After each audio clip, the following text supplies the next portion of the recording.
everyday sky watchers from across the globe become frontline researchers, working together to uncover the greatest cosmic revelation of our time.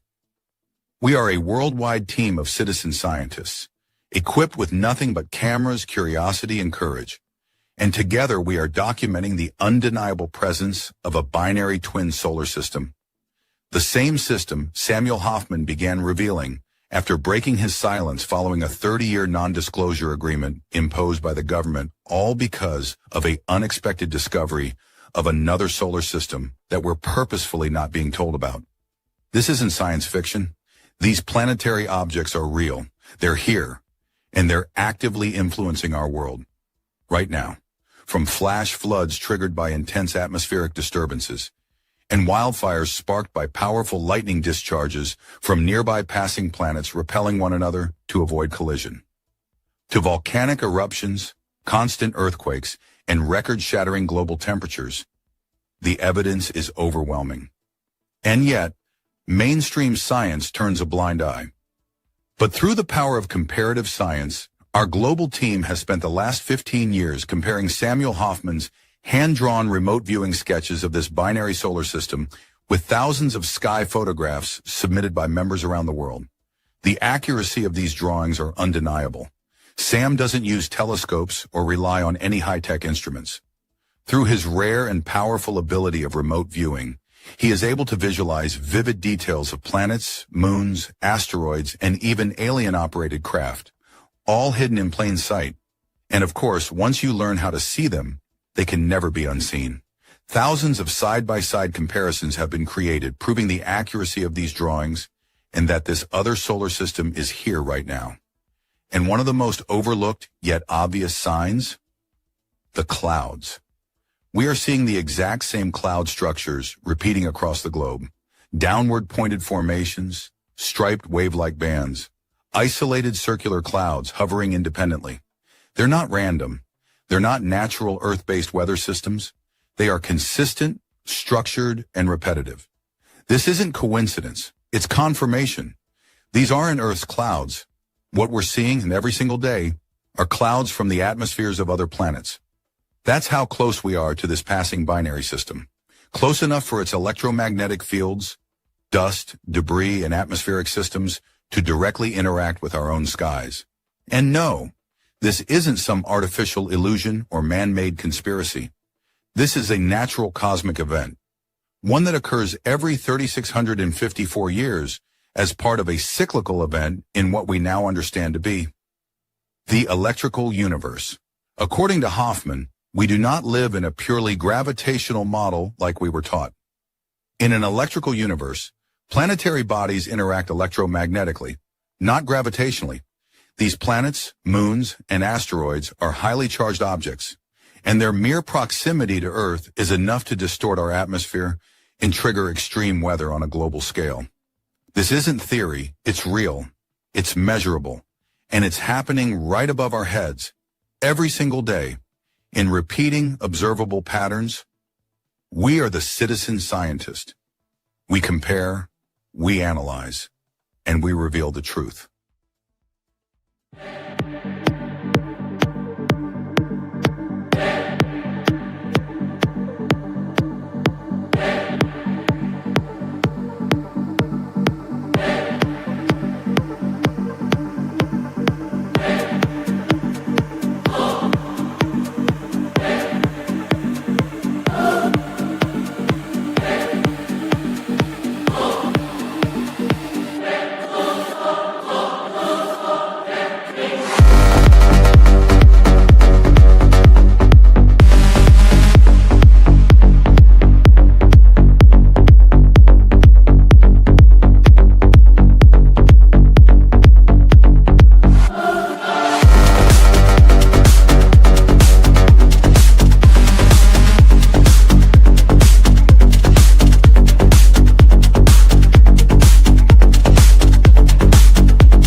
Well, hello, everybody, and welcome to the Citizen Science Podcast. Can you believe it's already Saturday again? And it's a drastic change, at least where I live, in regards to the weather, because it was just like, I don't know, felt like 70 below, and now it's nearly 70 above. So it's changed drastically. But yeah, I'm happy that you're here. I'm happy to be here myself. We have so much to cover as always. A lot's happening in regards with the weather, like I was just explaining, and there's a lot to go over on that, as well as tons of pictures of captures from worldwide of planets, specifically, more like the atmospheres of other planets that are passing close by Earth. And they're passing so close that basically their clouds become our clouds. It's incredible to see, and once you really understand what's happening and how close they are, it just makes gives me goosebumps. So anyway, let's go ahead and get Samuel Hofman on here with us. He is the one and only person this information is even available from. Like, he discovered the binary system in his younger years and later disclosed it after a 30-year non-disclosure agreement. I'm sure he would have been talking sooner if he could have, but he waited till 2010 and followed the rules and disclosed that there's a binary solar system that we are purposefully not being told about. And I just want to add one thing. I was scrolling on TikTok a few days ago, and there was somebody else that was live. Somebody was live, and I didn't see that. I could hear it on my headset. They were saying they're talking about the binary system, and they were wording it as I have it worded about how you're purposefully not being told and everything. I'm like, wow, I don't know who that person is, but it made a big enough impact on them that they were talking about it on their live. So go us, right? So let's go ahead and get Sam on here and see how things are in Montana. I wonder if it's hot or cold. Let's see. Hey, Sam. Hello. It is 49 degrees, and our forecast is calling for 53. All right. I don't think we're going to reach it. No. We'll see. Could maybe. Busy week in the weather here. Nothing going on. No clouds in the sky half of the time. And then all of a sudden, boom! There's planets. And we had a great event the other day. Literally sat here from the truck stop to my house, watching the long box cube and the side orb and a pizza slice Star Destroyer go right overhead, and they were unbelievably huge compared to what we've normally been seeing them for the last few months. They're much bigger, right? And so, and that was just eye popping and heartfelt. Oh my God, look at that! This is absolutely beyond reproach real. And does it ever sink in? I mean, I go like through both sides of the story every day. I know they're there, and yet I still have that little tidbit of self-doubt going, nobody's going to believe me, or maybe I'm crazy, or and here and I think, oh my God, 16 years of our time have been spent on this, right? And I saw a guy today on Facebook who was going, yeah, Nibiru's fake. It's just an internet, right, scam and all of this, and no, people are freaking quite real, and we've so much evidence. There's no denying it. Yeah, I feel like that's the reason why they make those stories, so it doesn't seem believable. You know what I mean? They make it to where people just won't believe in it. It's just a conspiracy theory. That's silly, It's not going to be that way for much longer. And it's real, but it's not even the real as far as how they portray it. It's not, it's just such a mind game when you really get to thinking about it. Our skies are so freaky right now with new colors and new base clouds. And I saw a really cool one from Jason, I believe, Olette, and Mr. York in New Zealand is doing some great work. And there is just so much evidence out there that we see every day that is absolutely beyond reproach. You cannot argue with it. This is really, really happening. And today I saw, it's Atham Jello Moon due west at noon. And I mean, you could absolutely see Look it. at that. I love that And one. and Yeah, anybody yeah. can see. I mean, look right there. Right Well, there. exactly. You can't see it. That's just it, though. You got to retrain your brain on what to look for, really, because people have this idea that it's going to look like a, plain planet like it would in a movie. Dot. Yeah. And see how it doesn't look like that, but you do see the curved round shadows in the sky. And yes, there they are. So once you understand what to look for, I mentioned this the other day. I was watching a bunch of beachcomber videos where these people walk along the beach and whatever. It was Australia is what I've been watching lately. But, and they pick up all the garbage and then the floaties and the tackle and, some pop cans and some, a bunch of floating plastic garbage. And that's good for them. But in these long beachcombers, you can see the sky and you can see the planets without a doubt. And once you recognize what you're looking for, they jump out at you, and you start literally watching the sky instead of what the guy's walking down the beach. It was like that. Yeah, and it's so absolutely undeniable right now. And the further we go, the bigger and better these planets are becoming visible, because now the show really starts. We've noticed a change in the placement of Isatum and Isatum's yellow moon. We've noticed a change in placement of Uri. Okay. We've noticed that Saru is coming in farther on the right.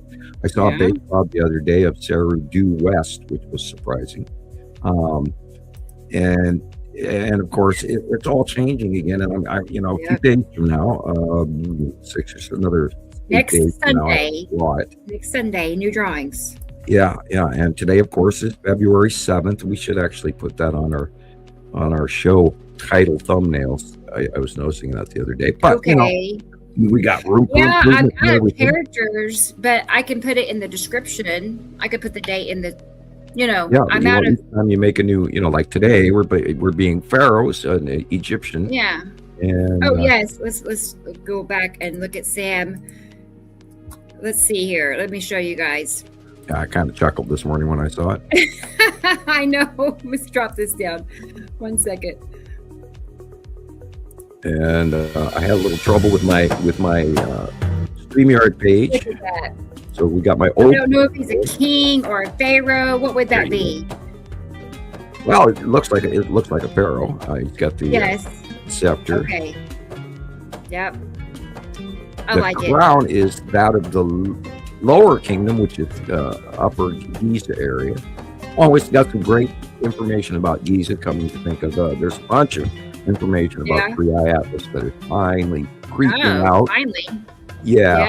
Well, and then everybody's got a different opinion now, and it's crazy. Yeah. And they are direly covering this up. There was some big stuff that happened. They control everything you're hearing. Yeah, middle of January there was some big doings going on. We talked about that a couple of shows ago. You hear it when they want you to hear it. Yeah, well, you get the facts from us, and we're not we're different, licensed or anything that we have to worry about what we say. But what we talk about is time proven science. We don't not guessing. We're not coming up with these hypotheticals or anything like that. We actually have a lot of proof. And that's what we try to run on. We try to give you the news, the real news of where. And I was answering that today on somebody else's page on Facebook. I was going, if you really want the answers, watch our show. And then I I found out why I got marked for spam again, and that has to do with one of those galaxy groups that I posted something from them, and then Facebook got mad at me for that. So I'm not going to do that anymore. It's getting worse. Physical it's getting worse. I'll tell you real quick. On TikTok, there was a video, and it wasn't even a sky video. But anyway, I thought it looked like AI. I checked it. It did come back definitely AI. And I just commented in there, it's AI. That's what I put. That's all I put. And I got a strike. I got in trouble. I tried to appeal it, and they denied it, which surprised me. considering all I said was it's AI. That's all I said. Yeah, I have not heard back from my spam It's like- appeal, and I turned that in about a week ago. It's just not worth the commenting, but that's, Yeah, 3 strikes and I lose the account. So you can't just go, try it anyway. TikTok and Twitter or X. Silencing people like me. All of that has changed recently since November of 2024. They got rid of the bots and they started AI incorporation, and so their whole algorithm has changed. And, I don't like it. And we're being stomped on into the basement, so nobody gets to see this information. So if you are lucky enough to be listening to the sound of our voices today, congratulations for getting here, because it's a long journey. They know what a big deal this is. I do. I know they know. I wrote down in my notes a couple of days ago that I should get mad about this, and then I looked at my note this morning, and I because it's like page 4 of my notes, and I was going off like, I should get mad about this because nobody's listening, blah, blah, blah, blah. And I just tore it up this morning going, it's not going to do good, Sam. Just don't get upset about it. And, I think that has a little bit to do with my mood also today. I know you say it's for everybody, but It's not. I feel like it's meant for just those that find it. Like they're meant to. I've been having that conversation with That's it. It's a select crowd. Thomas the other day was asking, well, why is this happening to me? And I said, well, because you're special. And I tried to leave it at that, He is special. But and then Mark always does stuff like that, and he's always at, but Mark doesn't study enough. Mark Right. doesn't listen well enough, and that's part of me taking notes, going, I'm going to get mad because I say stuff and people don't listen to me. And we talked about the big huge weather event of the ice on one side, hot on the other thing going on a couple, like 3 shows ago. And lo and behold, that is exactly what's going on. And I really enjoy. Let's go show you. Yeah, I got that when here. I say something and I know something, and then I see other people, other professionals. This is later this month. Sorry, coming up. Right. This is what's going to go on. There's a warm front on the Pacific Northwest, and it's been stalled there for a couple of weeks, which is why it is pulling down Arctic weather straight off the North Pole, and it's also going on the same things happening on the other side of the planet as well. And there's like 8 of these regions all over the planet that are doing this, and these are ultimately massively continent-sized rotational storms that they're not even showing you on the news anymore. All they're showing you is computer graphics anymore. You never get to see the actual satellite footage anymore, because then you'd get an opportunity to see what's really going on. And we've got Sharon and Gillian in the other room, and we were talking about the topic of climate change, and so I think we should bring them out. Did you see this? Cuba got down to freezing. That's a big deal. That's never happened before. They actually had freezing down in Cuba this week. Right. And that cold. Well, Earth is tipped. I was talking to Maria prior to the show as well, briefly. I didn't have a chance to answer her very well, but she was pointing that up there in Alaska, her north has direly moved. Now, when you're that far north, your north moves, and it's quite a few degrees. So she's noticing how her northern compass is completely changed from what she remembers. And if Earth has tipped, and that's why I always say aloha from tropical Montana, because I have expected that. I expected that our region was going to change. And I also expected other things to happen from the second star, which we can also discuss in the coming hours of the show. Yeah, record highs. I'll just add Oklahoma and Texas. Yeah, for February. February 5th, February 6th. We're in February. It's still winter. It's like 83 degrees. It is. The animals are walking around like it's spring there. You know what? Since you were talking about how special Thomas is, I'm going to bring him up and have him talk to us as well, because he's here. Surprise. Wow. Okay. Let's go ahead and get Thomas on here. Yeah. I told him, I said, I'll bring you up in the beginning. Hey, Thomas. What's up? How are you? How are you? I'm still working. So, He lives on TikTok. Thomas does. Yeah, I mean, Yes. he's on there. How many hours a day would you say? Today, 13 hours. 13? I had no Huh? idea it was that many. 13? 13, yes, of course. 13. And I'm still awake. Wow, that is so Yeah. fun.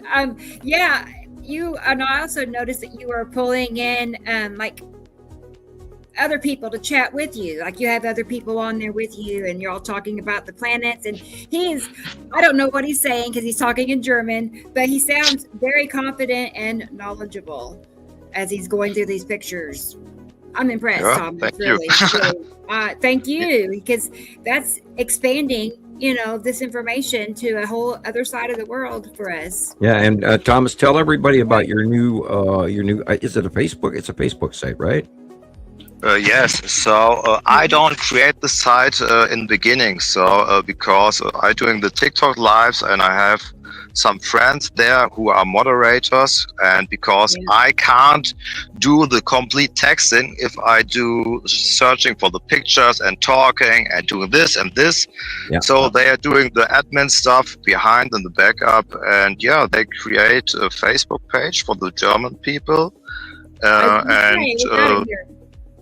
Yeah, of course, Germany Skywatcher. Yeah, thanks. Yeah, so, and Jenny is sorry, Thomas. Jenny is Yes. one of the admins, and course. then I got honorary admins. I accepted that. Thank you, Cool, Jenny. cool. Yeah, so here we go. We're in Germany now. And we have another sister site. Yay! Yay! I know. Yay. It's exciting, you guys. Keep up the good And work. I know Alexander is in the group. Our friend and other Yes. friend in Germany. So I'm excited. I had no idea that was in the works even. So good job. Seriously, everybody go join. Yeah, it's not my work in the beginning. So I'm just talking and teach the people and all the stuff. And now people can't even look the world anymore. They look in the sky, look at the TV shows, and always looking in the sky, talking to people. Don't have interest in other topic, just the sky and what's going on. But it's not everybody. So some people are very afraid of this. Some people don't want to believe this happened because they want to live this life, that what they choose, and all the stuff they don't know. The world will crash in the 5 years or 6, 7 years extremely, and they are very afraid and don't want to accept it. And yeah, but some people are interested, and it's going. So the lives are very funny, and some people are interested. Yes, so they're doing the admin stuff behind, because I don't want to do that, all the stuff, I'm talking, that's enough, and do other stuff, but it's not my skill to do the admin stuff. I can do other stuff. I'm the front man, like that, not me in background. Nice. Well, what we see, you're doing a good job because you're getting good numbers. We see a lot of your material. This is, of course, is a new photograph of you, and he's just recently washed his hair. As you can see, it's all fluffy and puffy, which is really intentional. I saw that today, and I did smile. And thank you. You're so German, and What's up with the talker? I know. I like I said, I've noticed you on a lot more here lately. I mean, a lot. So that 13 hours, actually, when you say that, I'm like, I can see that, because he's only done it. So I like, that's awesome, really. And I see him another 170 pictures, I think, yesterday, new pictures that scroll through. So I try to keep him in business with cool pictures. Like, we have the best pictures. So nice, thank you. I just put the video now on because I just wake up and think, okay, no, I don't want to do all the picture stuff and look at this, just the videos. So, and doing the live. Don't look at the videos, at the photos now. So I will check it later. Perfect. Well, all right. I'm gonna go ahead and get our next co-host in here with us so we can keep rolling. Let's go ahead and get Gillian in here, our friend in Scotland, and see how she's doing. If it's hot or cold, I bet you it's really cold. Let's see. Hey, Gillian. Hi there. How And are you? congratulations, Thomas. You guys are wonderful. You're absolutely wonderful. You're so Thank you, Jill. dedicated Thank you to. very much. You're just You're so- joining the group too. I saw it. Yeah, I just joined as well. It's just been a chaotic week here because of, goofy weather and crazy work and, other people Right. getting viruses and stuff, It's not Wow. easy, of course. Right. No, but we're all here, and again, congratulations. Let's grow all the groups. It's so exciting when you find people that you can download the message to, and then they question you, and you learn new things off them because they'll know something that's brought them here looking. And Mhm. hi, Michelle, and I'm so happy Weston's home. He is so adorable. What a cute little baby. Oh, Oh, you should see yeah. our little grandson. He's gorgeous. we have that. We hadn't. Give me 1 second. Let me get. Our new baby Skywatcher. I know Michelle is a new. Oh, grandma. Michelle, Weston raised I know. her. Here she is. I'll pull her name up. She's saying hi to Jenny. But yeah, she had announced a few days ago, not this week, she has a new grandson. So He's got a baby Ray. grandson. Michelle Cox has a new baby grandson. Isn't he precious? Look at all that hair. He has got so much hair. I didn't Look at realize he had hair. all that hair.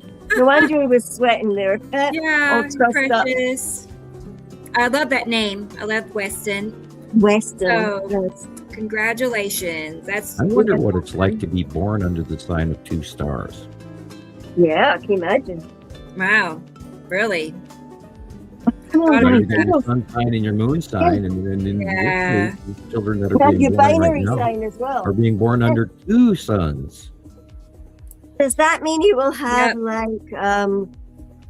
like two star signs?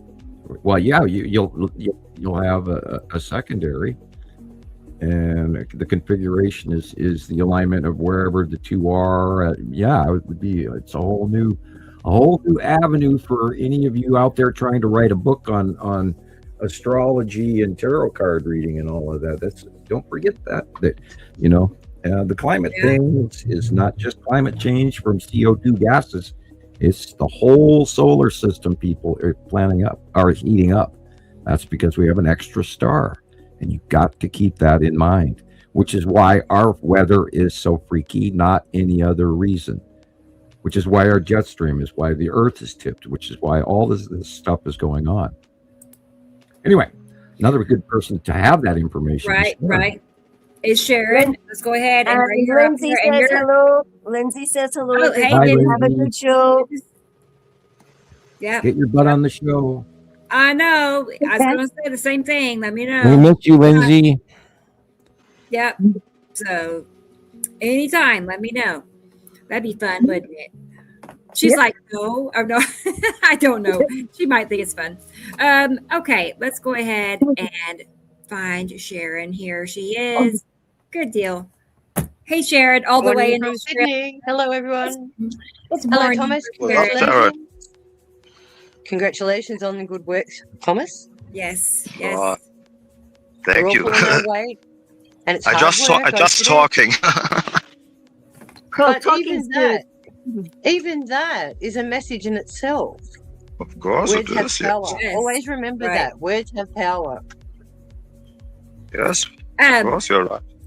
But thank you very much. And like I said, I don't know No. what he's saying, but he sounds knowledgeable and confident about. Like he said it so many times, he knows. I it am well. really in German. German is my main language, and nobody can beat me in my German language. So We're going to have to it's get funny. those translated. My English is not the earbuds. best, but yeah. Sorry, go on. Sorry, No, I was Thomas, just going your to say English we all need to is get some. fine. not Your like my English is German. okay. This is what I'm talking. Sorry, My German is much better. Yeah, we all need translating earbuds. I know. I think your English is extra good. Honestly, Absolutely. I don't Yeah, have any it trouble sound- it- understanding. Look, what I'm talking every time to you, it sounds very good, but the words are in some points missing, like the German. The German language is very precise, it's very like a doctor, like a chirurg. You can talk and doing and describe all the stuff very perfect in German. And this is my main language. And English it's like kindergarten, like this in my brain. But thank you for the compliment. Yeah, It's true. I know. Chris, he agrees. Same thing. But your English is better that's than Chris. his. Yeah, it sounds, but nobody can look into my brain. Yeah, you just hear the sound, but you don't look. Oh, I'm thinking, oh man, in German I would do this, and in English I'm doing this, like this, you know. Right. In German, the placement of the noun compared to how the Americans or the British speak in English, we always put the noun at the beginning of the sentence, where the Germans are always placing, that toward the end of their sentence. And that's where my reading of German and reading of Dutch always ran into a stall, and my learning always slowed down because of the difference in the sentence structure alone. You're right. Yes, You're right. It's complicated. Language is a pattern once you merge with the pattern. But I think when you're younger, when I first seen German in South Africa, it was very much like Afrikaans, and it just made sense. So yeah. Okay, I'm going to go back to Sharon for a moment, and I just wanted to mention, I just saw your new video last night. That's why I messaged you, like, what's happening? She's got a new venture, and I thought you might want to tell people, and I have your little video, and I could play that. But Sharon is going to make a new YouTube channel, and I'm going to play her little clip announcing it, and then I'll let her explain it, because I'm curious. Cool. And welcome to the launch of my new channel. Is it fact or is it fiction, where classical science meets mysticism? The rosation pattern of dual orbit. Yeah, right. So, cool. What is that going to be about again, and when is it going to be starting? Well, the idea has come from multiple discussions about how we can get this message out. And in my research during my book, I found it fundamentally important that what we're seeing in the mainstream media in modern day reporting is very contradictory to what we're actually capturing in the skies. And looking at it from the science perspective, they try and explain it away with all of these complicated narratives that push to a certain degree of information, but they never follow through with it. They never come back and go, oh, it's instrumental that this change has occurred, and then just drop it in the climate change basket. They're not discussing other factors. And this is where I want to challenge the classical science with the other side of it. What is all of those effects doing to us as a human race? How is it affecting us genetically? And how is it changing the conditions that we have to now merge into? Just like Sam mentioned with the baby. Congratulations, Michelle. What is it now going to be like for that child growing up in the conditions under this dual star system? Because if we're on this as a biochemical, bioelectrical being, if their DNA is now in tune with the binary system, what is going to, affect them? Right.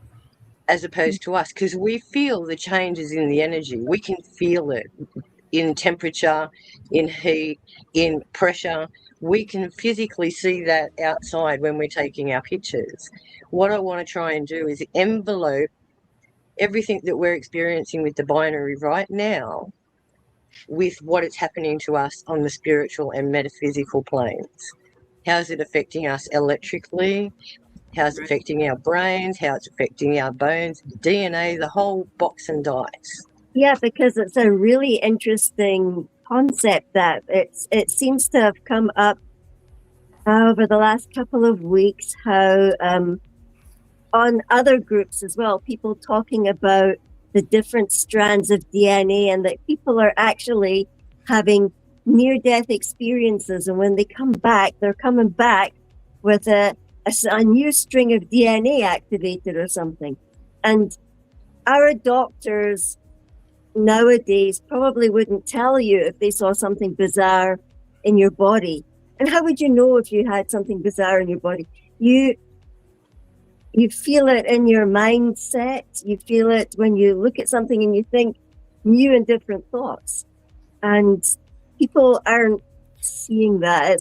It's like they have to bring the full story, and they're not. They're just, like you say, dropping it in the geoengineering basket or the flat Earth It's one like- or whatever, and not finishing the thought, seeing it through to completion as a It's whole like new concept. Yeah, it's like retelling the Adam and Eve story all over again. Because You're exactly right.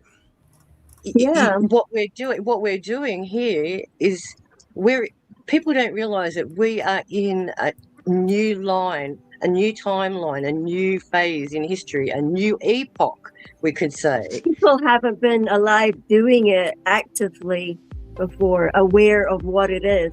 And that's exciting. That's different. That's new. And this is where we have to open up that instinctual path to make people believe that not everything that they have been taught is the truth. They have to look outside of themselves and then see how that affects them internally as well. And these are the concepts I And want not to constantly highlight. blame themselves for, oh no, Yeah. I'm sick, oh, You gotta I've be got willing. this wrong. You know? Yeah. Sorry, Well, you gotta be my willing main- to admit you don't know Yeah. everything. Yeah. Exactly. You know? It's Yeah. brand new, Exactly. and that's okay. It's brand new, Yeah. and that's okay. And the Right. thing is, like some of these people aren't educated. They don't have the education of going through the system, and yet they keep mocking the system. And yet I have met individuals in my path that have never been to school, and they are some of the most brightest individuals and free thinkers that you But can they're come more across. connected. They're freely connected to the environment. Again. You see. Again, Yeah. there is a difference between life experience and what you can learn in education. And that's one of the fundamentals that I have been trying to break that barrier for such a long time. Ever since I left high school, I wanted to walk away from the idea that what is in the textbook is fundamentally the truth. And this is why I object to a lot of these content creators that come out and go, but I see in a book, my books is 1650, so it must be true, it must be right. But hang on a minute. If you look at the narrative of books, how many books have we lost in history through burning and all the rest of it? And how do we know that these books haven't been edited and altered in the same manner as other books have? There's an example of that exactly in Egyptian writings and pictographs. Mhm. Going from one dynasty to the next. I believe it was from the first dynasty or from the early dynasty to the middle dynasty. There was a transition where they stopped teaching their people how to read these symbols, the cartouches and that. And there is a complete dumbing down of their society and their stonework and their architecture and everything. And that same thing is also apparent in Göbekli Tepe. It shows that there was the earlier development was pristine technology, and then it ran for approximately, that area was functioning, from what they know, for about 800 to 1,000 years. And they noticed a decrease in their skills and abilities and writing skills and copying of their glyphs and their star charts. By the way, all the animals on those pillars, on the T pillars, are actually, they're constellations, people. And if you go back and you recognize the constellations of that period, which will then date the development of these temples, and they all had roofs on them, and people, that's what those T pillars were all about, was to hold the roof up. And there you can see As that I always say. in Italian architecture still to this day, in Roman architecture as well, where that T pillar was used. But everything all points to the same thing. And it goes back to the Anunnaki and the Sumerian clay tablets with Zachariah Sitchin. And somebody we don't talk often enough is Immanuel Velikovsky. Now, he is very difficult to read. And I have read The Worlds in Collision probably 5 times now. And I don't retain any of it because he's always pumping so much Jewish religion in between everything. So your retention of actual facts and information is muddled. You know, it's like mixing oatmeal into your coffee. And yeah, and so the coolest thing about Immanuel Velikovsky, because he discussed scientifically the close past scenario, and nobody ever touched that. And I didn't give him a great deal of credit until we actually witnessed ourselves that this was occurring in 2012, 13, 14, 15, where, you know, in 2013, I thought, oh God, you know, we're going to die because, you know, the lead asteroid is going to go, you know, and I was still of the destroyer point of view as well, because I too was subject to some of the disinformation of the internet as well. And we all get little pieces that feed us. And it'll curb our reality, and like you were saying, because it's in a book doesn't mean it's true. They're having to go right now and wipe out literally every astrophysics book that they ever published right now to this day for what's going on with 3i Atlas alone. I mean, we have, you know, and there is so much going on with 3i Atlas. It's just insane. So, Rebecca, have you heard from the guys yet? I was gonna say let's go ahead and get. I was gonna say let's get Chris on here, but I think he has stepped away. So let me wait a moment. Yeah, I was just going to add to that science isn't all it's cracked up to be. Like, we have the technology, and we can do a lot of good work with it. But I do believe right now, fundamentally, we are being held back from what our potential is. Oh, I got an example of still an argument to this day. You know, the empirical science of Great Britain and all, you know, all the adventurer and scientists and archaeologist clubs that have pretty much written most of our history throughout the planet. They're finding out just how wrong they are, and what still hasn't even come to the forefront is the realization of the Arab battery. You know, a battery has been in use in existence for 5,000 years, people.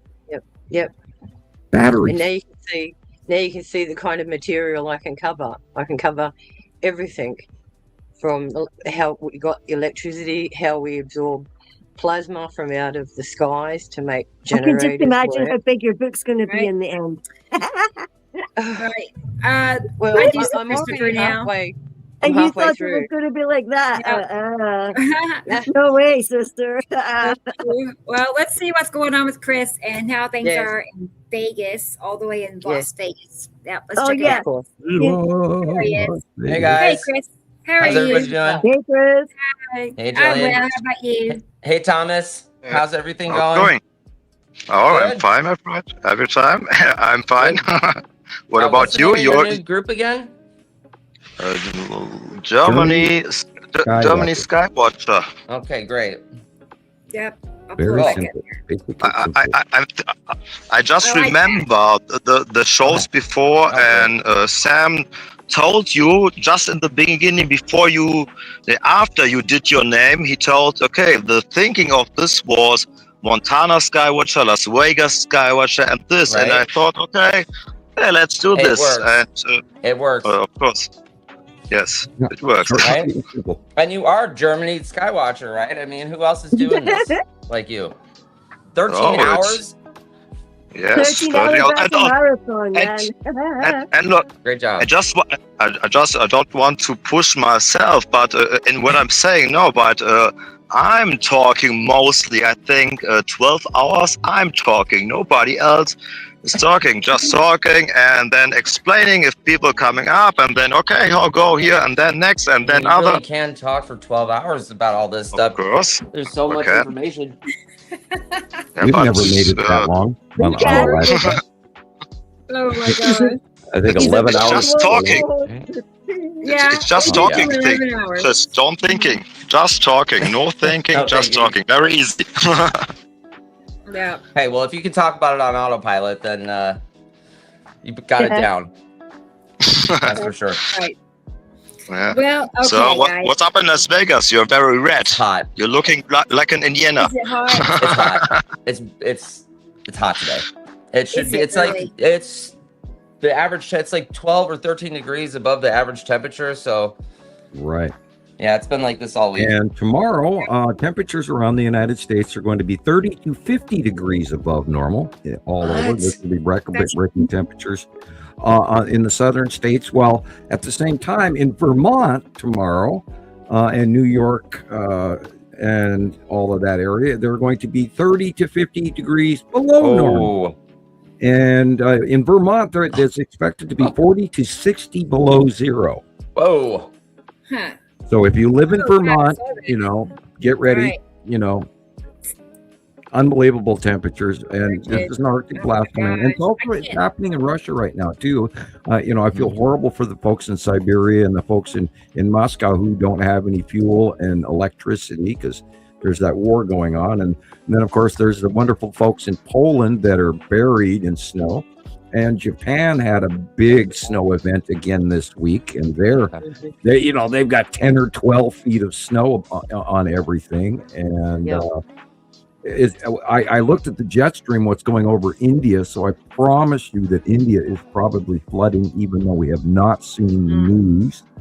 And there's a news blackout occasionally for one country or another. Now I finally got the weather stations back in Canada. Finally, my sites that I was using changed, and then I found some new ones, so I can actually look up Canadian weather again. And those folks up there in the Quebec area, up in the eastern seaboard as well, they're really suffering. They've got a lot more snow up above them because they've got lake effect rotation. That storm, that low pressure system that's hitting the East Coast right now, Pennsylvania, and then it's going to be nailing New York and Virginia and all the way up to Bummer. Maine and all of that.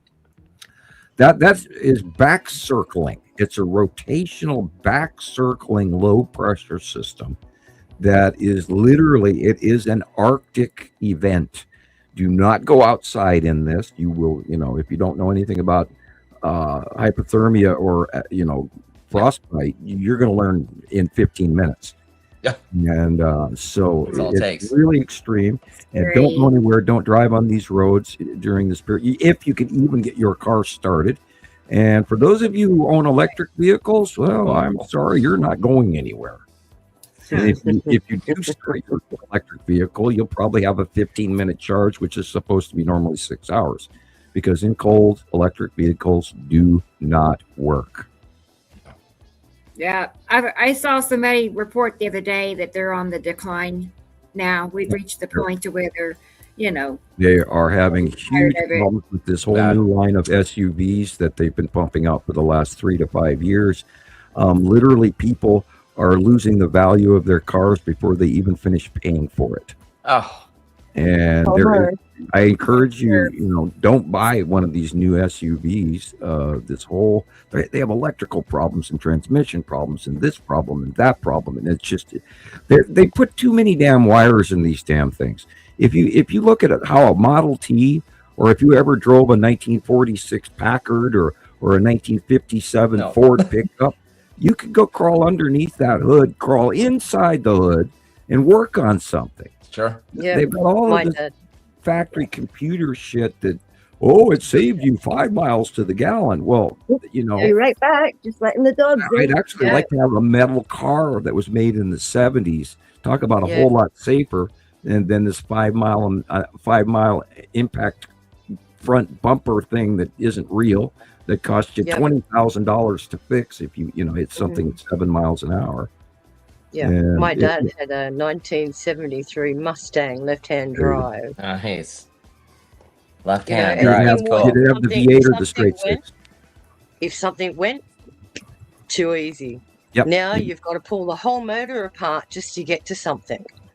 Yeah, It's yeah, ridiculous. and then you can't do it yourself. You don't have the tools. You have to have specific tools just to take off the damn oil filter, Yep. or you have to uncover this Yeah. cover and that thing and this thing and that And it thing could just to be get to that a thing. simple sensor, and it sends the whole unit berserk. Well, I had a GTO, and I had Nice. a Tempest, and I had a Le Mans Pontiac, and you could actually crawl inside the hood and put your Yep. feet on the ground and sit next to Yep. the engine, and there's the the engine block, and there's the muffler, and there's the carburetor, and there's the hoses that you can check on everything. You can see what's wrong. Yep. These new Sit there cars. and pull the Anyway, we have accelerator really lead gone off. Yeah. It's everything nowadays, Sam. It's everything. Yeah.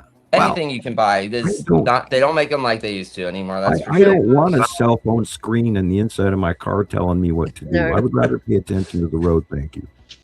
But just asking, isn't it the plan of the elite? So you must think about it. Who run the world? Who own all companies and all that? Don't maybe the people know about this event? Maybe, and prepare for this? Maybe. Just Well, question. I've noticed a lot of people absolutely. I saw a video on several actually on YouTube. It's go like Gen Z goes to a cabin in the mountains and then tries to exist without internet. Oh man. And they're freaking out. Oh, well, we've got no internet. Well, how do we make a fire? Oh, I'll look it up on my. Oh, we've got. No we don't internet. have a phone. You know, and Oh, they we don't didn't know how have to do Wi-Fi. anything because they can look Right. it all up. It's true. But they're Right. not willing to go outside and explore what is in their own environment. I You love know, it. the sights, the sounds, the environment, the smells, animals. They're not willing to do that because Look It at could look hurt again me. with your countrymen in Australia, the indigenous folks, the Aborigines, they have real high IQs, Mhm. even though they don't have standard Australian schooling per se. I'm sure they do, but they Mhm. keep in mind their indigenous teachings. Mhm. Their culture, that was the word I was looking for. Thank you. Yeah, their indigenous culture, and because of it, they're highly intelligent. Yes, I agree. I have met several, and some of my personal friends. I know one chap. He knows 8 languages. Wow. 8 languages, Nice. including his own tribe and other tribes' dialects. And That's awesome. I'm here in Montana. I grew up with American Indian reservation friends as children, and those people are all really beautiful, spiritual, wonderful people that are wise beyond their years. And they, some have accepted the U.S. culture, but some of them have done both, or actually even walked away. And you get your varying degrees. But Mhm. the people that are closer to nature are actually highly more intelligent. And if you go back into literally the 1700 and 1600 and 1400s, the standard uneducated person was actually highly technically skilled by learning how to do everything because they had to do everything. That's right. And this is how individual trades broke off into their subjective groups. People become milliners, people become shoemakers, people were tailors. Everyone learnt their craft, and it was usually handed down through the generation. And highly skilled in Still most does cases. today. Still does today in some of the cultures in, the East. They still weave their rugs in their traditional cultures. Yep. Fabric makers, they How do you still make a pair of carry shoes, the people? tradition. I don't think anyone's prepared to make a pair of shoes off the internet. Really Although terrific. video, I'm sure, is on YouTube. I'm pretty certain there are You people know, that I mean- are very crafty in their skills. But you would think the internet would bring us closer together and be Yeah. smarter than ever, and it's actually the opposite. That's the opposite. It's just And we're One being objective blinded. is We're talking about really being terrible. Divide and indoctrinated. conquer has always been Wow. a motto. I know, right? It's true. And now is the time for unity. We are at a critical point in our evolution. We all need to become united. And that kicked off February 1st, by the way, people. We stepped into a new era of astrological timing. We are in the middle of the sixth seal. For those of you who study Revelations, go look that up. And it's very evident that that thing is actually occurring from a scientific point of view as well as a religious aspect. What's going on is very insane with the 3-eye atlas thing, and depending on who you listen to, they're making out like it's gone and we'll see you later, and it's all no. Yeah, and I actually heard somebody refer to it as the mothership, and I used to be totally anti-mothership because the idea of a mothership means that somebody's here to save us. Correct. And that is not what is going on right now. They're here to correct us.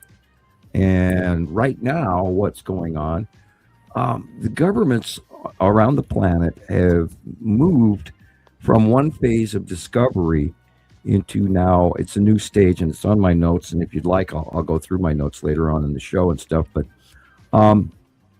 we've entered a new stage of how we're treating 3-eye atlas in the public view from all the governments, like the European Space Agency, the British Space Agency, the United States, etc. Australia as well. A couple of other ones have kicked in. The Chinese are selling out on this information as well. They are all going into now a defensive, aggressive mode. They've stepped to a different stage. They may have already attacked 3-eye atlas with some unknown technology. There is the reason that the NASA team is about to go to the moon out of the blue is for this same reason, because they're going to stick something up that they don't want you to know about, but it's an emergency procedure that they're going to go up there and they're going to put a telescope up there, because that way they can look without the haze of the atmosphere from Earth, so they'll get a better idea of what's going on with 3-eye atlas.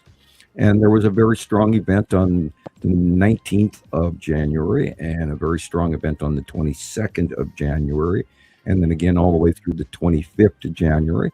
And when we're ready for that information, then I'll read it to you off these 4 pages of notes. Forgot to get what you sent me. Let's go ahead and do the chat and see who all's here, and then we'll keep going from there. Let me get all the way to the top. Wait. I was going to ask you, Sam, is that also the reasoning behind all of their delays of their rocket launches? Because they keep coming up with leaks and things like that in the delays. Is there another reason? First of all, they bumped all of their stuff way forward because they weren't supposed to go until September. That's what I thought. Right, so and now they're semi-announcing that they're going this week. Okay. Yeah, I thought I'd seen rumblings of that as well. They're going to the moon this week? Yeah, they're on. They're going to fly around tomorrow. Yeah. Like tomorrow. They were meant to launch the other day, but weather, it was too cold for their instruments, like we've just spoken about. No, I don't think they're going to get lift off tomorrow. Now I don't think they're ready. Secondary issue with leaking, so. Right. Well, they're rushing it because this is an emergency because of what's going on up there. Yeah. Where is the thing getting launched from? Of course, from Florida. Cape Canaveral, Florida. Yeah. This is one of Elon's multi-expensive rockets. Yeah. And what's about the moon, the people, the Greys who are on the moon? Don't they interrupt in this whole thing? So what's about them? Yeah, there is a standard decree that that the higher races have told humans that we are not supposed to go there, but we're gonna anyway. And currently we're breaking our treaties with our allies, so why not break another treaty with even a higher race? Okay. Nothing to lose like that, yes? Yeah, they all maybe. For them, maybe. Not for us. Yeah, for them. I don't know. I don't like that they're making decisions for me. I don't really trust the source of the information to begin with, so I just kind of take it and just think maybe. Well, I understand what they're doing and why they're doing it. All in and saying wow, but I don't believe him. But anyway, well, I have a very, very good bullshit meter, and my bullshit meter works well for me. And me too. If it makes sense and it fits and it's simple, then it's the truth. And if it's complicated and it doesn't fit, then it's a lie. It wasn't that long ago. They said, we lost our technology. We can't go back to the moon. They just said that, you know? So they said that, you know, and I'm like, so now they found it again. They found the technology. They can go back now out of the whim. You know? Maybe they dug it out of Greenland. Maybe they dug it out of Greenland. Right? Maybe. The elite kid had the keyboard for that one. It's an impressive rocket. It really is pretty cool. You got to give them that. I want to say hi to Cena Hearts. I have a question as well, because one more question. One more. One more, and then we must go to the people. We have to say hello to the people. I'm sorry. Yes. Yeah. This week, I noticed a lot on my feed about how flights were delayed, how they didn't really tell people why they were being cancelled and delayed, and why they have to stay there. You know. Yeah, the bad weather that went through both the United States and through literally the entire from Poland south and eastward. That whole region is in an ice storm from hell. Yeah.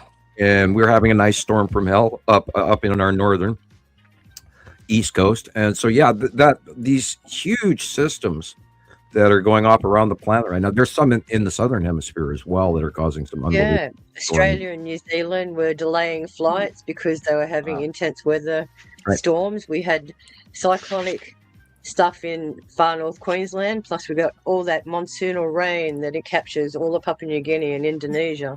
That was and what's happening is these supercells. Amen, Caroline. We've stepped into a new stage of global warming, climate change. Now, I'm not talking climate change via carbon monoxide emissions. That is not what is causing our global warming, people. Our global warming is being caused by the fact that we have an extra star. When you put an extra fireplace in your living room, it gets hotter. So you have two fireplaces in your living room now. One smaller one bigger one that we believe the bigger one is headed towards us, which is flares. Well, and look at the coronal holes and all of the stuff that we're seeing. Or the size is big. No way that's our sun. Right. That's exactly what my first episode will be about. The sun, primarily the sun. Why is it so big? Why is it white? If a binary star is there, how is it influencing the sun? Because if you think about it, if you've got two magnets that come together, all they want to do is repel. But under an electromagnetic system, when you've got electricity coming together too, it has that moment of repulsion. But also, it electrifies photons, which gives off light. And that light intensity also creates a pressure draft between those two molecules. Which is why our Schumann resonance is going crazy on Earth as well. Now, all binary systems go through a binary discharge pattern. Okay. They rotate. Now, on your flag, you had that rosation pattern. That is, if you take that into account of the binary system, that's how the two stars form that pattern, and then they cross into center, and every so long, now every binary solar system does this. They will have a binary discharge pattern, and every few thousand years, depending on the stars, and the timelines are different for each. And in our case, it's every 3,654 years. Our two stars come together. They orbit in the center with each other. They blow back towards each other. Then they sort of align magnetically for a while. And then and as the planets start to separate, they pull apart. Now, we noticed that literally a year ago, in January, we started noticing in the southern hemisphere, people were capturing a smaller second star beside the larger star. And this is, of course, we're seeing all of these solar patterns that are completely different than anything we've seen in solar science for the last decade. I mean, it's completely different this year. So I think they're actually filming and showing us the second larger star now, because it doesn't mean anything we've watched for a decade. It's completely radically different. Right. And with that in mind, I mean, there's no supposition here. There's absolute summation, because this is completely different than normal in a very short period of time of NASA putting out this information. So I think they've switched and given us the ringer, and we haven't noticed yet. So Correct. So I've that I disappeared. will let When you- Rebecca go. When you Okay. jumped there, there, I disappeared. What did you do? Let's There you hello go. people. Everybody, Yeah. good night. Let's say hello. Let's say hello to people. I see Hi, Carol Caroline. Ann is here. Good to see you, Hi, Carol Caroline. Ann. I can't say she's first, even though it is first on my end, but you know, it changes. So The Carol best Ann was is here, Queen. Hello, though. Queen. Checked in quite early, it looks like, in the middle of the night. Yep. That's nothing for her, though. She's up day and night, so that makes sense. But good to see you. Glad you're here, Carol Ann, as always. And then I see Sharon is here. There's Sharon. Yeah. Glad you're here, as always. I just And love that Ann logo. is here. Wonderful. Hello. Great to see you, Ann. And she said she's the fourth comment. Okay, that helps. Number 4. Good deal. All right. And hey, DJ is here. Another Hey, great show. DJ. You already know. Hi, don't you? DJ. Can you Time hear me traveler. still? Rebecca, can Yeah. you hear me? Yes, we can. Yeah. Jane. I've disappeared. We'll leave and come back. I'll fix it. And Okay, I'll be back in a minute. Okay. I was just checking you could hear me before I more emojis. disappear and sit in Yeah. the green room for an hour. I'll have to eat More all those emojis. I'll have to eat all those sweeties if I'm in the green room. I know. Okay. I love all these Okay. emojis, DJ. I love them. I love them. You know me well. T. Racy is here. Good to see you. Hey, T. It's Racy. Hope 4:02 you're well. at the moment at 9 p.m. Wow. Yeah, she checked in pretty early for her. She's in the UK. So cool. Yes. Yep. All right. And experimental. Get over here. Here she is. Hello, Hey, Experimental. experimental. Good to have you. She never misses a show. None of these No. people do. None of them. No. I mean, I know you all know. That's supposed to be emojis. He's trying. He is trying his best. I haven't seen some of these before. I like that one. There's YouTube. Hey, DJ. Dennis is here. Dennis, Hi, eyes in the Dennis. sky. He's in Hi, the Dennis. house. Good to see you. Nice Good to to be have back. Dennis. And he also is looking forward to another education lesson. Nice. Best place to get it. It is. Yep. And Dylan, DJ Dylan is accurate. Don't forget to like, share, subscribe. Just a little reminder. And let's keep scrolling through here. Let's see. Yeah, and check your subscription Rain. because sometimes people get unsubscribed all by themselves. I When I haven't. turned my StreamYard on today, I had to go through the cookies, and you may see that I don't have my old picture I had last week. Right. And somebody got in there and removed it and made me sign all up again on everything. And so, you know, there's people getting in and blocking us. And so you may be That's funky unsubscribed or gremlins. unfriended, like they unfriended me and crazy Rebecca here a few weeks ago. That wasn't okay. We've been unfriended before one Right. other time, but this was Oh, yeah, I was blocked. unfriended and then blocked. Blocked. Right. Yeah, that's right. That you cannot accidentally unfriend and block somebody, and I did not do that. And it was as if it was on my end, you know, because I had to unblock him to fix it. Yeah, I noticed that even my screen brightness has been changed. Anyway, Darker it's right now than it was. bothersome. Did you guys I wanna notice say how hi. dark the startup was? What's that? Did you notice how dark the startup was, or was it just my screen has been messed with? I didn't notice anything different. Okay. Probably Yeah. Anybody else in the Yeah. comments Yeah. notice Yeah. anything? Or? because- Dark. I want to say hi to Lorraine. She's in California. Good. Hi, Lorraine. Lorraine. You're here, Lorraine. Good deal. And Maria, another great show. Hi, She already Maria. knows. She's Hope our you're friend in well. Alaska. She's a nice lady too. So I just want to say that. That's her tagline, nice lady. But Yeah, Good she's to up see you, there in Maria. Fakey Town. All of Alaska is wiggling its little butt off. right. And anybody in San Francisco right now, we need you to tap in on the comments because we got some information for you. Holy There's cow, a- what's going Yeah. on all over the planet is freaky.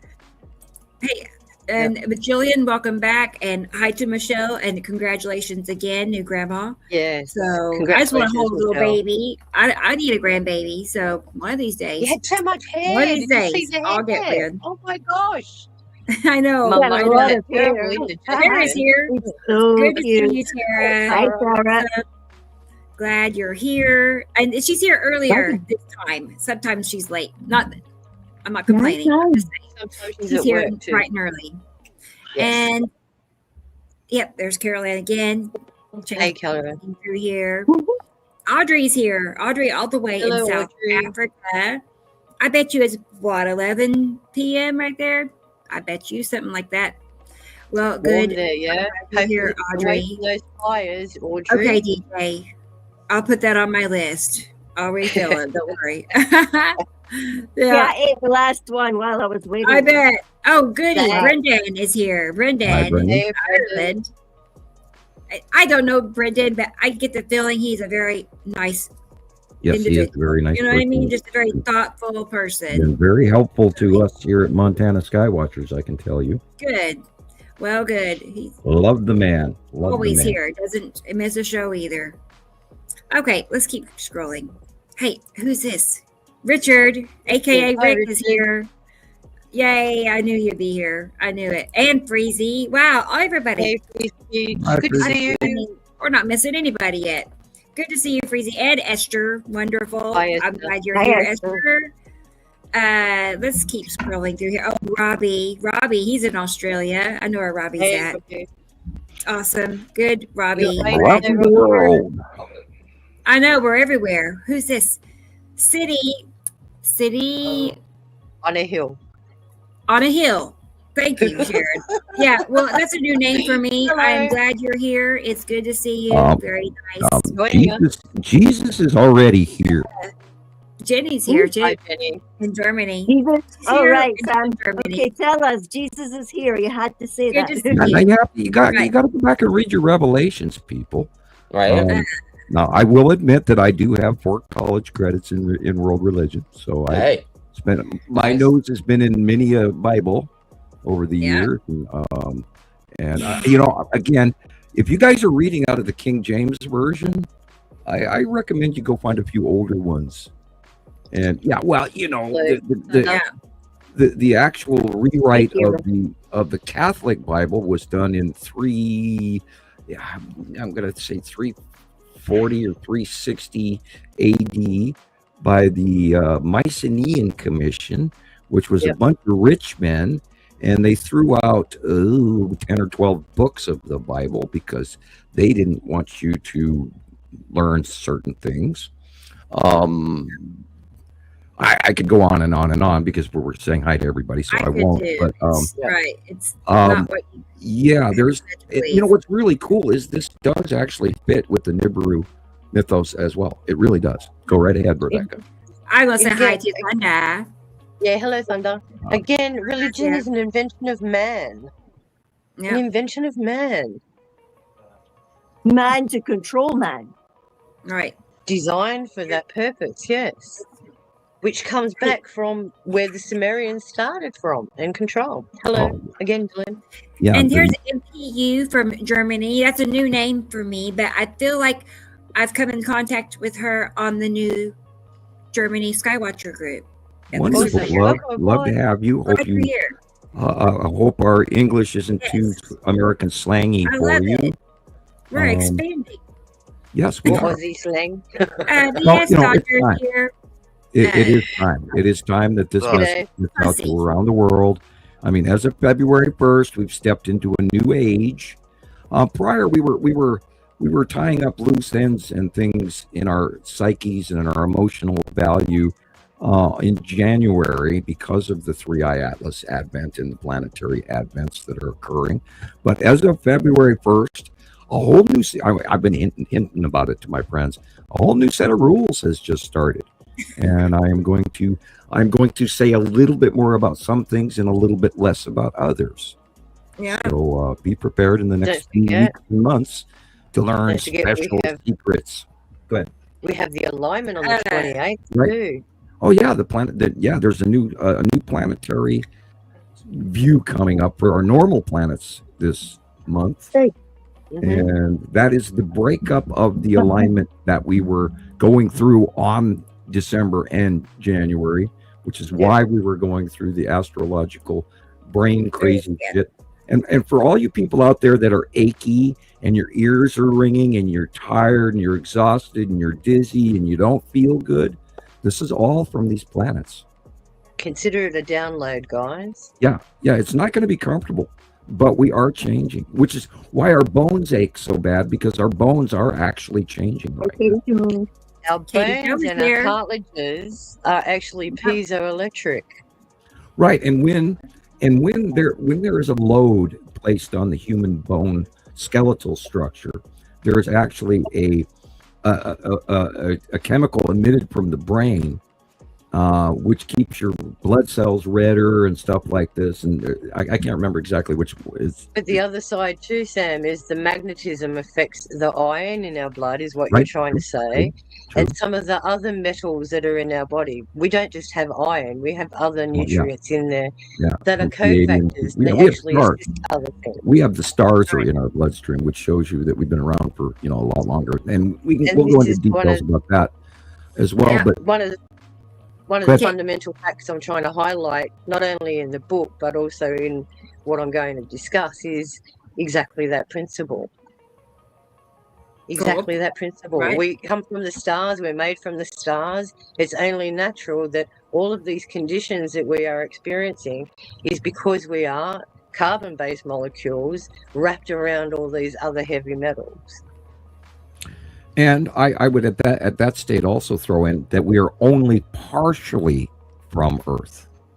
People always, a lot of people, I can't say people always, because that's an overstatement. I would be exaggerating. People sometimes say to me, "Well, Sam, are you actually human?" Because I have abilities that they learn about and go, "How do you do this shit?" But anyway, in actuality, we are a collection of genetic material from many other worlds. And I hope that if you do not know this information, you can ask questions about it on the show, and I'll give you hints and tidbits, or depending on my mood, I might actually come out and tell you something that'll scare the hell out of you and turn your hair snow white overnight and all of that. Again, it depends on the reception of the person, Sam. Katie Jo knows. Fundamental thing. She's in tune. Katie Jo. Hey, Katie Jo. Rebecca, could you turn Sharon up just a little bit? Her volume is a little low. I can. Let's see what I can do. Let's see. She's a little too quiet for me. It's a little quiet. Let's try. They don't want me talking either. Well, I could actually reach over and turn my volume up. I don't use headphones. I really should, but. No, neither do I. I don't use headphones. Yeah, I want to say hi to Anissa Radiance. Hello. She is I don't here. like putting electrical items on my skull. Yeah, like me. Here I am. Okay. I don't know. It just works out for me. Hey, Blackberries is here. Good to see you, Blackberries. Hey, Blackberries. Here. We love and Blackberries. Laura is here. Laura, hello. wonderful. Hey, Lindsay, too. Hi, Lindsay. I haven't got that far again. Let's see, I see Charlie. Charlie's here. Yes, yep. The Ethiopian Bible. Hey, Charlie. Yes, exactly. Yeah. And there's a big push for sales on that right now. It is not. It's the funny thing is, what blows me away is that according to Revelations and Nostradamus, that the month of January was supposed to relate a new resurrection story, in according to the Roman Catholics. And at the same time, guess what happened last month? The Ethiopian Bible published long, untranslated documents about the resurrection. And I was like, wow, completely related and yet unrelated, and yet they do it. Wow. So, of course, they've got the brown calf is ready, and I haven't found out what they're doing with that, but that's all been prepared. They've acquired the brown calves for the seventh seal to be opened. Wow. And people are talking about the return of Jesus, of course, but now in Revelations, Jesus doesn't come back to earth. Jesus goes to heaven. Jesus returns to the kingdom of heaven in the seventh seal. Look it up. And if you think I'm wrong, say so. Glad you're here, Marcus. He's all the way in the Netherlands. Yep. How you doing? Good to have you, Marcus. And my friend Kush. Hello. We know each other over on TikTok. Lurking. Yeah, she's lurking. It's perfect. Yep. Hi, Kush. I'm glad you're here, Kush. That sounds That like tells little me you're 70s ready folk behind your sneaking in there. hands. That concludes our comment section. Right. We're all comment Yay. Nice. Yay. Okay. So, and Not I have clapping hands. thank yous as well. Let me go ahead and pop these up here. Thank you, Sharon, very much. You're welcome. Let's get a little clip here for you. Got something Yeah, different. it has become incumbent for us to mention that. Hey, Golly, no she's wonder. in the I green know. room. She's in the green room. You left No, in no, in the no. green room so she can get all the chips. No wonder the M&Ms are always gone. Oh, Yay. thank you. Oh, this is my song. That's so cute. Yeah. Yeah. Oh, Yeah, thank people you. would. It has become incumbent That's for my us to mention Oh, that we do gosh. rely on Yeah. donations. Rebecca has not Thank you, been getting Sharon. enough to keep the business going. Yeah. And No. Dipping down a little bit, but I see that my changing. personal donations have completely Thank dropped you, off, and we do. Maria. My finances have changed, and we do need money. And unfortunately, I have to say right. that. It's getting But rough. you can, mail me $5 at PO Box 625, Lolo, Montana 59847. We can use it. I'm Yeah. hitting a birthday, and they've got my medical benefits, and they've got my money, and I'm in trouble. So, and then, Oh, gosh. Christopher, did you get enough money for your for Jackie's medicine? Yeah. Yes. Yeah. Oh, okay. Thank you, I saw everybody. that and was concerned, and I was going to say, Yeah, well, we need to sometimes mention this that. month it's been rough. You know, Thank you, Maria. Thank you. it's the beginning of the year, so everybody knows how our insurance, your insurance changes after open enrollment. And then you think that you're using the same insurance as the year before, but they changed the policy information Yeah, on that you. would And be good. if you don't Yeah, read yeah. it, you don't know what's going on, and it's just been like this Yeah, for that's so long. just what happened to me. They completely cut half of my medical benefits, just fell off, and now I have to pay to a service, Right. national service. So the big, beautiful bill has killed us all. Thank you, Tara. Thank you very It's much. unfair that you should have been held hostage for a delivery of medication. Right. Yeah. Well, That's they what I told me. didn't understand. They told me I guess because the pharmacy uses like DoorDash or something like that, like Ooh. Uber Eats. That's how they send the delivery, and Yeah. it's like yeah, You want, you your pay. insurance hasn't paid. They told me your insurance. I'm like, well, why did it leave your store if the insurance hasn't paid for the delivery yet? It just it's ridiculous. Yeah. And I'm So not you've gonna sit been here and held argue with hostage. you people. Well, our whole That system doesn't help. is now broken, so that we can't even do normal anymore. And normal is now removed from us this year. You don't, it's like you don't even exist unless you have a lot of money. And for example, it's like I'm getting to the point now where people are looking at me when I mail in my check to pay my monthly bill. They're going, well, why don't you just auto pay through your phone? And I'm going, I don't want I to. can't even afford a phone. Right. Exactly. And how many other people are being affected in the same manner? Right. Yeah, know, unfortunately, I haven't heard a complaint about my paying rent, using the old-fashioned, personal checking.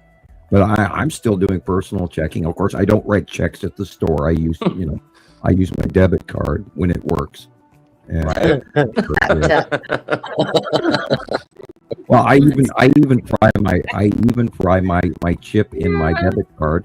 I have to lay it on the countertop of wherever I go. Otherwise, it Look won't at work. that. Yeah, look at Oh that. my gosh. That's stunning. Yeah. Oh, Oh. again. That's You cool. guys, the long box cube and the What is Texas that? cube, because of the proximity of the movement of the planets, because the overhead planets are now closer to us and going over us, and Right. the transition of where Saturn is and the transition of where Uri and Atu are. I mean, my God, those things are huge. You can go outside and see every day. You can see the cubes now, Yeah. and the side orb especially, and you can see the planets now. And I today saw a Saturn's yellow moon, the largest I've ever personally seen. Cool. And You it can was actually see. boom Crazy. there. To me, that looks like there's a cube in front of something. I apologize. Let me go back. No, I see it too, Rebecca. That one here. Yeah, yeah, it's definitely there. Your Okay. head first wants to go to like Could that a creepy smiley face or something. But that's not what it is. A cube in front of Atu's moon. I know Oh. you said Atu's moon was Right. small. Well, look where the light is. The light Yeah. is behind us. So this is most likely the red asteroid or the Texas cube or both. Yeah. Let me find a Because drawing behind that I it is have in Atu, mind. If I have it, because it's Atu older. is beyond Earth, and below it is Nibiru. So you're looking at Nibiru and Atu, and then this round object, and then probably. I may not have it. Sam has an older one that has a cube parked right in front of it, just like that. Let's Okay. see, maybe this one. I'll grab that for you. I real mean, quick.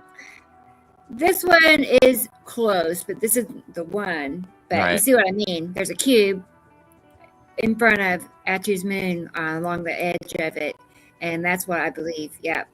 You're talking about the one with the cube on the right-hand side. Right. Except in this picture, right? But there's another drawing where he has a cube like right in the middle, like this one. Yeah. Okay. Mm-hmm. Cool. Look at that. Oh, sorry. Maybe I can find it later. You're checking out all your little pictures. I don't think I have Yeah, it. I'm sending. Folder. I'm sending you a couple of cube drawings. The ones. Here's this one that you might be talking. Oh, wow. about. And then I'll send you the other one. Yeah. I love taking panoramic photos because it helps you, even if it's spread out like that and kind of makes it distorted, it really helps you to see what's happening in your sky at that moment. I really like to take a panorama first thing. A big ball in it. Yeah, And look at the widening shadowing your on field. that. Yeah, widening your field of view also gives you a different outlay. Certainly. Yeah. So you distinguish more. Well, because the planets are closer to us, and now they're going. Yuri's going over us. We witnessed that on Christopher's feed the other day. That was fun. That is We had a cool day the other day. asteroid. Yeah. I'm gonna send you what I had in mind. I'll show you what I was thinking.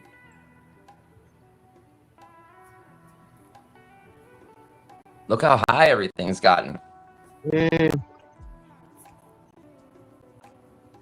Oh, yeah, that's a good one too, Sam. Yep. Okay, good. I This gave is you how it four. looked here That's what I was yesterday. thinking about. Something huge was crossing over both sides of the sun last night. Really cool. Yeah. Now this is ion superhighway shafting. You can see over to the left. There's even invisible ones that are bigger. This is a transfer of electricity between the planets, and the electrons get onto that highway and they fly straight up. And that's why we see the light shaft that's going up. This is Yuri. Call it out getting rid of our extra charges. Right. This Yeah. is the bottom of necessity. Beautiful. Hey, Rebrand is here. Hey, Rebrand. How you doing? Hello. Good to see you. God, I got a spasm in my left arm and it won't. No. Oh, It's a car that's running a block away. Chris is like, no. Mine are in my speech. Oh, look at They're that. annoying. That's Yuri, right? Yeah, this is the site of That's your. awesome. She's been big the last couple of days Yeah. over here. Do you think that might and be it's the coming, skull it's in coming there in too, our or- face. It's going over the top of us and know. then moving away really quick. We saw that on Christopher's video the other day. Yeah. It was amazing Within, how far within- Yuri had moved in like under a half hour. Yeah. yeah, I was that's right. shocked. It's how all quick over in we were 15 looking minutes. at it. We were talking about it. We were describing it. Then we looked over at something else for 10 minutes. And then we went back Gone. to the center. And then we went over to Yuri again, and it was completely in a different place. Like, Yeah. whoa. Yeah. That's Yeah. so cool. Very fast. It's very fast. I And it was You see purple. that- The sky was purple, you guys. It was Oh, yeah. crazy. Yeah. And it really didn't show up in the video, but when I took my sunglasses off, it was weird. The whole sky was purple, and then I turned my head to the left because we were looking towards the east at Atu and Atu's moon, and then I looked to the left, and it kind of changed from purple to like a reddish color, and then it all just kind of went away as my eyes adjusted. But it was weird. I've never seen anything like that before. It's But quicker than it used to. I just want to tell something funny. So in Germany, we have also purple sky, and it's near Stuttgart. And they're talking about in the news, and then they saw first, oh, it's harp, and the colors are from harp. And then they don't say, oh no, that's not true. The experts said it can't be like this, or maybe, but they're really sure it's from the football stadium, because the football stadium has something for the grass, Well. It's the purple stuff for the grass, and it's so funny. I don't know. Yeah. They're so confused, Thomas. They don't know what to say. Of course, They yes. answer their own questions. It's really rough. Right. They're I just saying want that to tell- the Aurora groups in the UK, and the Aurora groups, that weird, almost Peter. orangey, dirty peach Okay. glow that I've seen for a long time since I came here, is it's from the pitches growing in the middle of the night. Light pollution isn't responsible for what's in the sky, guys. And we are seeing nighttime planets now, people, all week for the last little week and a half. I'm seeing Atu and Atu's moon at night. Absolutely. Yeah, it's Atu's moon. Yep. You can see it definitely. without a doubt. Let's look at this lovely green color that we've got in the upper right Look at it. corner. That thing. That is Yep. necessity. How can you not see her? And behind it is Saturn, deep red. And then behind that is Saru. I wonder what year this was. It's been That's a few gorgeous. years, like maybe I 2020 would or say this is a year and a half, maybe a year and a half old. yeah. Yeah. Okay. Well, I've got similar pictures from yesterday evening that look very similar to that. In order for necessity to be in our forward view of the sun, it would Right. have to be about a year and a half old, because right now, Yeah. if we were standing here at sunset, looking at this sunset, taking this photograph right now, Left or right. necessity would be over our right shoulder. Right. So It- that For a while, it was What places? there to the right. Yeah. and yet you can see on the sun at the horizon a little rounded thing on the upper left corner where Matim is cutting in. And we know Yeah. that Matim has only been doing this for just about 2 years. So Okay, Yeah. Tara. I get in it. about a year and a half old. Yeah. Yes, exactly. Yeah. We've moved by 3 degrees off our normal tilt. So we're not 23.3 degrees anymore. We're now focusing back on a 21 degree tilt.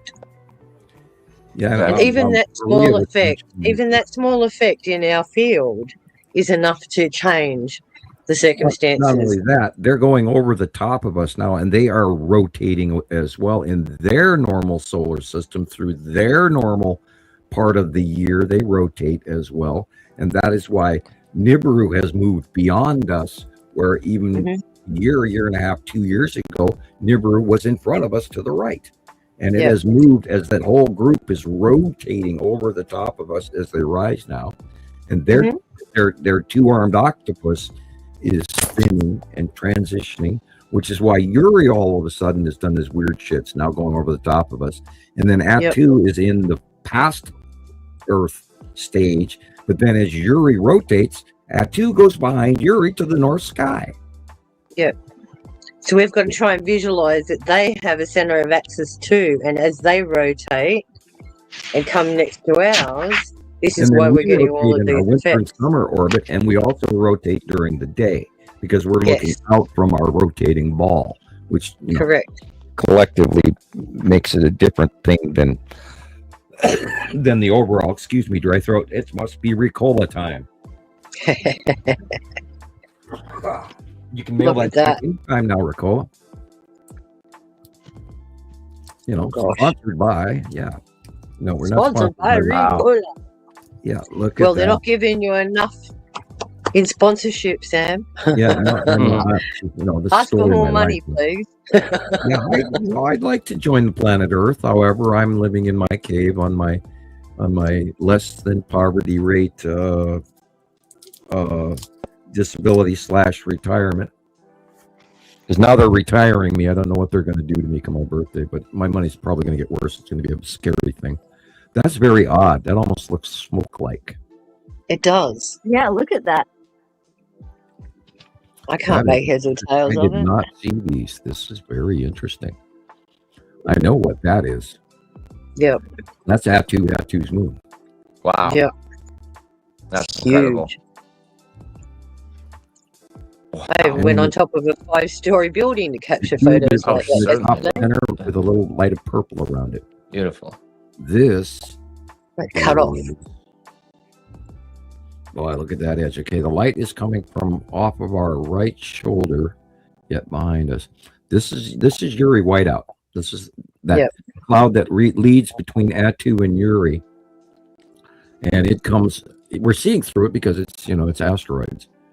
Oops. But there's this big stretch, and now that, of course, is wow, Gorgeous.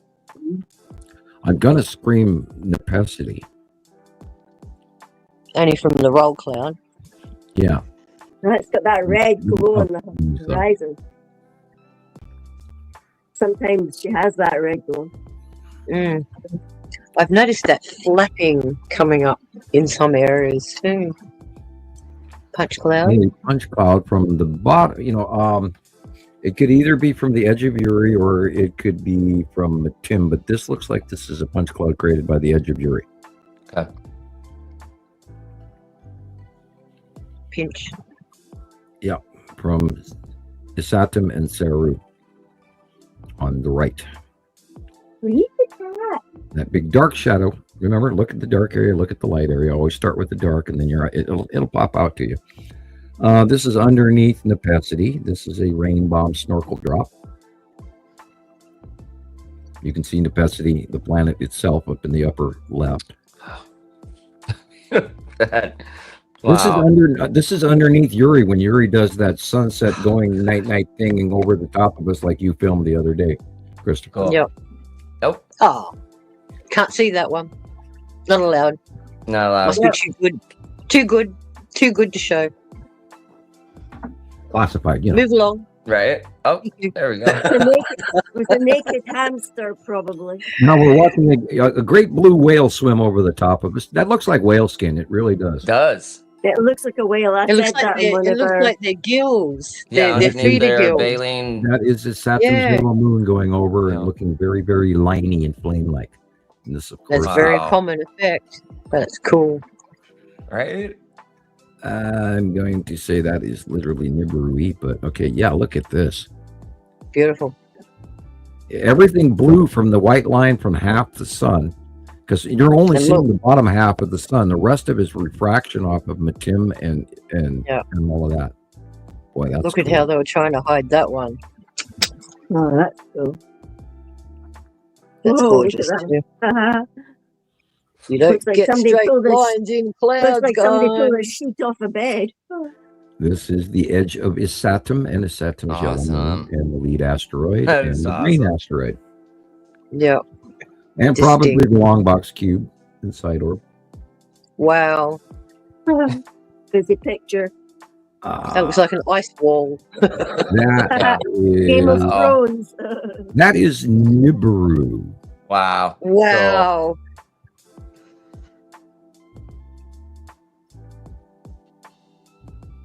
I think this is the spiral asteroid going in front of the sun. Literally almost vertical. Base cloud. Yeah, this is the base cloud of Uri when Uri starts coming in and all of that. And the tan asteroid and everything sublimates and the light. She's coming in over the top, people. Oh my goodness. This is Saru. You can tell by her base. Yep. And the sun is shining through the bottom of the base cloud. Yep.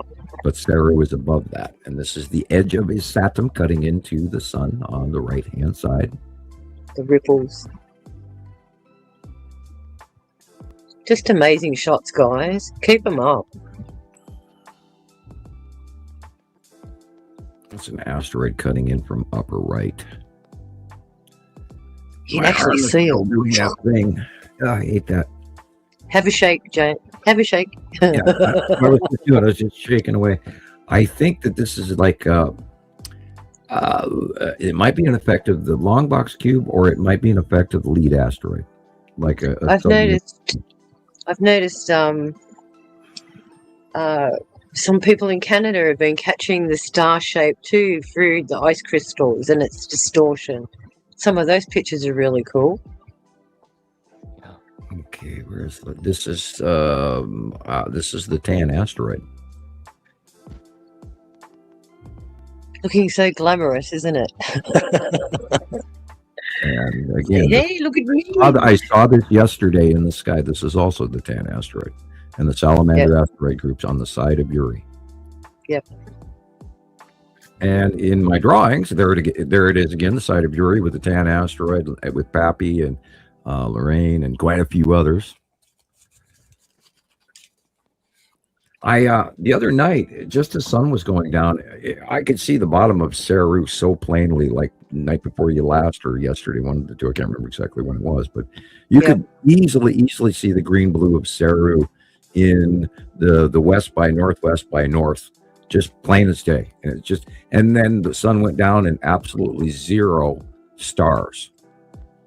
Exactly. I'm up in That's how Montana. you can tell.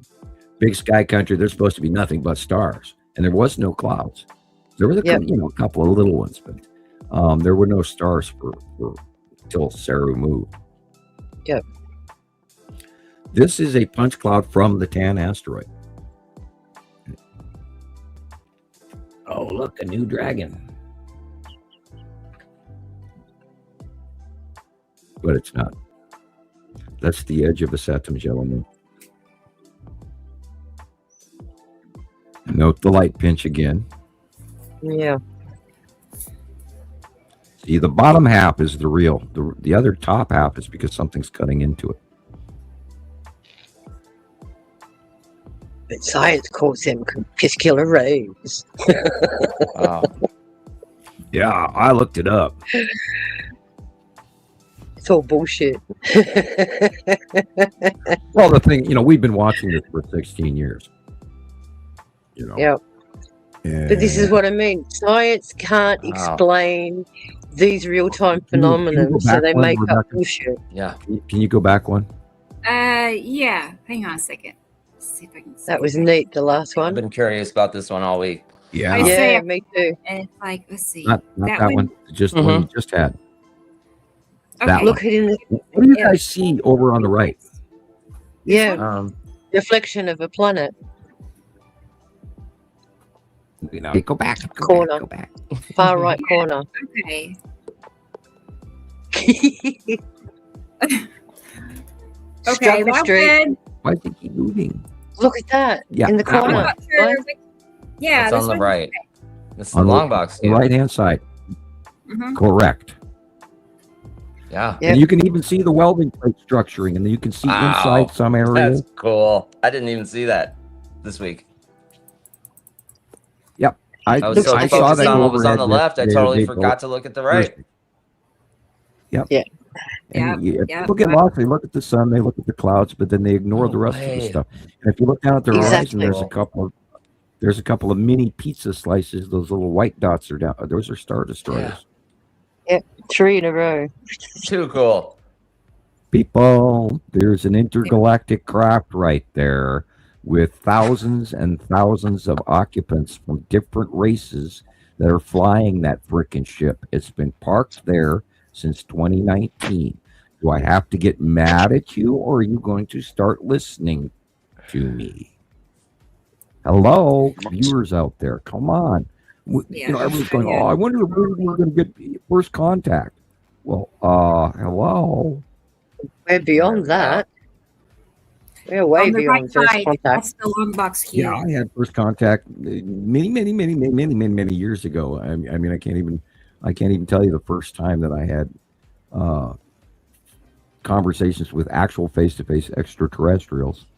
So you should listen. Incredible. Yeah. And that's the rainbow former area. spiders do not grow on trees, and of course that immediately caught my eye because this is what I do. And I know I'm looking at the welded plates of the structuring of this very massive, massive double box cube. That's why it's called the long box cube. It arrived in 2017 by our best bet. We didn't get a live sighting of its arrival, but we did get a live sighting. This came from Mr. BBB 333 or whatever his name is. Yep. And he, of course, doesn't know what he's talking about. But we do. We know. We know. Yep. We know. Look at that. Wow. That is a cut in from Matim, note the blue. You know, and any day now we're going to start seeing side crescents. Now Christopher, in his video on his Nibiru System Skywatcher YouTube channel, just put out a really good video on that where he has that picture of the backlit crescent flare of Matim. Just a phenomenal capture in comparison by Rebecca. Absolutely.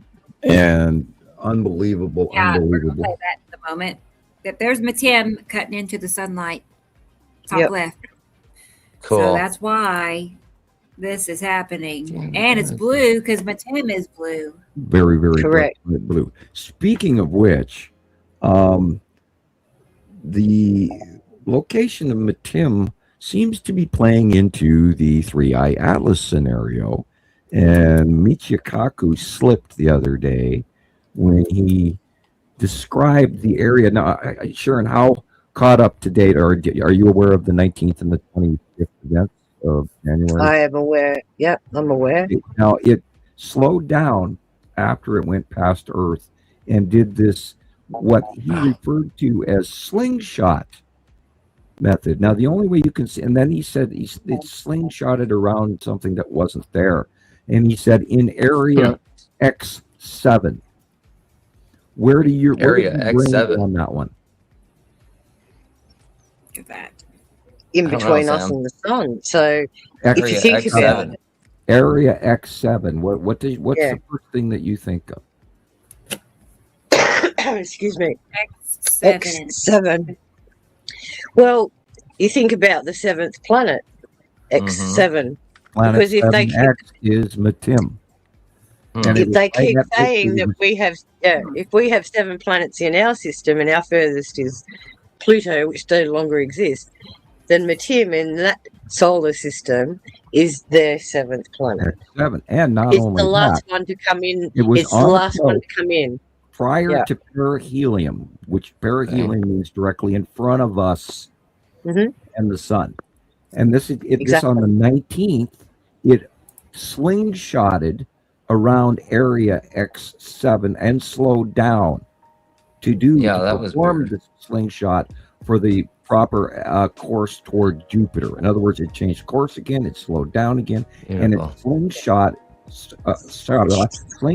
around Matim, because Matim is just to the left of the sun right now, and it was just prior to perihelion, which means it's just to the left of the sun. So what Sam is essentially saying is, if Rebecca can pull up my screen for a moment. Rebecca, can you pull up my screen for a moment? Pull up your screen. Oh, yes. Yep, Hang on 1 second. Yes, hang on. I chuckled when he said area X7, and I immediately went, Sorry, wrong beard. Wrong picture. I love the right look. Right. That's so funny. Bear with me. Love it. Bear with me. I love it. Yeah. Okay, There this we is go. backwards, guys, but imagine this is Matim and this is our sun. As Atlas came in like this, it had to go around Matim, and this is where it actually slowed down before it came back around the other side of the sun. And then once it hit the sun, once it hit in line with the sun, it actually sent a beam to the sun. Yes. And the sun sent a beam back to it. And then it on sped top back of that, around and came. on top of that, on January 22nd, there was the Egyptian Delta event. Yes. Say A, it again, Sam. There was a signal at 1,420.405 megahertz, which is on the hydrogen band, which is what all races would communicate, because hydrogen is the most blatant product in the solar system. Any intelligent life form would know to communicate on that band. It's a pure signal. At 9 o'clock in the morning, when that perihelion alignment between 3i Atlas and Earth and the Sun was exactly at that location, it sent a 3.7 second pulse in a binary signal. And that signal, I've got it written down here. I got to find my other glasses. That signal was such an intensity. It was, let me find it here. It shocked out human resonance as well. It was 10 to the 9th power in watts. Yep. Wow. You know what? I'm going to pause this. We'll come back in a moment and finish our slideshow. I see Jesus is here. I didn't know. Great.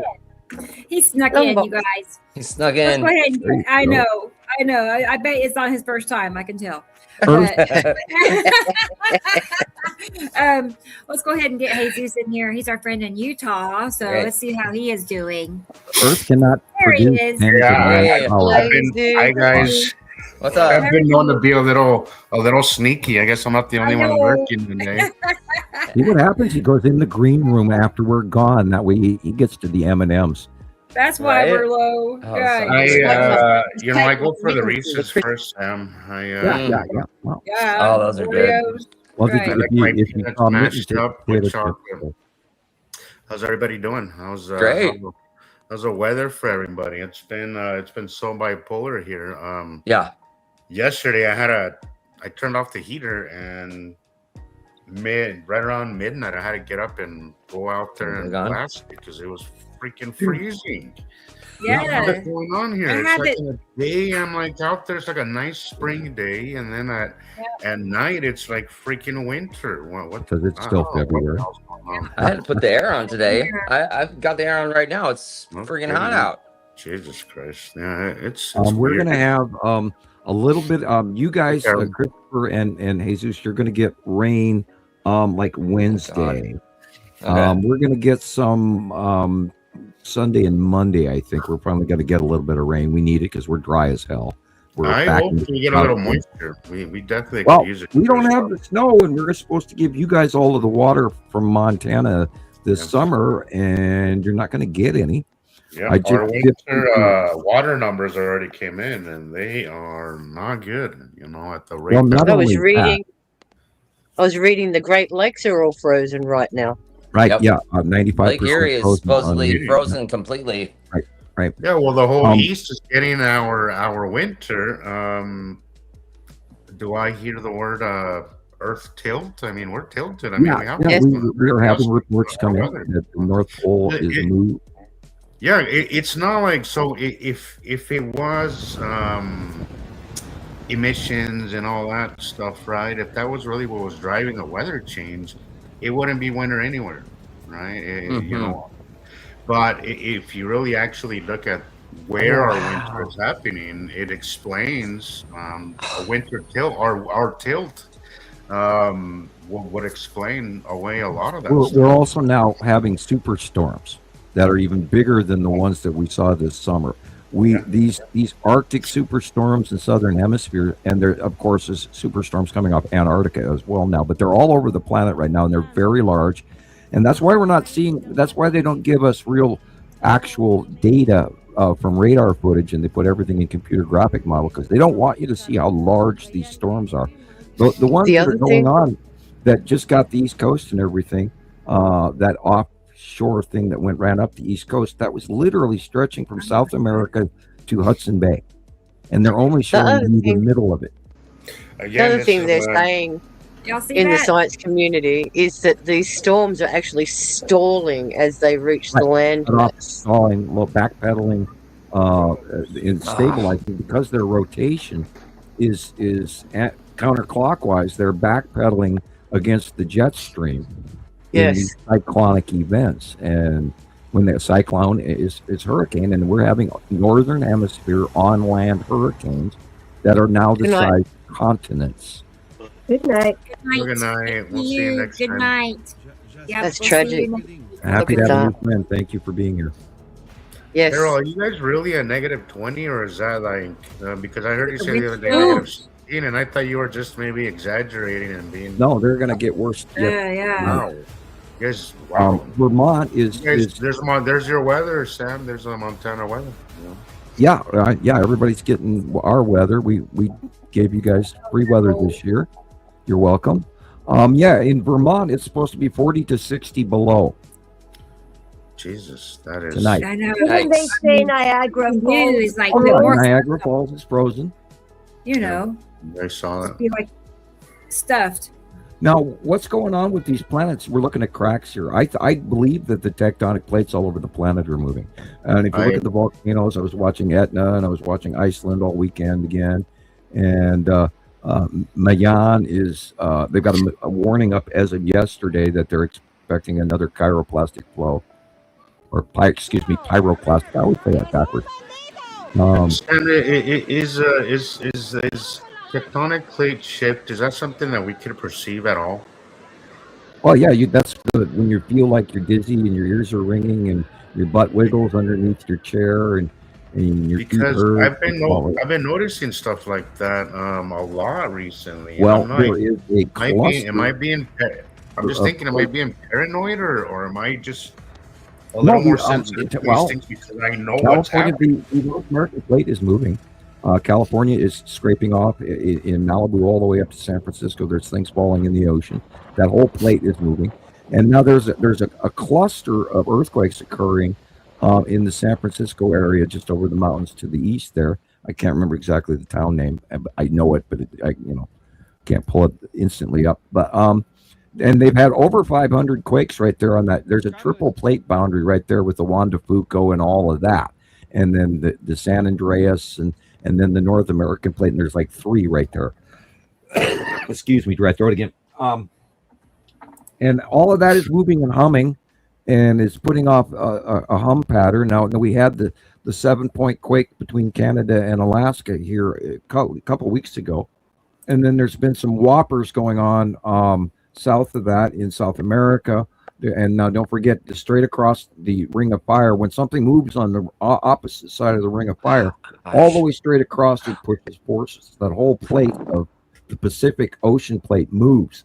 And when that plate moves, and the North American plate moves, and the Juan de Fuco moves, that pressurizes the lava domes, because it adds the gases, it changes the rates, and all. This is when the volcanoes start blowing up all over the place. Now remember, Kamchatka straight across, and Japan and all of that. Japan is expecting a super quake any day now. They are expecting the axial seamount to erupt any day now, which is often and its activity just jumped within the last couple of weeks.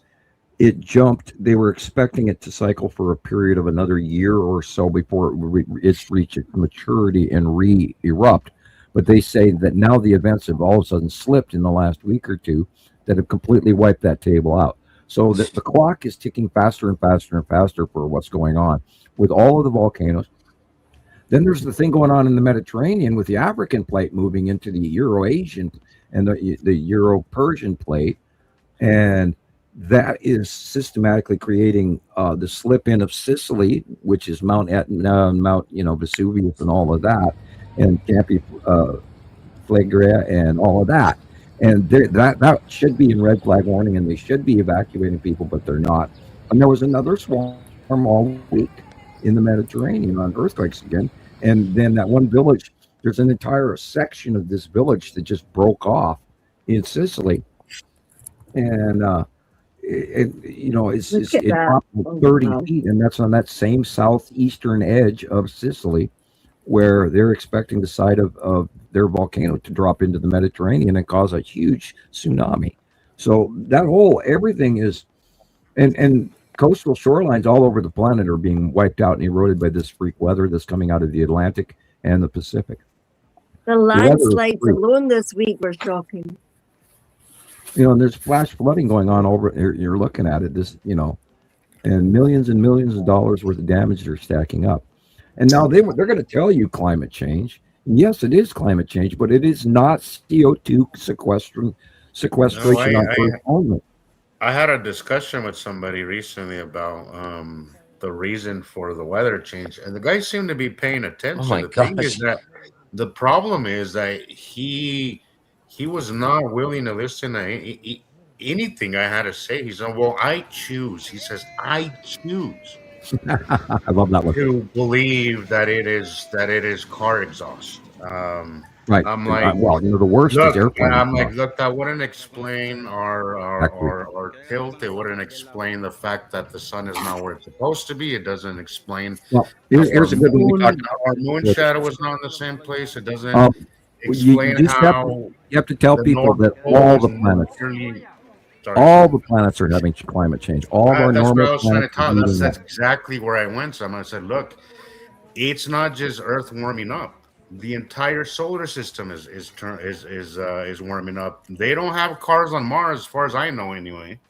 And then you throw at them the axis tip of all the planets' axis is That's tipped in 2011 when that second star got But here. it was like when I mentioned that, Sam, our tilt, it was like I was talking to him in Chinese. Like he did Yep. not understand the fact of where the sun was supposed to come up, where it comes out during our winter tilt, all of this stuff he didn't do nothing of. I'm like, I think you need to do some more homework, dude. And I Yeah. gave him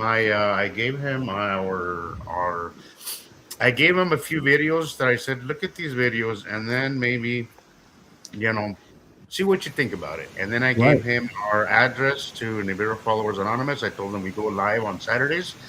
He says, I love listening to you. You have a lot of interesting points. He says, I don't know if I agree. He says, but it was good conversation.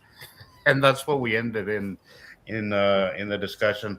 Hopefully he actually sees through it, but it really seemed like he had his mind made up, honestly. If you want an example of something that you can prove absolutely today, just go watch where the sun is setting today. Well, even Mr. MBB's talking about it very vaguely and very misguided, but even Yeah, he's of course. bringing it. I'm like, well, finally, somebody is noticing something that we've noticed for years now. That we've been talking about for a decade. Well, look how long it took NASA to bring out this skull asteroid after, we were reporting it for like, what, 2 to 3 to 4 years. I also before they- mentioned that, Sam. I said me and my group have made announcements well before NASA has ever touched on the topic. I said NASA is not. First of all, it's not trustworthy, and second of all, it's not the authority on everything. Like, look, I keep telling people, like, everybody wants to learn about this stuff by watching the sun on your phone, by watching, and I get it. Look, I'm not saying Soho, all those instruments that we have available are very helpful, but at the end of the day, we still have to trust of the person that puts it out there, which is NASA, and we don't trust NASA. Well, but then you can throw this card on the table, and it's usually one that people take out of the deck before they play normal games. You have a former insider from the Stargate program, I was remote mentioning- viewing, and I my try to get to accuracy I've spent 16 years proving my accuracy, people, and I am mentioned highly accurate. I'm I not told bragging. him we've been watching this for. I said some of us for about 10 years. Others have been watching it for 15. And they go back to the 70s, 80s when things were still spoken about openly. I said, look at the New York Times, I believe, had a article about it in the 80s, and then after that, it just disappeared. I said, You can even look it up in Isaac Asimov magazine. yeah, I said, have you looked into that? I said, have you looked at other alternatives instead of just believing blindly what they tell us? I said, look, again, it's not just Earth. I said, and all Right. these weather systems, they're not local. You have to start. I said, look, first of all, you're thinking too small. You have to think globally. You have to think Thunderbolts project. you have to think solar system wide. You have to think, you have to think bigger, because Universe. if you think too locally, you're not gonna figure it out. You're only Right. getting one small piece of the puzzle.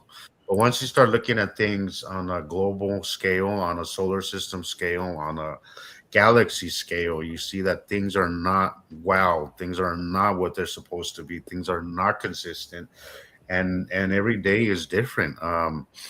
The amount of asteroids that were passing by yesterday was just Oh boy. absolutely scary, scary. That's what These I things had were to. literally casting shadows. They were casting shadows.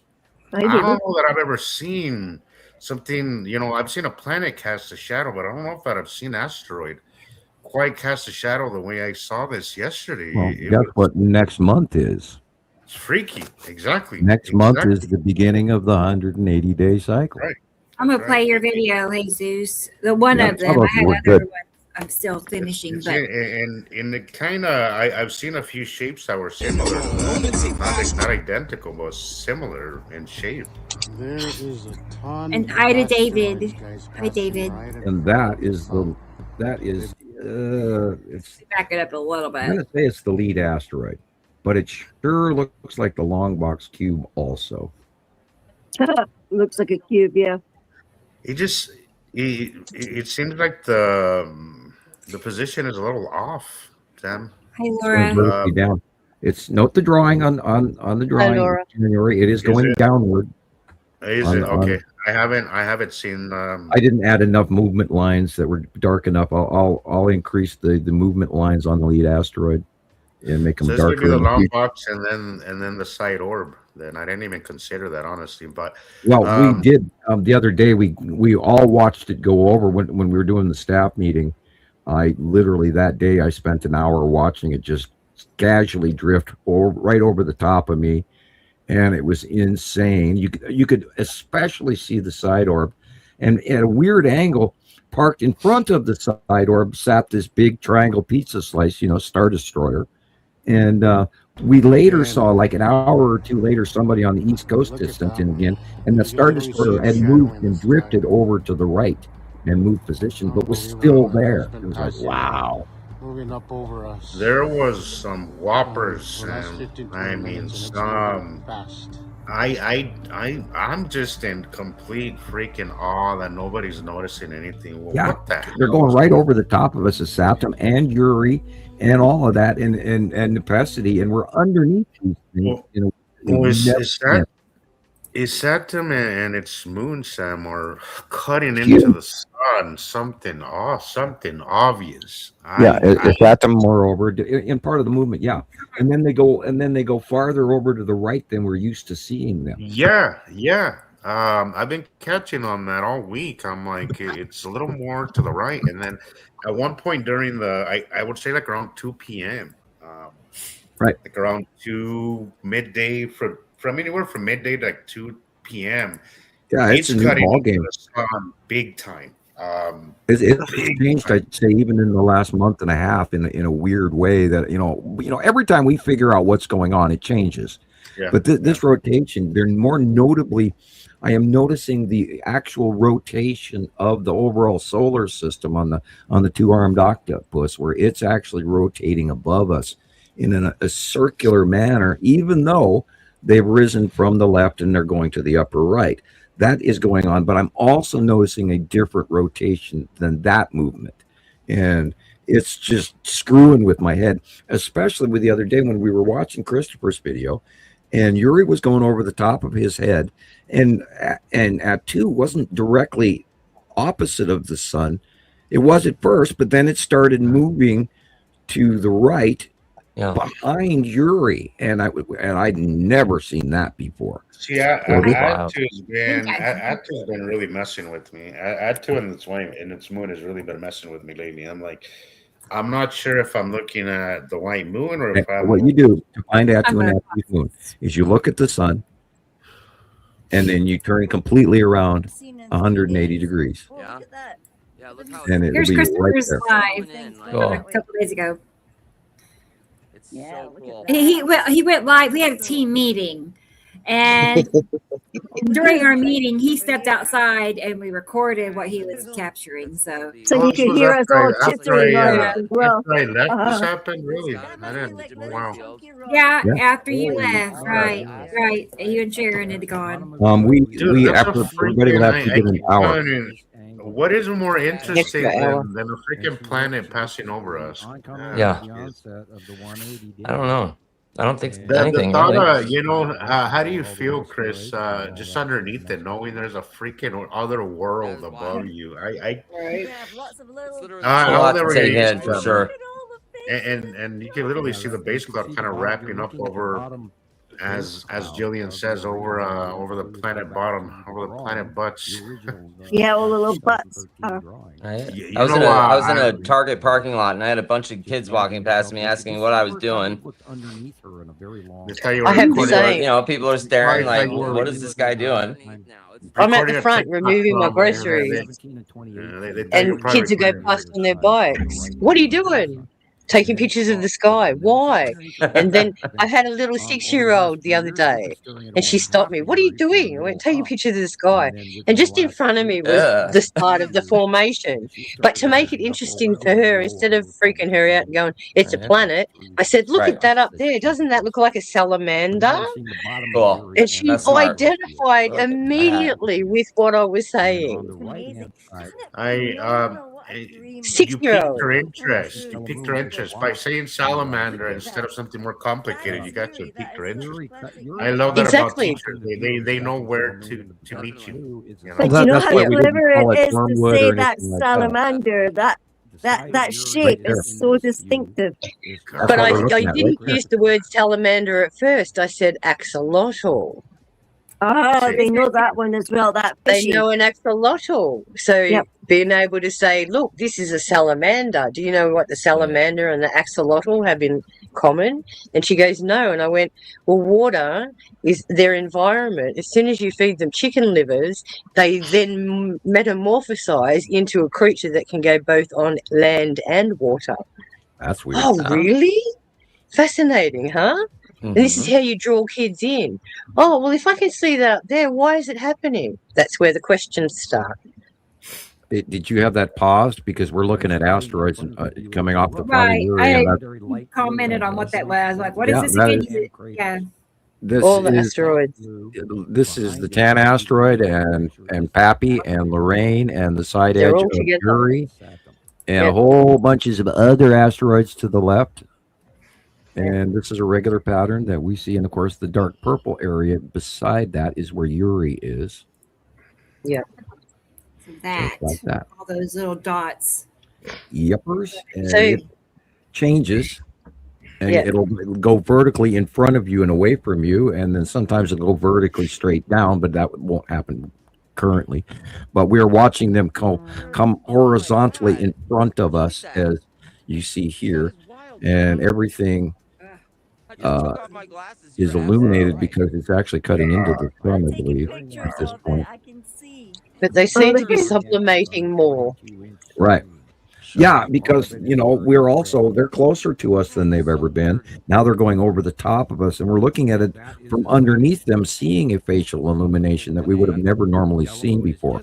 Yeah. Now, for the last 2 or 3 years, we've only seen half, the literally upper half of Uri, because it was in front of us, but on the Z minus 10,000 or whatever, but lower, we only saw half of it. Now it's risen up above us and is going beyond us. And we're looking at the bottom and the real asteroids again. And this should be a very, very interesting 180-day cycle this year. Yeah. Wow.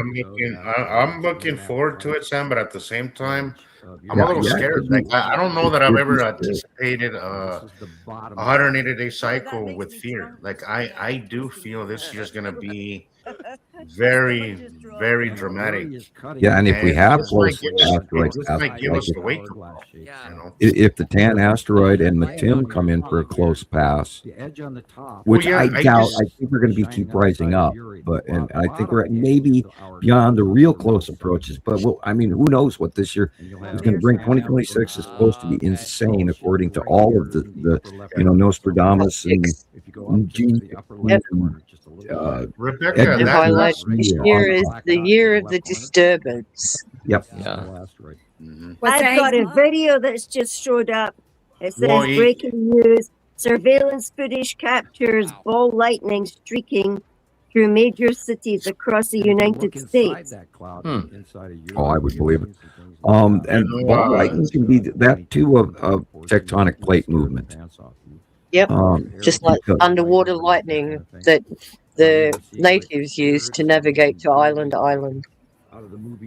the electrical transference, and see, that's what a lot of geologists don't take into account when they talk about pressurization of geology and water going through the cracks of granite and to form quartz crystals and gold and all of this stuff. There's a certain amount of electricity that goes on when these rocks are grinding and breaking and cracking, and it releases that stored subatomic energy, or I should say atomic energy. And if you ever watched a volcano blow and you see all this lightning come out of it, well, that's because these rocks are breaking down and that electricity is being released. Correct. And then Nibiru is we are far So more look at it from our point of view, from a biological system. If they say that we have 4 phases of water, we have the water that we drink, we have the water that's used inside ourselves, but then we also have those spongy parts where they call it crystalline. So if it's affecting our skies like this, imagine how it's affecting our crystalline structures as well. Oh, yeah. And that, of course, is also barometric pressure and Schumann resonance. And this is why we're feeling all the aches, the pains, the ringing, the weird ass dreams. Yeah. I have been getting my butt kicked after my cold, which I'm still I'm past the bad stuff. Still got a lot of phlegm, but I have this pain going on.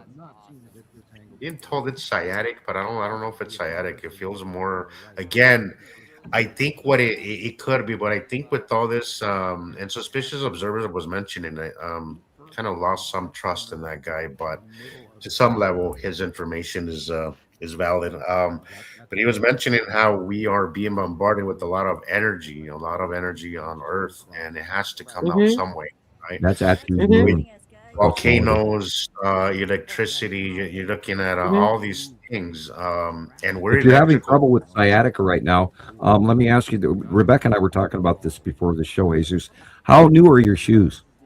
Sure. I'm not as new. I need to go get me some new shoes. Go get some. You know, that is the one thing I am horrible with. I'm horrible with. I'm like one of those that I get used to my shoes and I'll wear them for 5 years if I can. Get a jogging tennis shoe with a higher than normal heel. You want that heel to raise up, and that'll cure that lumbar problem. Right. It's why I have them now. But what I feel, Sam, is that yes. And don't wear your wallet in your back pocket. Because I drive a lot, right? Because I drive a lot. Push your shoulders back more. You know, be that macho man. I do that. I do, and it's the reason why I stay active is because my job, I sit down a lot, right? So a lower lumbar stuff, is because your shoulders are out of alignment. The other day at the staff meeting, while I was taking a walk, I do that 3 times a day. I do about 10 to 12,000 steps every day. That's my goal. But I do it. You wear your wallet in your back pocket or a phone in your back pocket? I was going to say, where do you have your phone when you're out? Yeah. Do you sit on a wallet when you drive? No, I don't. I don't wear wallets. Okay, good. Just don't do that because then you really mess your back up. Wallet in the male back pocket is one of the worst lumbar killers. Yeah. And I used to have one of those thick wallets, and I stopped wearing them. But what I feel is that we're electrical beings, so I have I already have, the propensity of having sciatic problems because of the nature of what I do for a living, right? But I feel with everything happening, it exacerbates all these things. Just the other day, I do take care of myself to make sure that these things don't happen, because I've dealt with it before. And as you get older, you realize that either you take care of yourself or you end up in a box early. And I'm not ready for that. But I do feel like a lot of our issues are being. If you have any issues, they're going to be exacerbated with everything that's happening because we are electrical beings. We are just as Sharon was just saying. If it's affecting the sky around us, it's affecting our electrical, it's affecting our poles, it's affecting everything. You best believe it's going to affect us as well. And if it's only going to increase, how is that going to affect us?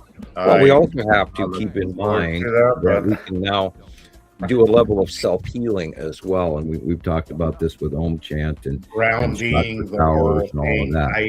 I sit there. I like to sit there crisscross, and take my shoes off and just ground with get the grounding going on. I gotta say, you guys, if you don't do it, please do yourself a favor and do so, because not only does it calm you, but it does make your blood flow way more consistent and way more what it's supposed to be. Sorry, Sam. Exactly. And that's important for people who do, for example, I don't want to go personal for anyone, but in general, it's very important to do this grounding for the vaccine people, because it's, you know why. Yeah. Right. This is the reason why our circadian rhythms are all off. Right. If you'd like to reset your brain and your body, and you want to turn on the unused portions of the human mind, you sit on the ground, you touch the ground with your fingers and your butt and your feet, and then you have to think of your chakra towers. You have to learn about that first of all. To realize, Sam, I was doing the humming. Yeah. Okay. Good. Yeah, I was just getting to that. The throat humming, where you like. My favorite one is 528, and just go to YouTube and 528 Om Chant, and I use that one literally every day. And I will sit in the morning as I'm staring out at the window. I don't even need to literally go outside anymore because I can feel the electrical going all the way to the ground when I do this. Yep. And it's just the contemplation of your mind and grounding and feeling the electricity around you. And then you get that vibratory Om to match the 528. And then all of a sudden your brain turns on and your whole body starts to function and flow.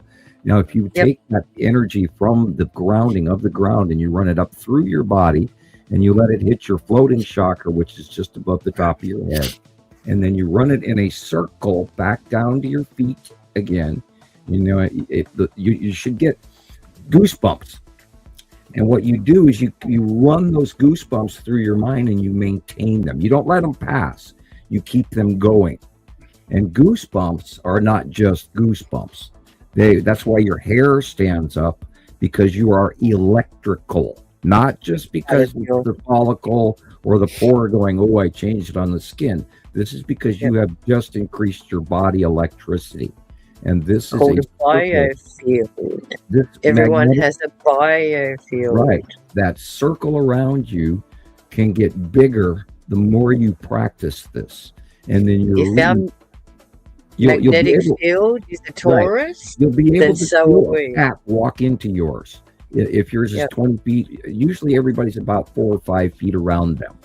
But the more you practice this, and I've been doing this since I was a child, at ashrams and Buddhism, and I've learned long ago what it means to really meditate, is to turn on one's brain rather than seeking some enlightenment.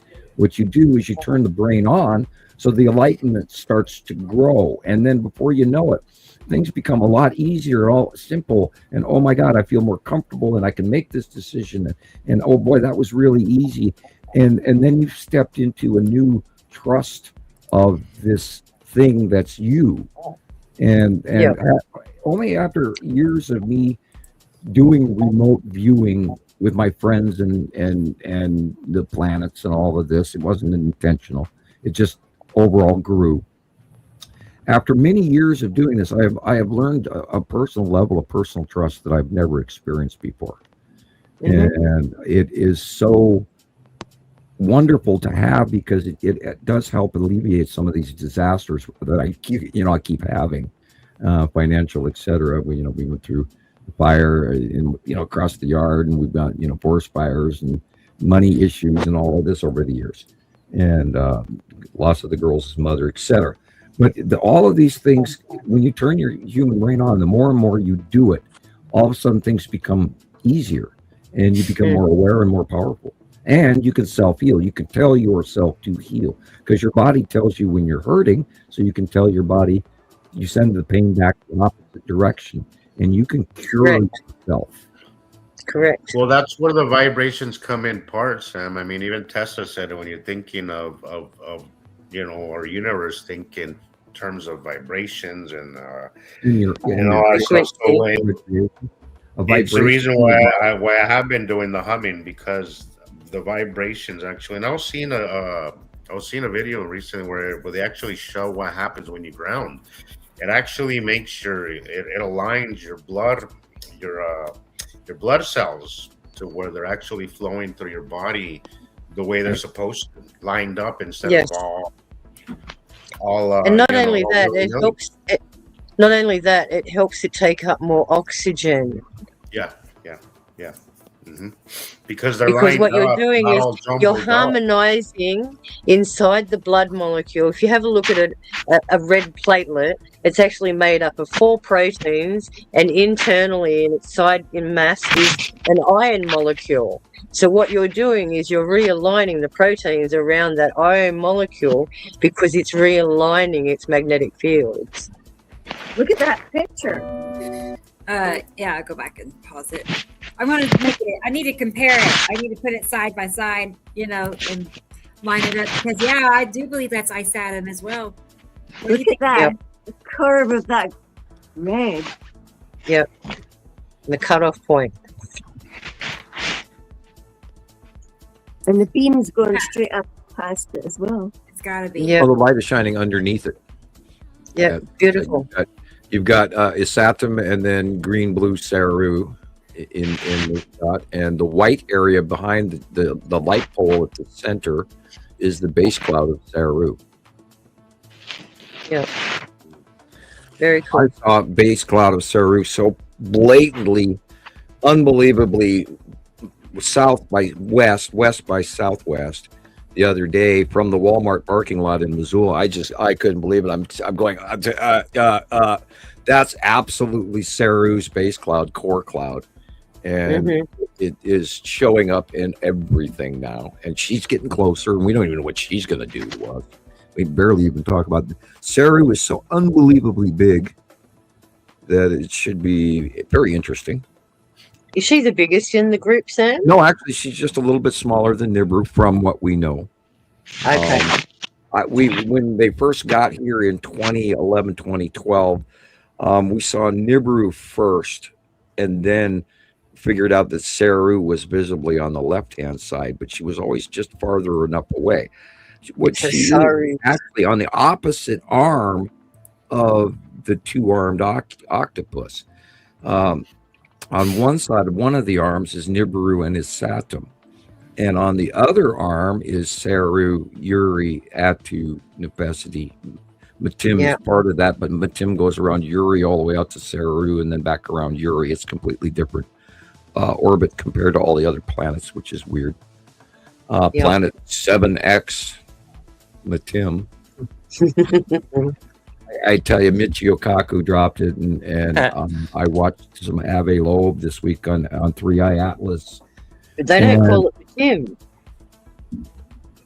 Excuse me?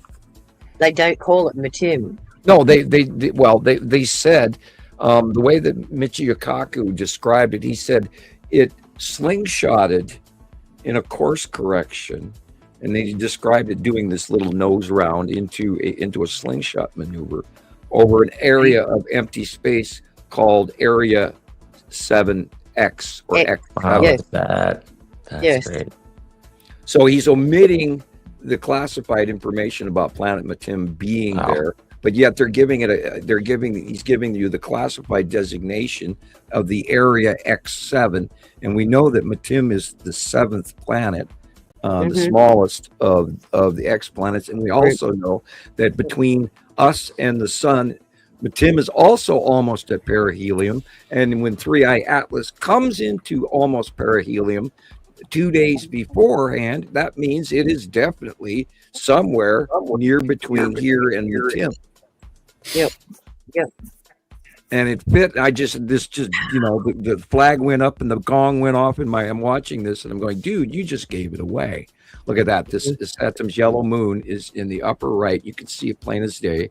And the Saturn is elongated in oval plate, and then Ceru is the greenish behind it. Wow. That is out, and that's the Saturn's yellow moon, and it's huge. I saw it today. See, this is what that looked like my recent video. Mine was a little less cloudy. I'm a little higher, but you could see the double curves. You could see one curve, and then you could see them. I was seeing, and I have a hard time with the overlap. I really do.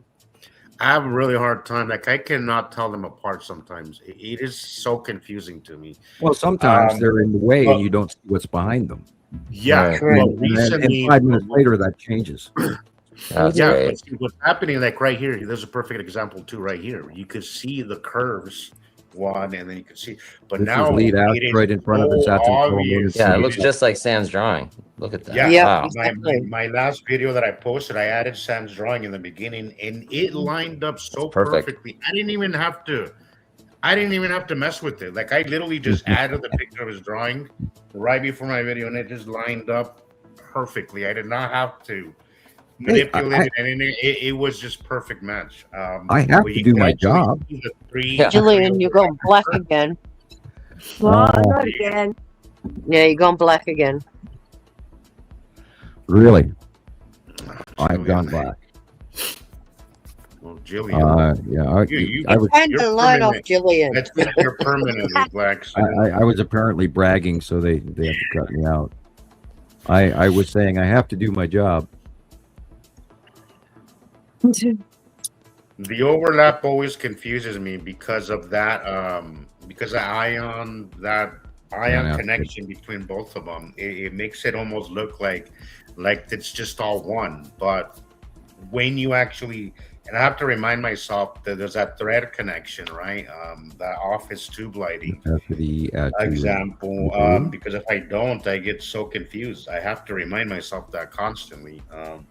Office tube lighting, there is some kind of a reach between the planets. There's some kind of gas or whatever you want to call it, but there is something that reaches from one to the other, and that is where call it plasma. I've struggled so much with that. I've struggled so much trying to get that into my brain to just kind of. I've used this term 1,000, 10,000 times. Thread link, thread reach. Yep.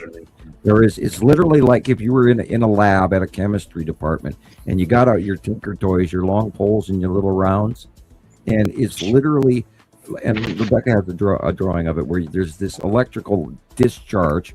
It also goes the opposite. There's a non-visible discharge link. There's an electrical connection between all of our protons and neutrons are held like Lincoln logs or if you remember not Lincoln logs, but what the hell were they?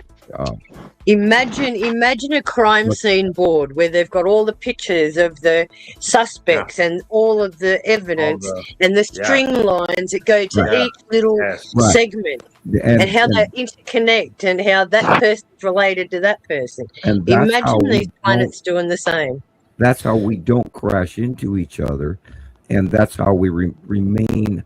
Our planets stay in our solar system. Our moons stay in our solar system. The other planets don't rob our moons away from us, and we don't rob theirs. But because they're built in their structure. And then when they come close to us, the larger magnetosphere of the other planet will bleed off some of our ions, our electrical energy. And this is why you have the streetlights that are shaft lighting straight up, because that larger planet is bleeding us off. And that's why we call it the ion superhighway, because anything accelerated ions, which is what light is, anything that is an accelerated proton or neutron or whatever it is, depending on what it's made of. Usually a proton. it gets onto that connection between the larger bodies, and then it goes straight up, sort of like Is sublimation a factor there, right? Between that thread attachment. I mean, there has to No, be. not on this circumstance. With sunshine shining on a gaseous frozen object, and the ice crystals turn into a gas. That's Put it this way, is this? Can you see electricity? Oops. Can you see electricity?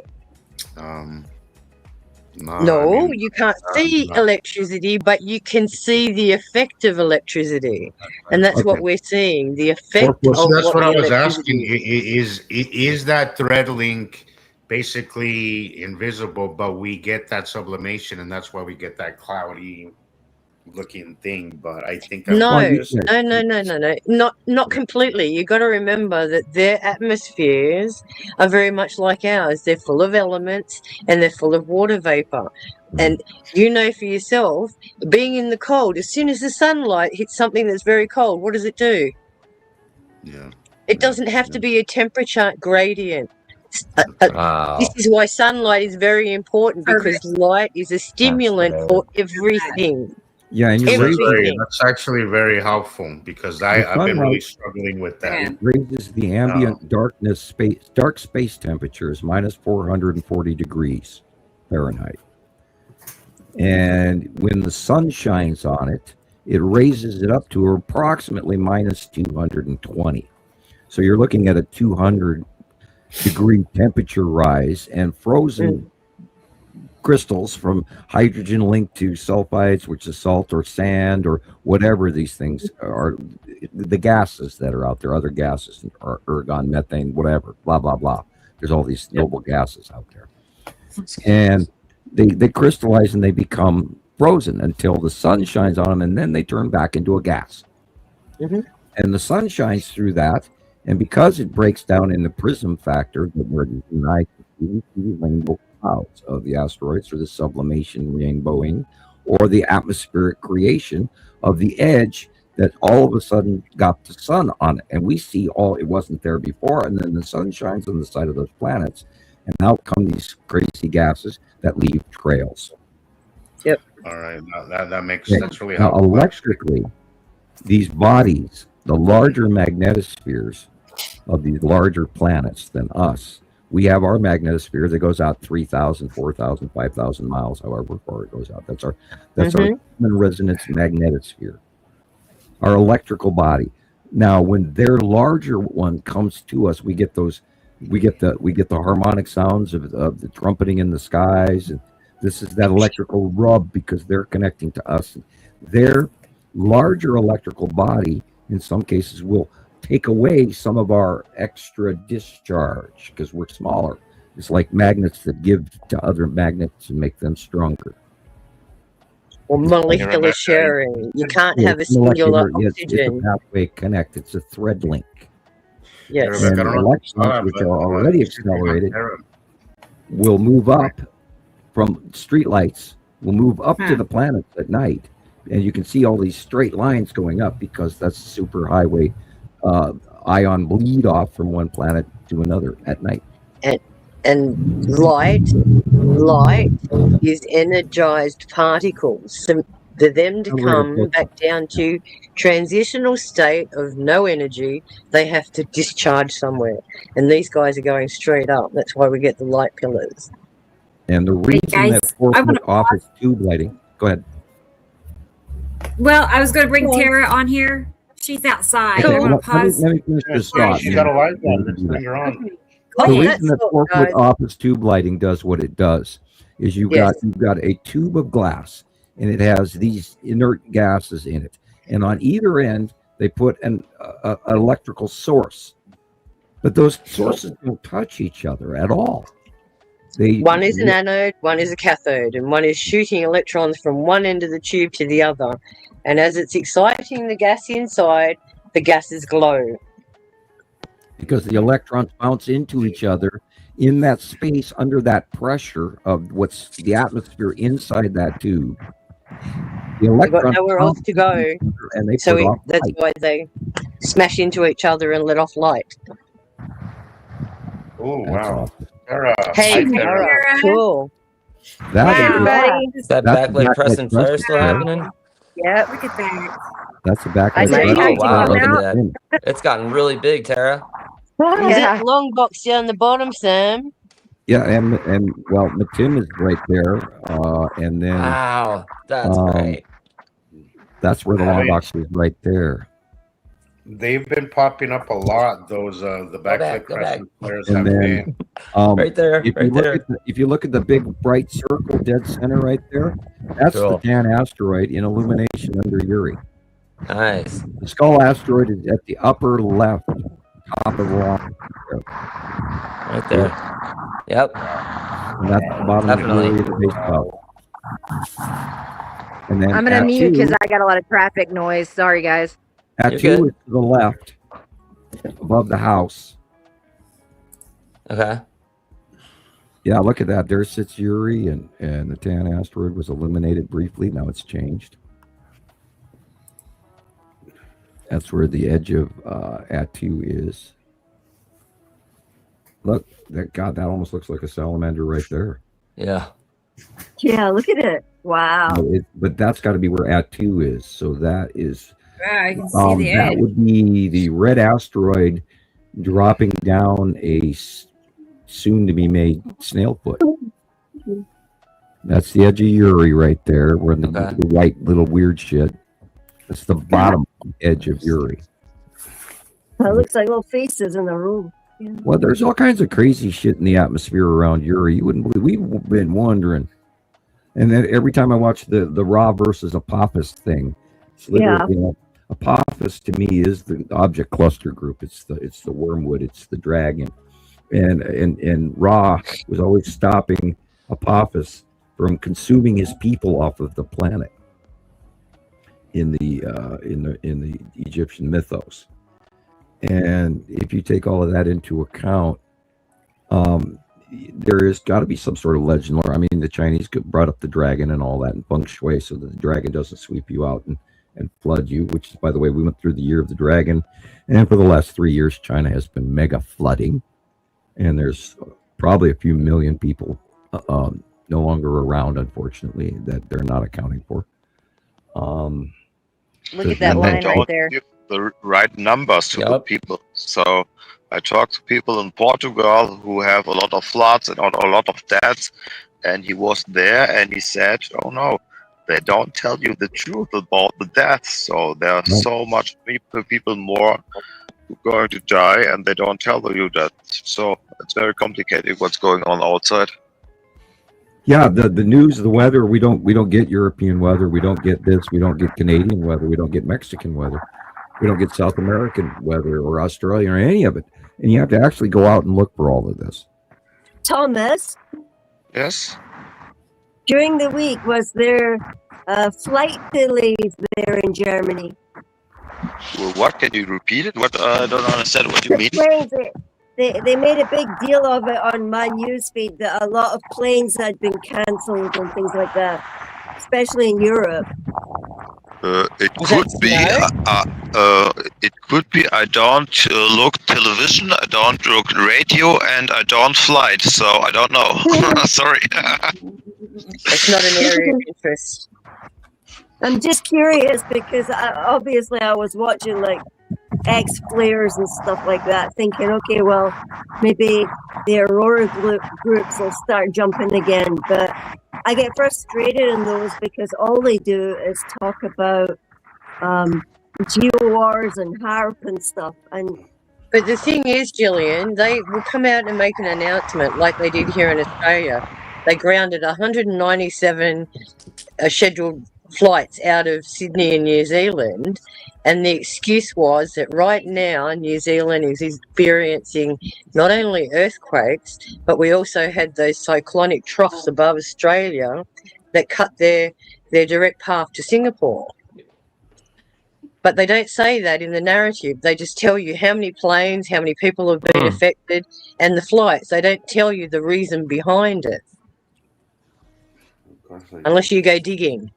Well, our jet streams are insane right now, and the Antarctica region, literally the southern hemisphere, has just completely changed within the last even 5 years. But how many pilots, you think about it, the further up they go, the less atmosphere they've got, so they're more likely to experience more of the geomagnetic effects that the sun is pulsing right now.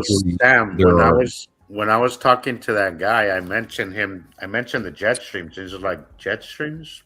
Then you didn't know what I was talking about. Like, what? Well, then you're wasting your time. Yeah. So like he had his mind so made up, yet he doesn't. You can't have your mind made up, guys, if you only have a small part of the story. You have to get out there and look for this information because it's not going to be volunteered to you. You have to do your This is why we need to offer education. And this is the whole purpose of us trying to scream through the highest mountain what our message is. Some people are receiving it, others are just looking at us like we're on the crazy train. But once we get the idea stuck in their head and seed the thought and give them the reproach to go and change the way they think, maybe we can get more people on board. I know that even though, Sharon, that he went and he's like, I have my mind made up, I know that I piqued his curiosity because... You're going to make him go away and think about it now. Well, the way that I spoke to him was in a way that actually he actually respected my opinion because he's like, well, this guy might know what he's talking about, right? Look at that. Wow. I don't think he really understood. I said, there's a band of weather on each side of our poles, right? One goes one way, one goes the opposite side. I said, well, first of all, they're not. Mention the toilet effect. They're not going in the same direction. At least it's a beginning. That's amazing. No, I want to talk about the intergalactic fleet that's been blockading Earth, and scaring the crap out of all of our governments. But if this guy didn't even know what the freaking what our jet stream was, then I'm like, I need to keep it simple because he But see how much more further you are along on the path than some of these other people that are still in baby mode. And this is what I was saying. Me and Sam were talking about it, is that we have to own the fact that we are experts and we do know more than a lot of people do. And we have to We've got how many years experience? Yeah. It's experience. It's finding the right source of information. And it's questioning. Because God knows. Not just accepting. And not just accepting. Question everything. Exactly. Not just accepting. That's what I was saying. Just because NASA says something, it's not set in stone, dude. Like exactly. They're first of all, it's a government funded, and government isn't here to inform you or make your life better. They're here to manage life and make sure that you go to work and pay your taxes and do all that stuff. They're not. Does anyone question where all the money's gone? That's right. Decades and decades of screwing the US people over for funding. And they don't tell you what it's for. We get CGI at best. We get CGI. That's what we get. We get CGI for. And yet the secret programs going on in the background, they're making huge, phenomenal progresses, and yet we're kept in the dark about it. Oh, I totally bailed on them from the moment the ISS Bumblebee thing happened. And I just I can't. You know what did it for me, Sam? Was the NASA director going up in front of everybody in making? He made an announcement saying that. So he was saying that there was this little girl that sent a letter talking about Planet X, right? And he's trying to calm the girl down, right? And I'm like, look, I know that he's talking to a child. But at the same time, the way that he literally looked at everybody, looked at that camera with a straight face and told everybody that Planet X was a rumor and that no such thing exists. And I'm not advocating for Planet X because we know that. But the fact that there is something besides our known planets in our solar system. Well, had you thought... Well, just a question. That's what did it for me. I was so maybe it was above his pay grade. You're lying to us. Like you're. Well, maybe he did not. Maybe he does not know about Nibiru. Right. Yeah, That's exactly. Or he does, but he has to deny it because he's got the thumb screws on him. Yeah, that's right. Hey guys, Well, you I'm know sorry. what? I just wanted to. I honestly, Sam, I think he did know.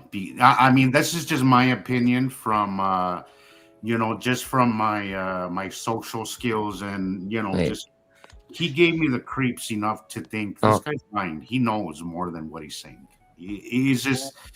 I don't know how anybody could take these people seriously because if anybody with a decent judgment of character can tell you these guys are just there's something wrong. That's with where our bullshit meters work so well, Jesus. All right. Hey, I'm sorry, guys. Tara. Wait, Tara. I'm It's gonna. all right, Tara. I was gonna pop off. I was gonna take a There you couple go. pictures because I have to go. I have dinner plans, but You're I good. wanted to pop on real Awesome. quick because I happened to come outside and look what we got. Like, Yeah, I was Thank great. you. Thank you. Thank you, I'm Tara. so Thank you. thankful that this is my outside view. I just have to walk outside. I hope you recorded it.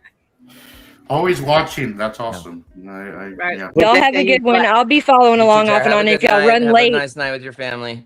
Have a good thank day. you. If y'all run late, I'll pop back on, of course, Cool. Have a good Okay, day. Tara. and say hi in the chat.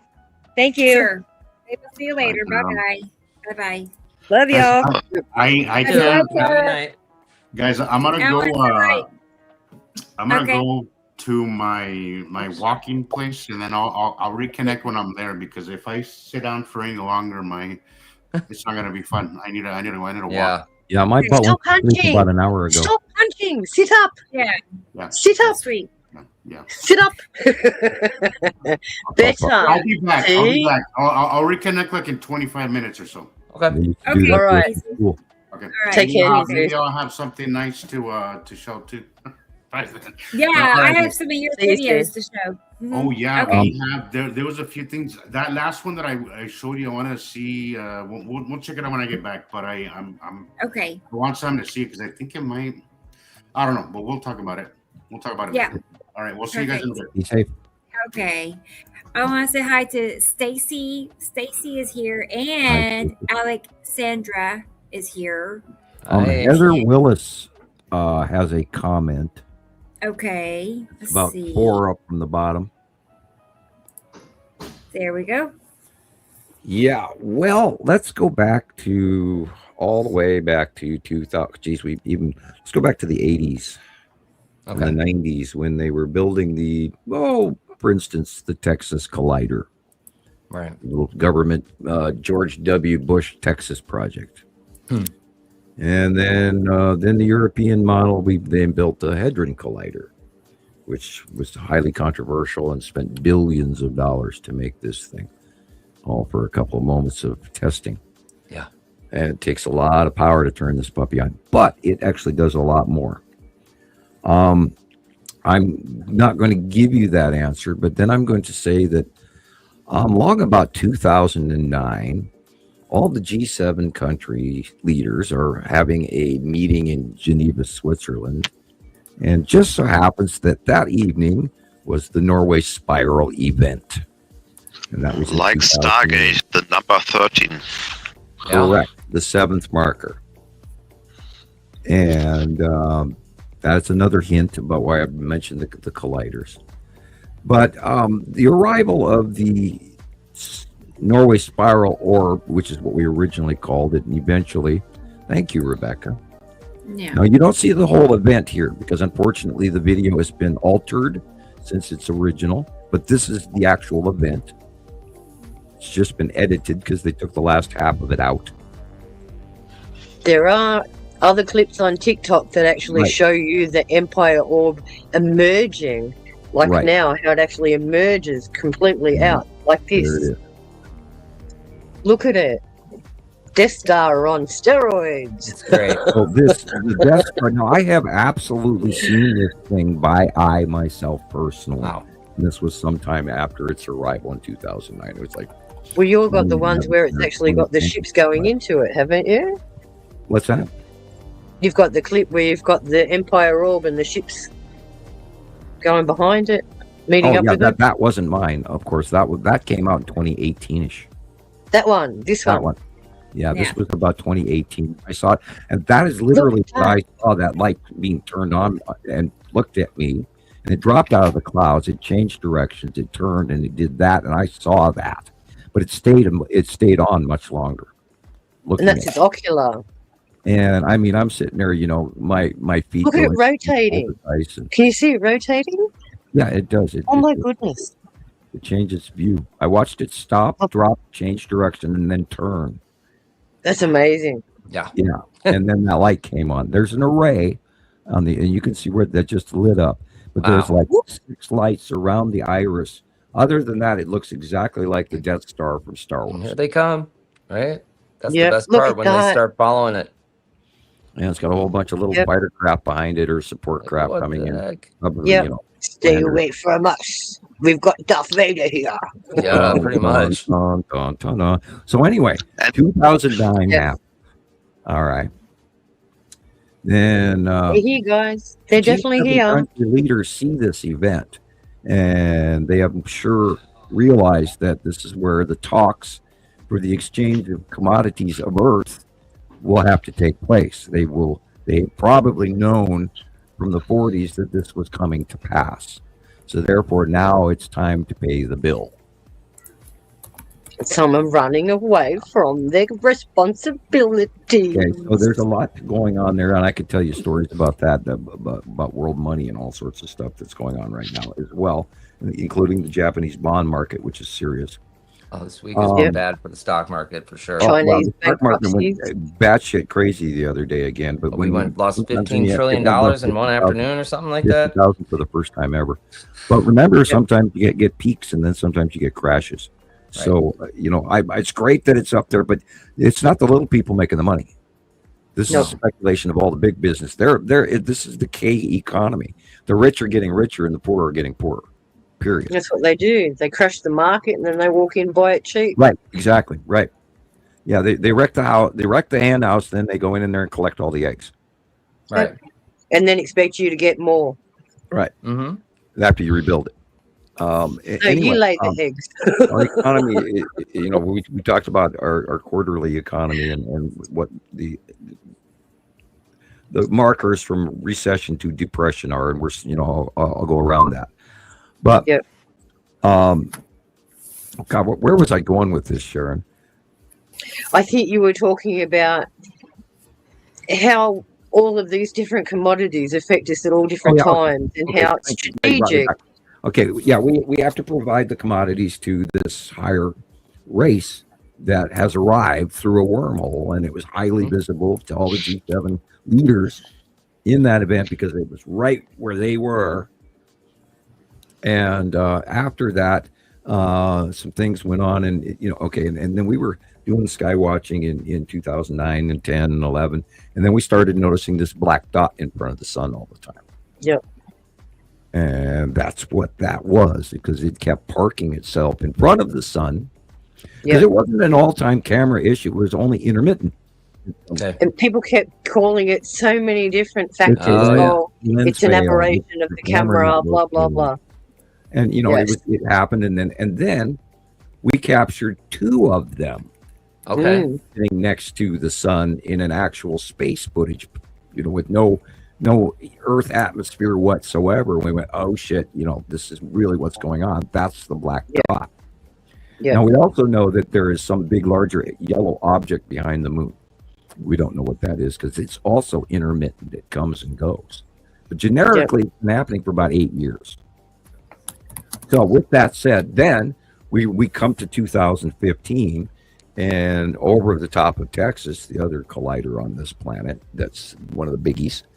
The cube burps out of a wormhole right over the top of Texas, which is why it's called the Texas Cube. Okay.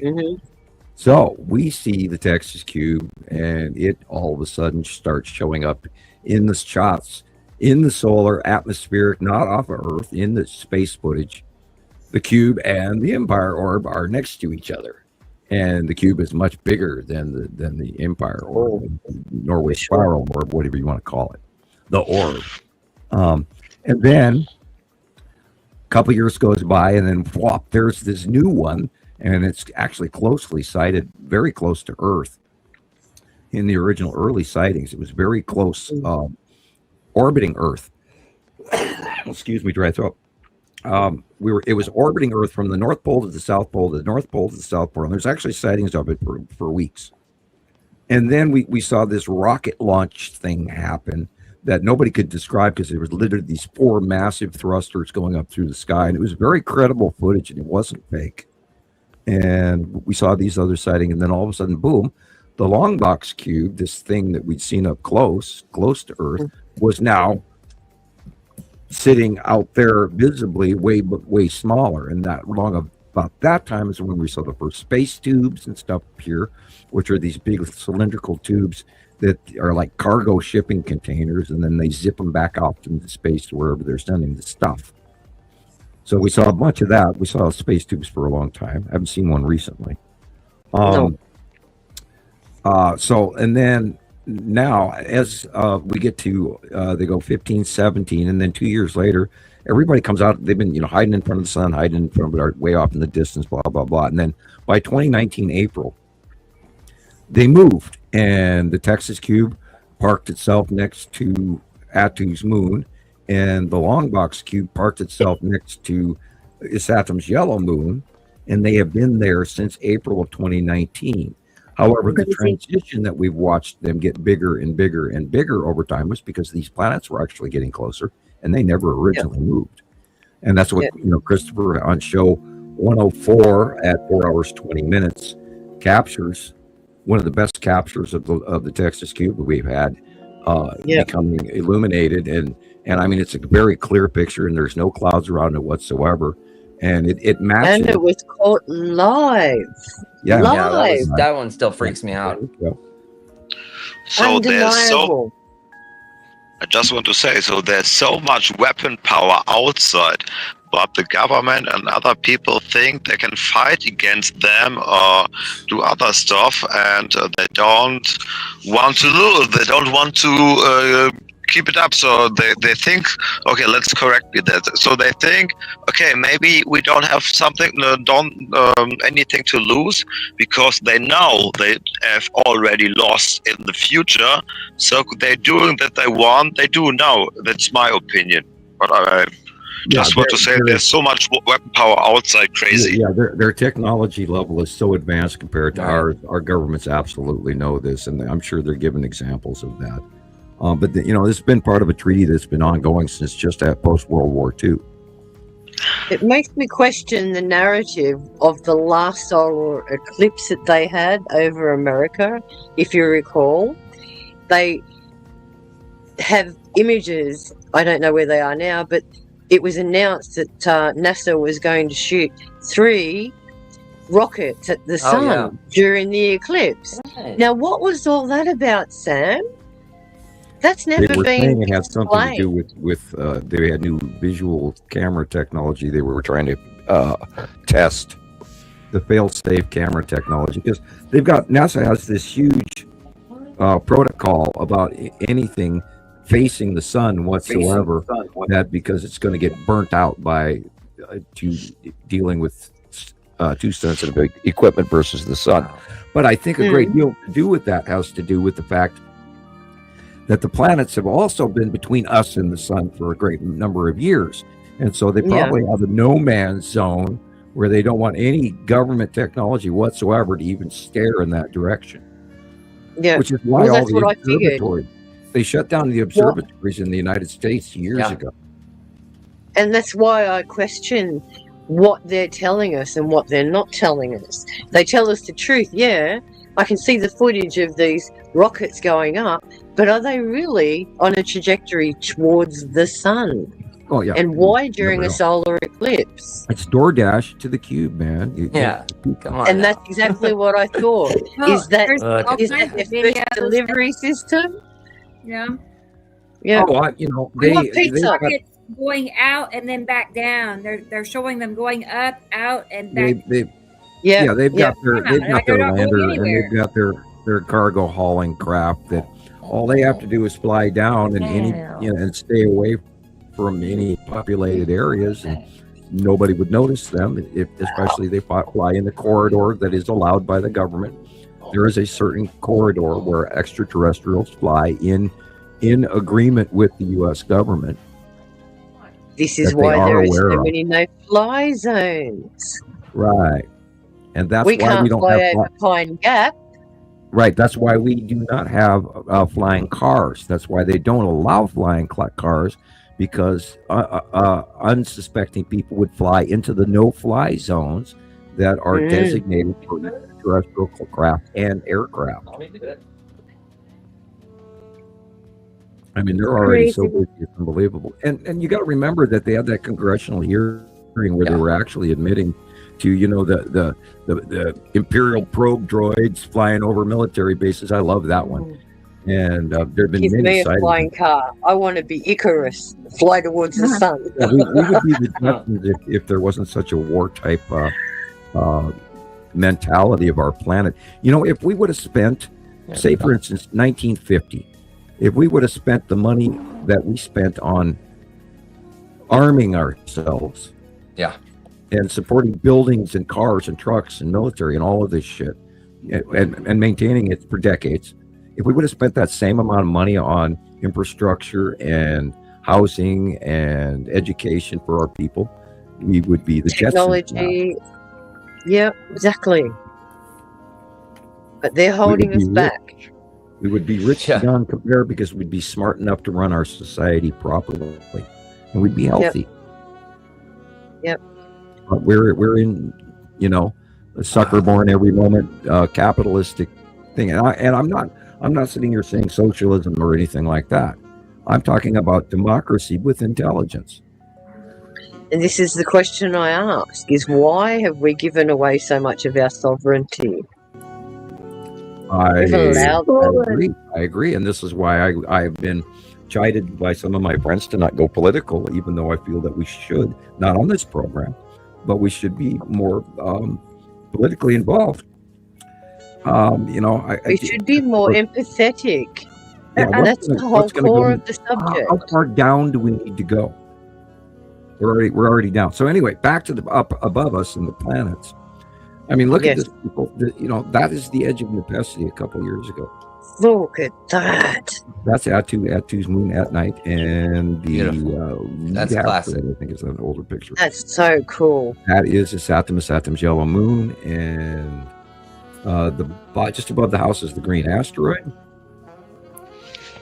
Hey, I just wanted to add that this video was made by Christopher. Like, he collected a bunch of the posts that I made this past month.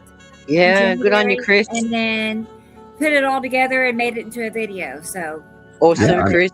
I was the other day I was watching this from the kitchen while I was wiping the kitchen counters because my brain just went right back to where we are in the video.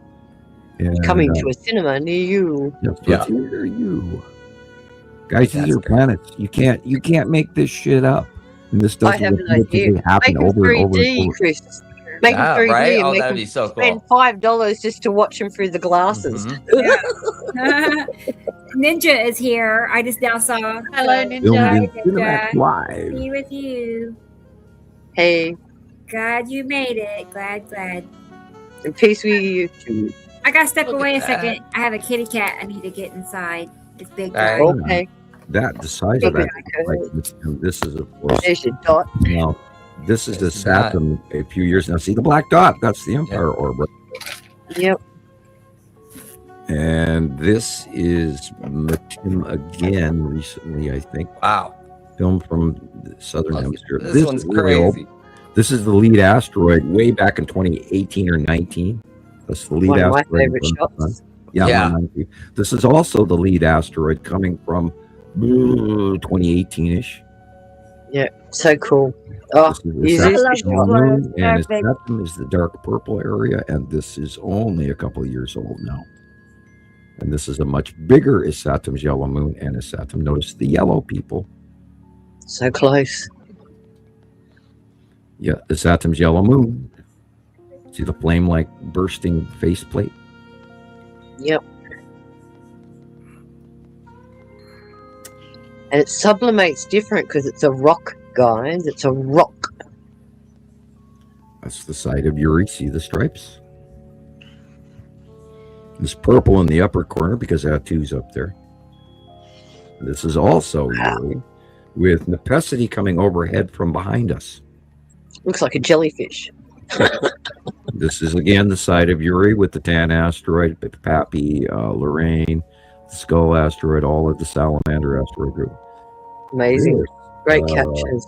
This is Isatum. That again is Uri and the Tan asteroid, and Pappy and Lorraine and Oman, and the Skull asteroid, dead center top left. Yeah, look at that. This is looks like flames.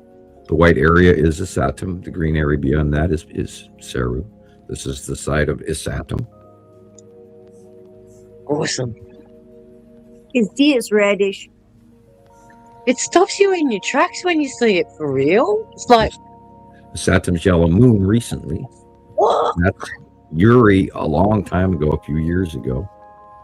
So look at Uri. Uri's beautiful. I remember so many pictures. Oh my God, this is Isatum. Budapest. Yeah, this is Isatum's yellow moon with Nibiru behind it way back when. This is the site of Uri. Tan asteroid is middle left. It's dark purple. This one, wow. This one is I'm not even going to comment on because there's some controversy around this photograph. And Plus the overcorrection in the tint. Ownership. That is Isatum's yellow moon. That is the site of Uri. A year or two ago. That again is Isatum's yellow moon. The music behind it's cute. This is Atu's moon and Nibiru. Wow. Look at that thing. Those passing planets, people. This is Uri again. Makes you wonder, what are these people thinking of when they're taking these images? Right? That is the Isatum. Yo, what was that? Yeah, that's the big curve of Isatum. Upside down rainbows. That again is Isatum's yellow moon and Isatum. See the reoccurring pattern, people? Again, Isatum's yellow moon, lead asteroid, and the green asteroid, and the long box cube are all in that shot. Sam's going on for hours and hours with each one. And Uri, the illumination above the street light all the way up at the top of the page is the Tan asteroid. Great. Helps us identify too. And this is Isatum's yellow moon on the right. Amazing. Still got 2 cups of coffee, Jesus. Yeah, I had to have a cup of coffee before the start of the show because I was a little bit zony. Did not sleep well. Yeah, I'm up to 3 now, so I'm quite boy. I'd be talking 300 miles an hour. Well, I have to keep myself under control. Okay. Someone said okay. It was Sam walking away for a moment. Look at that one. Looks like a dragon. That's cool. The circles. Spiral asteroid. Going zoom, zoom, zoom, zoom.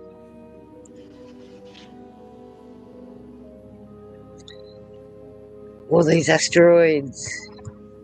Look at that. My goodness. So many. So many pictures. But it just highlights how around the world we're just seeing so many amazing different ways. Look at that. That looks like a peace symbol there, Gillian, the bottom one. Huh? Oh, it looks like those little baby socks. Yeah, well, that's what I mean. And you look at them and you think, nah, that can't be. Look at the shadow up the top. It's like, what is that? What's really going on? That's the problem. They don't want the truth. They just want to have the lie and to live their life. They don't want to get all the answers. They are very scared, most of them.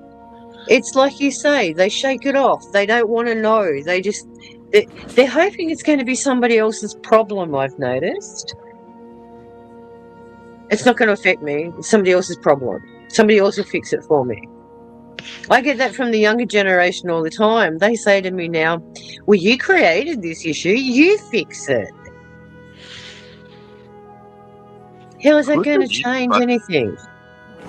I think there are different ways in thinking of the people. So some of them are scared, some of them are doing what you are saying, but other people, for example, have other issues. So some of them want to live their life, they plan in the next years. So they don't want to this happen to this future because they are scared and they say, no, it couldn't be, I want to have my life and this is bullshit. So the other stuff I know is some people I talk to have noticed the sky and doing research on their own, and they look at the sky and look at this because they have the feeling. So they have a connection to the source or to the universe and have the feeling that something is wrong. And they are looking the stuff up, but they don't all answers. But these people are already there because these people are on the way. The other people who aren't on the way is, on my opinion, are lost. You can't help them. So I agree. There's some quotient of the people that are around us that are either receptive to new information like this or just totally reject it. And again, as you said, it's based on their personal life experiences, what they've been engaged with, the mannerisms they've been passed down from their parents, their beliefs, their own fundamental beliefs, or the beliefs that have been inherently given to them. And this is where we have to always challenge. This is why I say it's very difficult for me to get through to the younger generation, those that are under 30. And that's exactly where my son lies, because his generation, where they've just turned 30, they grew up with the phones in their hands. So they never really experienced the outside world from a perspective without technology. Whereas people like myself, Sam and Gillian, and even Rebecca, we grew up in an age where we didn't have those influences. So we were able to pick up on these nuances that were always around us. We were always told, my look at the first sun. computer was a teletype. And this is what I mean. So they are a different mindset completely, because they base their whole lives on technology. And this is why they are so fundamentally pushing for digital IDs, a unified wage for everybody, and this and that. But they also don't realise the repercussions of that if you have a total digital world, and if something happens like a Carrington event, all of that information's lost. You've lost your identity. You've lost everything. Who are money. you in a world where we're back to the Stone Age? In a banking system, all your money vanishes. Oh, there's no banks here, so yeah. So this is where I'm trying to highlight the point that because we have gained the life experience and lived without the technology, we have a different perspective on survival, what the environment is telling us. Preparedness, how to be an individual that's trying to give back to society instead of always trying to take. And these are the points we're trying to make to the younger generation. Don't rely on your governments to come and rescue you. We've seen that with our own eyes on some of these isolated incidences where people have lost everything. How long has it taken rescue crews or even FEMA government organisations to go and give those people what they want? Here in Australia, we had the same similar thing. We had all the floods and people lost their homes. They had to go to temporary accommodation. Our government turned around and said to them, to people that have lost everything, either a bushfire or flood, we'll give you a $750 relief package. But you have to apply for it, you have to qualify for it, and you have to actually have an assessment on the insurance, what you've lost. If you had no insurance, forget it. You're on your own, love. You're on your own. Yeah, that's what's going on now with our PMA as well, and they're really they've gutted it. And they are, we talk pros and cons on that, and we try not to go political, so I'm going to bypass And that. this is why we talk about the Aussie spirit. When things go down, we collectively come together and work as a team because our community is valid and worth something. You don't hate each other. If they turn their backs on us, we have to turn our backs on them too. Right. What's going on with the 3i Atlas? It just crossed my mind. I'm flipping my notes here. Earlier we talked about that signal. Yeah. That hit the Giza plateau and something happened. Okay. We've talked about what's under the pyramids. There's machinery at work here, I think, and I think that we have ley lines and pyramids all over the planet. There's been activity going on with the pyramid in Alaska. There's been activity going on, in Russia and all of these secret civilizations that Russia and China hold. Uncle, what is humming? Yeah. Uncle, what is humming? Yep. There's and that signal turned some machinery on, especially. Now, this was recorded by England as well as the European Space Agency. When that pulse got here, it answered and it cycled down in a hum for a 48-hour to 72-hour period. And that same signal happened exactly half the time each time. And then another 3.7 megahertz, 10 to the 9th power. We brought Jesus in. Can't even quantify that as a value. We can't even produce that amount of electricity on the entire planet all at once. And this wasn't, in space, harmonics build up. They start at a lower resonance and then frequency builds to a harmonic fruition or culmination. But this was an instantaneously high, full off, 3.7 seconds long. Like someone turned the light switch on and off. Right, exactly. And that's where I was going with that. It turned on something in the Giza Plateau. Now, that area has been cordoned off, and they have made it classified now. And that happened on the 22nd of January. So whether we like it or not, or all these people are hemming and hawing, and, well, how does it affect me? Well, guess what, people? It's happening. It's an ongoing process. We've talked about this before. We're talking about different factions. Everybody always thinks it's 10 little green guys in one little tiny ship. That's not what's going on here. Yeah.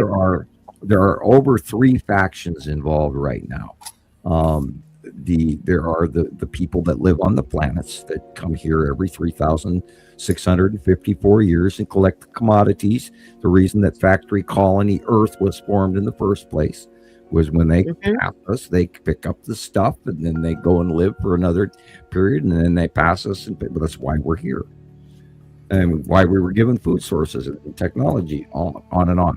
But anyway, there's also the intergalactic cubes, and that is the local federation of space that owns this area of space, and they're here to get their slice of the pie as well, and perhaps maybe do a police force overseeing or something like that. I don't know.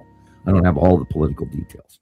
But then there's 3i Atlas, and that is the over civilization builders, a higher God level of technology that is decreeing that the Nibiruans or the Anunnaki or whatever you choose to call them allow some of us through the decree to evolve to be able to achieve the federation. You follow me? In other words, meet their standards. Well, and then that's not a process that you can walk into overnight. You can't go from shopping at the 7-Eleven to walking down the mall on another planet. You can't be learned reading a book in one day either. No. Yeah, and you have to coax your brain. Otherwise, you'd have a psychotic event, and you'd never, you'd be in the rubber room with a, straight jacket and everything else. Because the first time that you physically realize that you met an extraterrestrial, first of all, is a very, very difficult time, and you spend years trying to evaluate it or reevaluate it or come to terms with it or swallow it or chew on it or whatever. And I've had so many of these events, and I've got to the point where I'm sort of used to it. And then we had this really weird event here at the house, 5, 6, 7 years ago. I can't even remember when, and it got bloody, and I've had some crazy shit going on here. But we are We have here. read some case studies of other contactees and their experiences, and they align with what you say. They walk in, they walk out, they shimmer, they disappear like ghosts. They don't need They have doors. the ability to manage matter on a subatomic level. Well, not only that, they can turn us off and we can't move. Jeez. And we're coming to their proximity, they take over our functional brain, remember, for paralysis. Mm-hmm. So they obviously have not only a higher intelligence than us, but the ability to extend themselves in ways that we are never going to understand on a metaphysical scale. We were designed in a petri dish. We were designed with an off switch. We were designed with a limit of our age. That way we can't live long enough to get super hyper intelligent and mount a massive uprising. Well, I that's think we're one of doing my really arguments. well right now. That's one of my arguments. Why have we only got 23 chromosomes? Because they fused the 24th and the second one together. Well, the 24th chromosome on all of us is clipped, and that can only be achieved in a petri dish in a lab, because you don't get half chromosomes. It doesn't exist. And the telomeres are in the middle of the chromosomes, not on the ends, like they're supposed to be. That tells me that there's genetic manipulation. Right. And we're the combination of many, many different versions of ourselves, that the ones that are living, breathing, and existing. Right now, we're not the first version of us. There's more details, but I don't think we need to go into that overly. Right. And well, if you look at our record, our evolutionary record, we actually go back. The first hominid was 200 million years ago. Yeah, and there's been 200 versions since of the multidimensional hominids, and at one point in time there were several living around the planet all at the same time. There wasn't just one at a time. And the Neanderthals and the Denisovans lived at the same time. And all we have to do is just point out, on Madagascar, there were the pygmies. Everybody forgets about the pygmies. Isn't that sad? They were dwarfs. Insane. But at the same time, they're pretty nasty. They throw their spears at you and want to eat you. And then in the 1800s was when all the giants vanished, because we had genetic alterations where we had 8 and 10 foot tall people walking around in society, in China, in Germany, in America, etc. I mean, and then there's the red-haired giants in Indian folklore and stuff, and those were the medium ones. But there were also larger giants and even bigger giants than that during the Ice Age. Because they were miners, and they had carts, and they had technology. They weren't guys dragging their knuckles on the cave, pulling their wife. I mean, they talk about Sam. They talk about mines, ancient mines in South Africa that they can't even understand. How could that mine have been mined by somebody? Because whoever was big enough was in there. There's tunnels literally from Turkey to England. Yep. There's tunnels all over the place. Yeah. Around the world. Around the world, guys. Yeah, and there's other races that have been here and used them as well as extraterrestrial. And they're still in there. This is why Rebecca is supposed to be doing her Star Wars training. Yes, Rebecca. Actually, as busy as I was this week, I still took time and listened to people summarize and get their take on it and what they thought like boiled down to. Like one guy was talking about ancient Kemet history. Kemet. He saw a parallel. That's where the word chemistry comes from. Kemet, yes. So I actually did work on it. Well, the point being is that there are multiple races out there, and we even have rogue visitors that aren't sanctioned by governments or anything. There's a bunch of guys flying around in a bunch of nut and bolt ships all over because their technology level is way higher than ours is, and what they take for granted, as a spin around the block, is completely unknown to us. So there's a lot of other races out there. Oh, look at the big shadow over him.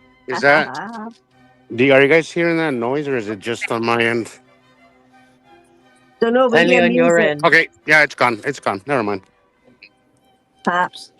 I was There's a listening. big to dark spot behind you. early here. Yeah, the big blue ghost. The big Oh yeah, blue it's been. ghost. So I got blue. I got all blue skies right now, but there's definitely something. There's a planet cutting over in. your head. Yeah, Yes. definitely. There's a big blue bum over your head. Yeah, you could see. Yeah, as Y'all can see the Gillian bird. was saying, you could actually see that curve in a lot of those cameras. You know, look at that. Yeah. I couldn't And believe all around, when, like you can literally when I see. got the Ring doorbell, I was Yeah, blown away yeah. by how they can see the. Yeah, Thanks for the Oh, donation. beautiful. of course. My little 10 cents to help our cause. You know. Of course, of course. Well, Keep us on the air, guys. Come on. get little mittens back up here to entertain everybody. She's Yeah. just chilling. She's just chilling, and then she hears a little cha-ching. Every time you play that picture, I want to go and get my crisp. I love that they. I'm hungry. I love that they added the crunch. Is that Yeah. subliminal messaging there, Gillian? I said the power of suggestion. Yeah, Okay, it makes me want my crisps. And I If just Planet, worry that if if she's if- eating crisps like that she's met a boy. So long as she If- hasn't made any babies. if planets don't get us Because views, definitely, Because there's gonna Mittens be a definitely fat will. mama granny. Yeah. Yep. She's For sure. For star sure. power. Star power. Hey, Thunder. Let's see. Well, I'm gonna play. Jillian has a reel. I'm gonna go ahead and play it because I know it's getting late for her, and we Yes. know she's going to go to bed soon. So let me pop that up here, and we're gonna look at her reel because I don't mind if you put my reel on, but I technically am off tomorrow. But Oh, just- Well, well, okay. I'll go ahead and play yeah, it. that's but why then- you're. That's why you're all chill, Jillian.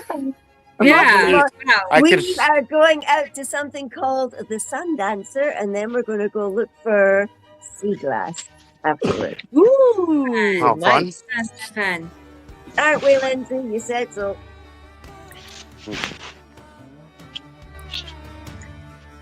Sea glass. That sounds awesome, Gillian. Do you know how much sea glass I've got? You could get the best sea glass in Aberdeen. I heard that. And also in Norway, you can get really, really pretty gemstones and sea glass as well. Amber. Yeah, we Beautiful. couldn't see the sun for a week. Look. We're looking for Oh, the wow. sun. It's the longest time we've spent without the sun. Wow.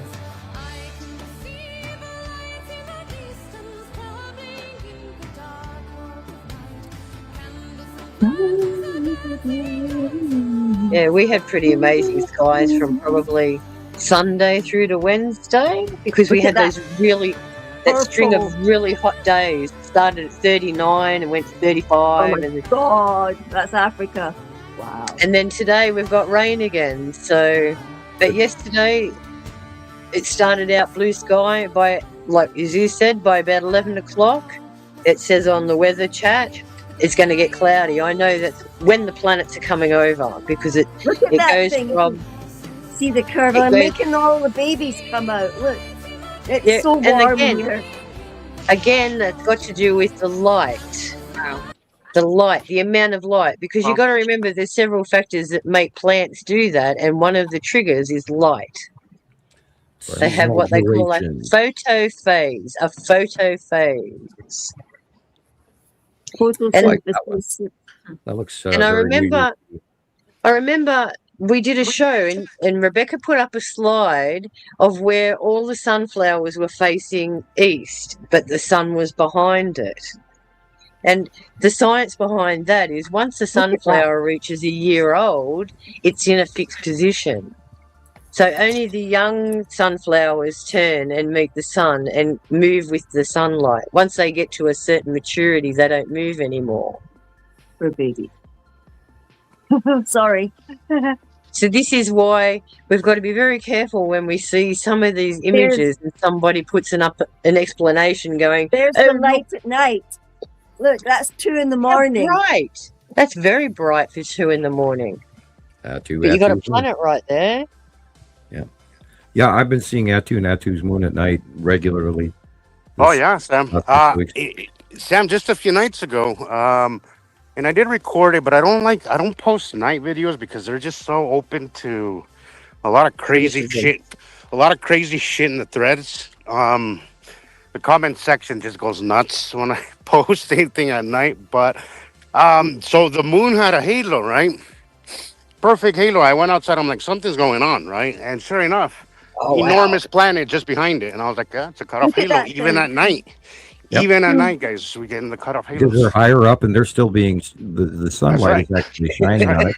You have to be on the dark side of the planet. And the sun does not go off at night. That's not my favorite one. What the hell is that? Yeah, They did call it the phoenix you bird. see the bird, the phoenix bird on the sun? It was caught by the Russians. So yeah, the Go Russians back and caught look the at that phoenix again bird. if you like. Yeah, look at that. I don't know what that little ball thing was in the middle there. Tan asteroid. Flood. My duck pond with no ducks. I don't know where they're at. Yeah, look at the color. Didn't you know that they were eating them? Look at that. They're eating the ducks. Oh yeah, that's right. In the ducks. Yeah, I'm joking. Look at that. Look at that stuff in the Hey, sun. don't knock it till you try it, Sam. I love a good roasted duck. Park ducks, especially. Yeah, I've had duck before. I don't care for it. Well, you know, Sam, if you go get it from the wild, I don't advocate for processed food, but when it comes to certain things, I'd rather them processed, and duck is one of them because I've been duck hunting many times. They're a little muddy. Yeah, they taste like mud. Could you? Oh, nasty, like mud. Yeah, well, taste it's mud. like eating. But if you go get one that's been like farm raised, right, and they're not so gamey, and yeah. So yeah, Bit when like it comes turkey, to certain meats, I will go processed, and duck is definitely one of them. Yeah. Yeah. Bit like Duck on turkey, the Gillian. range. You either like it or you don't. Great shots, Gillian. I'm so Those are distracted. you had some really Awesome. cool stuff lately. Thank you. Pleasure. Well, I saw usually a yours, pleasure when I'm Sharon. working The bottom, what looked like the bottom of a freaking whale. That was you, right? yeah. Yeah. That was crazy. Somebody had the big whale over them. Big It badass still big messes whale. with me because you're at the bottom of our planet, and I'm trying to make sense of it, but it's not working. Again, it's perspective. Remember? Yeah, but you're seeing the Perspective. bottom. Okay, so you're still seeing the bottom of a planet. Are you seeing the same see? bottom? You're still seeing the same bottom as I am, right? Just on a different. Exactly. So here's our planet off to the corner, and you're looking at it from the top down, and we're looking at it from the bottom up. Would you put her a little bigger, Rebecca? Because I can't. Yeah, I like how you did that. You showed us earlier with the tints. Okay. So we're here, and we're here, and the planet's here. So your view is looking from here, and we're looking from here. So you got a way more bottom view then. Right. And We're seeing. closer Okay, I see. if they're closer and above us, then we're seeing the asses. You're only seeing the side still. That's right. Okay. See, because it looked like you were literally seeing like the belly of it, like the really under it, and I haven't seen it like that since I've been in 2018 when Atu's moon was going over us. Yeah. But I just something was different about that picture. And I was like, this is actually But as I said too, and even Sam confirmed this, these guys now, from my point of view, are coming in from the southeast. They travel east, and then in the afternoon they slingshot and go back southwest again. So they're So- sort of doing this Wild. kind of motion. Yeah, So they're doing like corkscrewing. this. What I've noticed is they do like this little arc thing. Corkscrew. Yeah, Yeah. they do like Yes, what I see is that we go this way while they Yep. kind of go this way. And we're rotating in opposite directions too, yeah. remember? Yeah, because sometimes it seems, and I've had these time lapses where it almost seems like you're riding in a ship towards them, right? Yep. But at Yep. the same time, they're coming at you too, and you have Correct. to. It's not easy to perceive all that, but No. it is happening. That is what's happening. We're running into them, And and they're running into us. And again, the angle of the sun is all wrong. Look how low that is on your The horizon. sun has That been should be a so lot low on higher the than that. horizon. Oh yeah. It's nearly See, rising. I where think it the sets sun here. part people are finally kind of catching on. I've heard a few people talk about it this week during my rides. I found a few people that mentioned it. The context is not there. Yeah.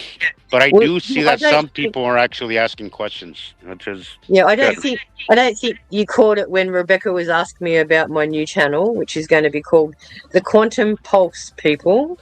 Cool. And this is where I look at conventional science against what we can't understand, the metaphysical. How is it affecting us on the psychological level, the physical level? We need that. We need something like that because see, And I think that's Sharon. I think that's where people are getting lost because Yeah. a lot of people are trying to make sense of this with current mainstream information, and you're never going to explain that away with the current information that we know. We need to start teaching people all other things, or else they're not going to catch on to this. And Everybody Sharon, wants to make sense of it. Everybody Sharon, wants to This make is sense of it why with gravity. I sit here. Well, see, this is why I sit here with my 40 years of scientific background and hands-on that Oh, I I can't do wait. believe it's time for me to step up, not just as a scientist, but also a human being, and explain what it feels like in these times to be a human being, using what they give us in the scientific principle as their explanation. Yeah, I agree. I can't wait. I am really looking forward to that because I don't know if I mentioned it, Sharon, but I really enjoy listening to you when you do the education part. I'm like, God, I wish you would have been my teacher when I was in school. I would have paid more attention. Hey, I Thank might you. have been a It's huge. scientist by now. Hey, Sharon, That's it. Laura Thank you. has a question for you about Yes. your new channel. Yes, I will put all the links and everything up, and also hopefully a link for my very first episode, so you guys can be the monitors and gauge whether you like it, give me thumbs up or thumbs down, and then I can work on progress from there. Where do I take it? But Cool. the first episode I'm focusing on primarily is on the sun and how it's being affected by the twin binary. And Sharon, I just want to say, maybe it's also interesting because I talked this all my life. People are very interested how the Earth gets all the water, because the theory is out there with the asteroids and why the asteroids bring all the water to us, but this is wrong, and people don't understand that the Earth rise the water level every cycle and every cycle and every cycle. So this is also the evidence of why we get always more and more and more water, and people don't always say, no, it's not true, we have always the same water. And maybe this is also a good topic. Just want to say Yeah. that. I am a firm believer that necessity is a big Correct. factor in our water.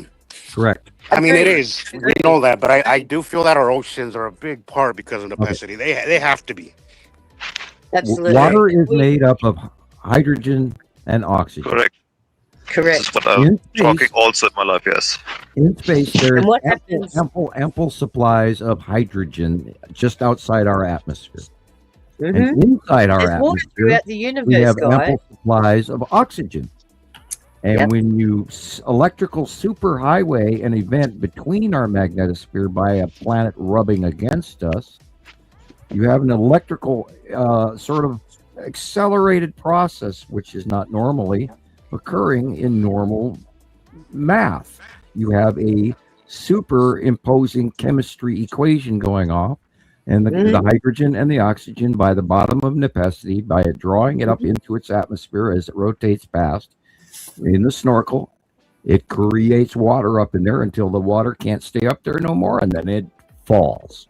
Yeah. It's just like clouds, guys. As the vapor increases, as it gets higher, it condenses. And once it goes over a mountain range where it gets too heavy, what does it do? It dumps. And it has that Think of big Nepenthe as an before. extreme case of a cloud. Comes up, sucks up all our weather, and just dumps it all in one place, basically. And isn't it beautiful to realize that, just like Sam told us, it is like, not only is it cyclic, but it's very much to do with the way the shape of the cluster, that atom structure that he tells us, that shell structure. Yes. And this is natural, and it's something that will always happen. And we are people part don't of know a big, about it. We're just part of this great big babushka dolly thing that happens. We are part of a big big stuff chemistry happens out there, and experiment. it comes all the way into us, and it's natural and it's beautiful. Do you remember building the molecules in science, where you had the little coloured balls and you had to put the sticks between them to make the molecules? I do, but they don't teach that anymore, Sharon. I know. They don't These are the teach any of that fundamentals stuff. I want to get back to. I was that same guy. I was telling him. Toy? I was telling him that we're a planning on it. compound. I mentioned to that guy that we are a compound. Yeah. Oh my God! Again, I might as well be speaking Chinese. And honestly, that one had it not been for Sam, I'd be clueless myself. But That's why I always employ visual aids. I just don't focus on the language I use. I need to be able to express it in a form that people can see. And the That's best what visual I've aids always said are when I image. was at work as well. Please show me. I can learn if you show me. We're a compound. Well, look, when you involve more of your senses, Gillian, when you involve like seeing, touching, those things, your brain catches onto it a lot more, because that's what that's how we learn, through sense, through touch, through all that. Thank you, Heather. Just imagine Hi, if we use Heather. some of them psychic Bye-bye. senses like Sam. Hi, Heather. Bye-bye. This is something else we've got to discuss, like in our brain, in our pineal gland, we actually have crystals that actually sense and vibrate, which is part of our metaphysical nature. They don't tell you that, but they don't tell you the fact that they're also trying to suppress that, so you don't open your third eye and you don't become more intuitive. Yeah. And also in your blood. In your blood is Another magical example things. of the solar system interaction with each other planets are just like inside the human brain, and our synaptic system, where we have a thought process that goes from one synapses, floats through some liquid, and goes to another synapses of our brain, and that is an idea. And that electrical transfer, where if people, if they're bipolar, the thought process doesn't go from where it's supposed to. It goes from where it's supposed to, but it doesn't get to where it belongs. The chemicals aren't guiding it to the right place either. And that salt process is either too pH or too salty or too baseline, and that's part of getting your brain to function electrically properly, which is, we talk about the teachings of meditation and grounding and all of that. So all of this is going to come up in future episodes, I'm sure. And if any of you are interested in being a guest on my show, please let me know at any time. But let me get established and get my foot in the door, and then we can see where we can go from there. I can't wait, Sharon. On that note, guys, I got family affairs, so I've got to leave. And thanks again for having me on and being interested in the science aspect and also the other aspects of it too. I really enjoy teaching that side. It's amazing. You have a good night, Sharon. Yeah, I'm looking forward to that. See you soon. Cool. Bye, Yeah, Sharon. send links to everybody. I will. Send links soon. See you later. Okay. Bye. Bye for now. Okay, but I think I will also drop off because it's late in Germany and I get tired. Thank you What so much time for is being it in here, Thomas. Germany? Is it 1 o'clock there? It's about 2 a.m. Oh my gosh. Wow. Oh, Oh Thomas. yeah, you're an hour ahead of me, aren't you? Yeah. You guys Yeah. Oh. Well, good night. So Be it's safe. time now. I was assuming that Thomas, that you were a night guy, but I keep forgetting that your time, because every time I run into your TikToks, they're late at night. But I forget No. that where you are, it's not necessarily night. So No, now I have night, so it's the opposite. Mostly. Okay. I thought I saw you on this morning. Morning his time, 11 Yeah. your time. I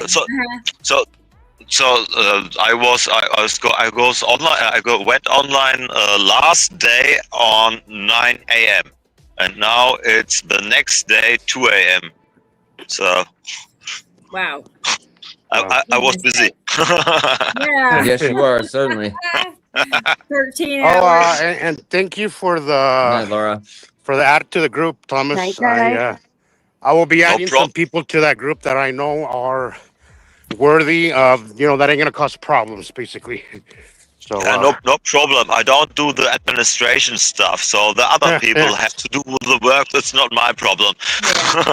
all You right, can add yeah, anyone you I'll want. do that for you, though, right? I'll invite That's some awesome. people later. That way we So can get it going too. So Good. yeah. But thanks for bringing me up, and have a nice day, a nice evening, a great show, and a nice sleep, and so on and so on. You know what I mean. Well, have a thank good you, night, Thomas. Thomas. Night, night, Thomas. Okay. Thanks you. We'll Good see you night. next Bye bye. time. Bye-bye. Oh, and Laura as Oh. well. Night, night, Laura. Yeah, Laura's going to bed. Good night, Laura. There she is. Good night, Laura. Everybody's ready to crash. Seems like. I know. Is it my bedtime? Yeah, no. It's No. only 7 o'clock. Yeah. Well, okay.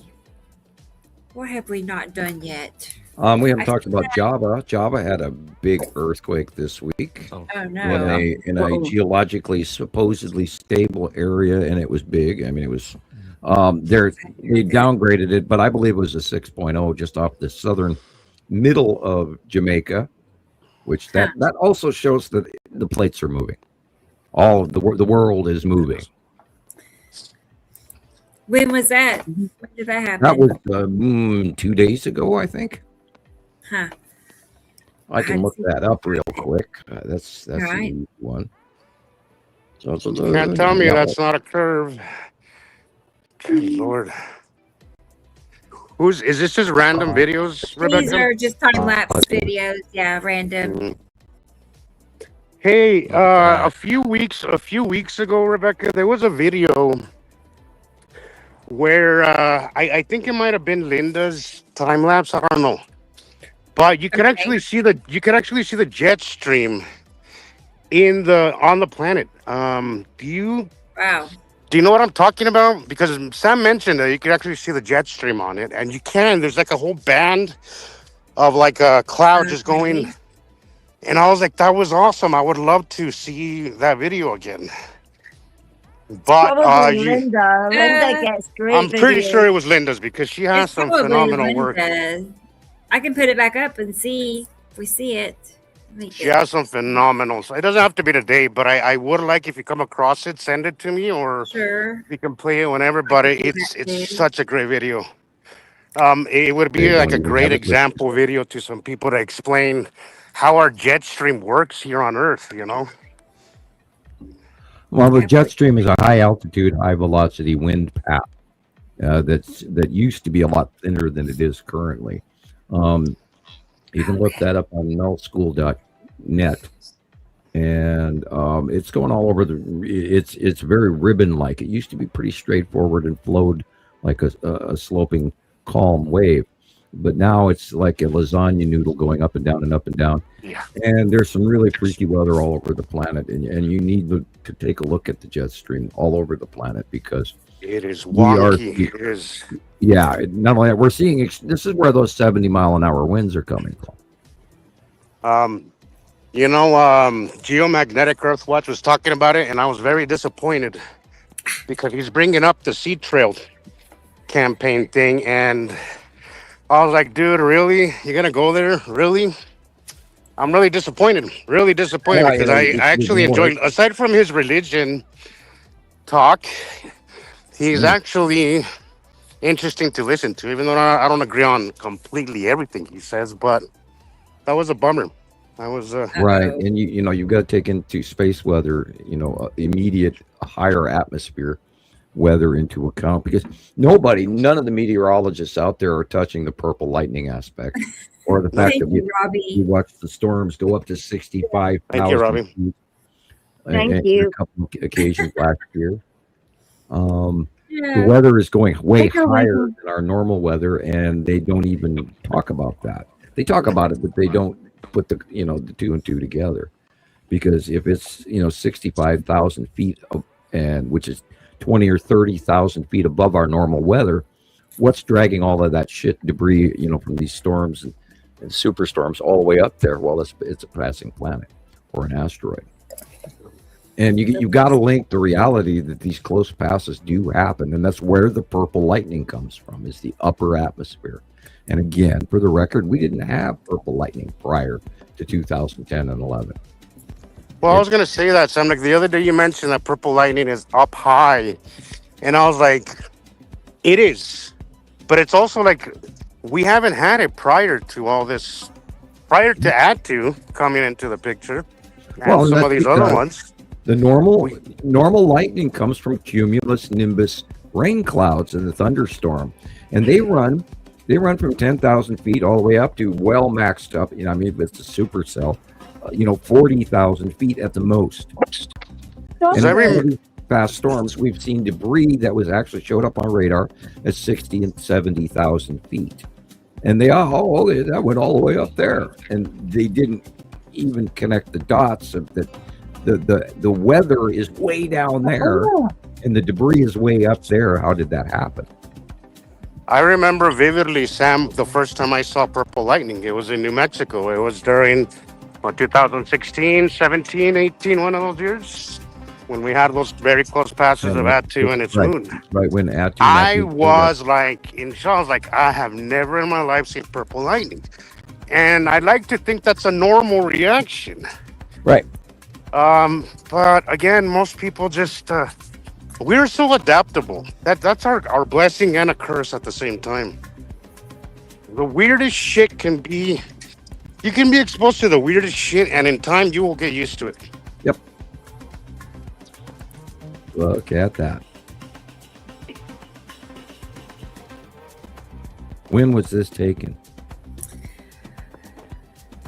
Last year, like summer and fall. Looks like we're getting a little bit of cube going on here. Yeah. Hope I'm not making you guys dizzy on my walk here. No, not a problem. And this is okay. The light is behind us, so this is Atu's moon.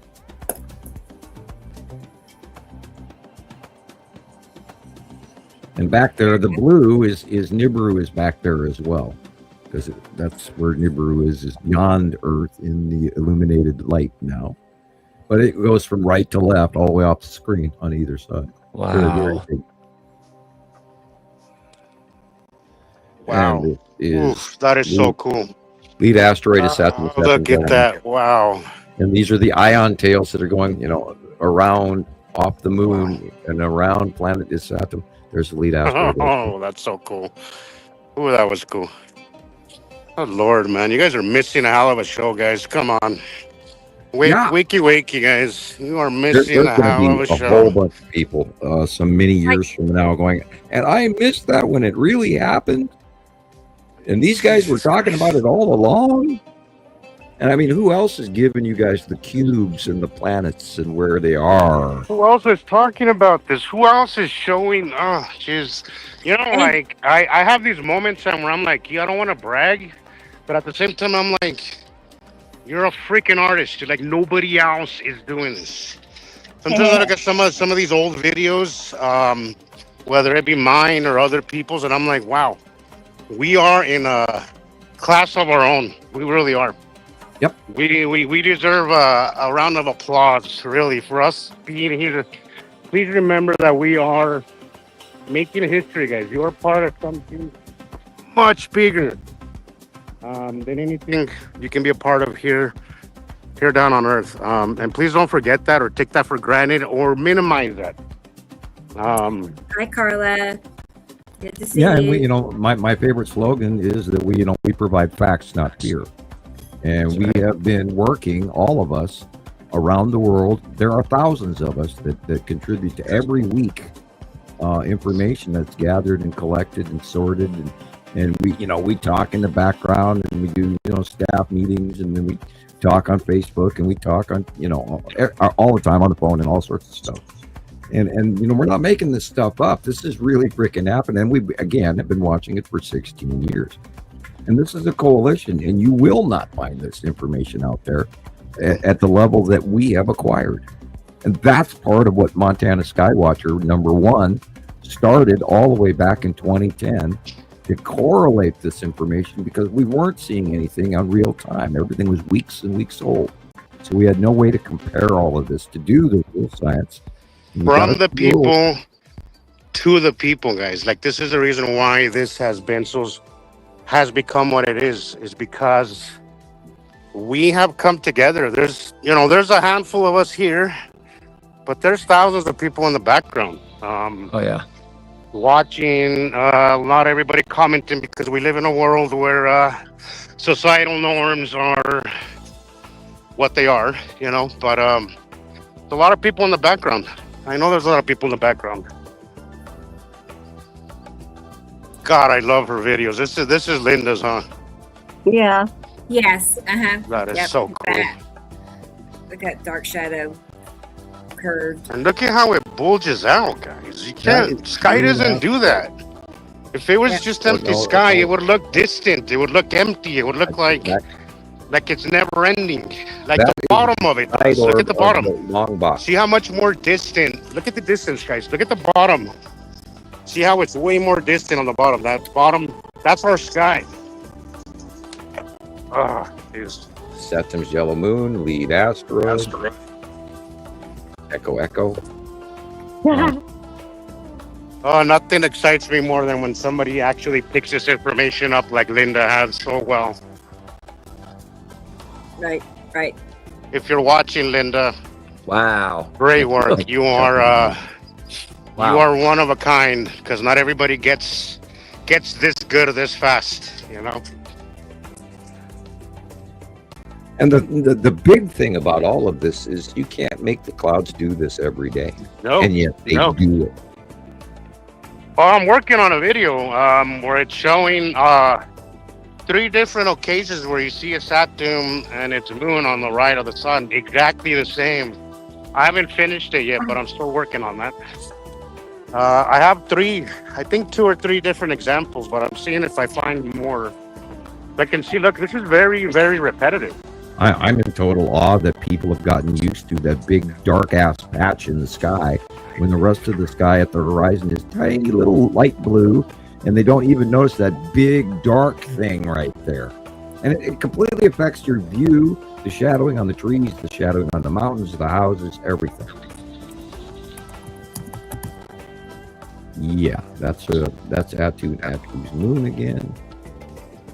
Because the sun is, and there sits our tiny little moon. God, that's amazing. That makes me want to worry about the fishbowl effect. That sometimes I'm sure that these are not nearly as big as we perceive them, and yet they are. When I see our tiny little moon, and then I see Atu's moon, I'm like, what? We know. Sam, I every time I see that, when I see our moon next to them, I'll still be in shock every time.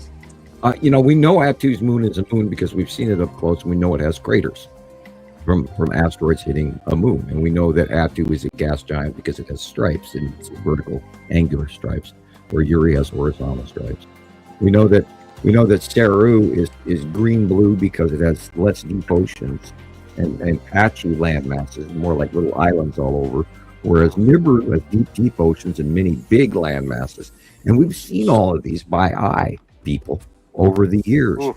Our information goes back all the way to 2010, where we're collecting and correlating these things. And they were dots in the sky back then. And they got bigger and bigger. And we watched. Well, yeah, I just posted I reposted an old video, and I don't know who was it that commented, because it's an old video. It's a video with videos that are probably like about 5 years, maybe 2 to 5 years old, but the size difference just in the last 5 years has just been astronomical. It's like the mind-blowing. difference of how much closer they are now is just insanity.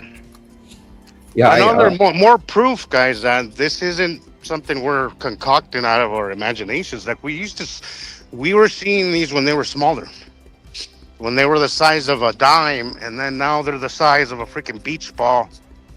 I saw pictures of Isatum Yellow Moon all the way back in 2021, and it was literally the size of a gumdrop, and now it's the sky fell over the top of us, and it's just amazing. And that was only 5 years ago. Yep. So this has changed and we swing right along with it and bend like a reed in the wind. But wow, this is and of course Atu and Yuri have been an absolutely predominant factor in all of our sightings, which is what we're staring at right now. That's Atu. Also, look at the lighting, guys. Like if you want to argue that it's just dark sky, look at the way the light works. You're seeing dark on one end and lighter as it goes to the other side. Why? Because light can only reach around so far. It'll bend around as far as it can, proving that it's a round object that we're looking at. It has to be, or else the light would be distributed a little bit more even, right? And you can't take just one example. We have thousands. We don't have just one example of this. We have 16. Going on 16 as of April. Well, Sam, I wouldn't be surprised if we're in the millions already, because I alone have over 200,000 pictures in my, which not all of them were used. A lot of them are repeated, but me alone, I could account for probably 20,000 of those. And I know Rebecca is definitely up there. I know Julie. Yeah, it was at 20,000 years ago. Wow. Yeah, I have a million. Uncle Sharon, thank you very much. The best is yet to come. Indeed. Yep. Thank you, Sharon. So Suspicious Observers has been putting out there, and again, I don't agree with everything he has to say. But he was saying that the year 2026 is the year of destruction, the year of Earth. What is the word he was? Earth destructions of Earth cataclysm. That's the word he's using. And you know what, guys? I really do think 2026, this year, next month, is something that we all need to start paying attention to, because I have met this year's going to be. And he's a very smart person. I learned a great deal from him. He unfortunately has a huge budget that he has a family to take care of. And he had the limit. He turned his ship away from Nibiru, I believe. But because he knows that's the only way that he's going to get views and actually grow. Right. And also, he's gone political. I don't care for that. He's also gone. Well, he stays away from religion, but he's gone political, which is basically the same freaking bird from a different wing. I have not watched his material, and I don't care for that. I just don't care. Like, I don't want to hear about your political opinion while I'm trying to learn, which is what we were discussing the other day. Like, I'm not saying that your political opinion doesn't matter. I'm just saying there's a time and a place for everything.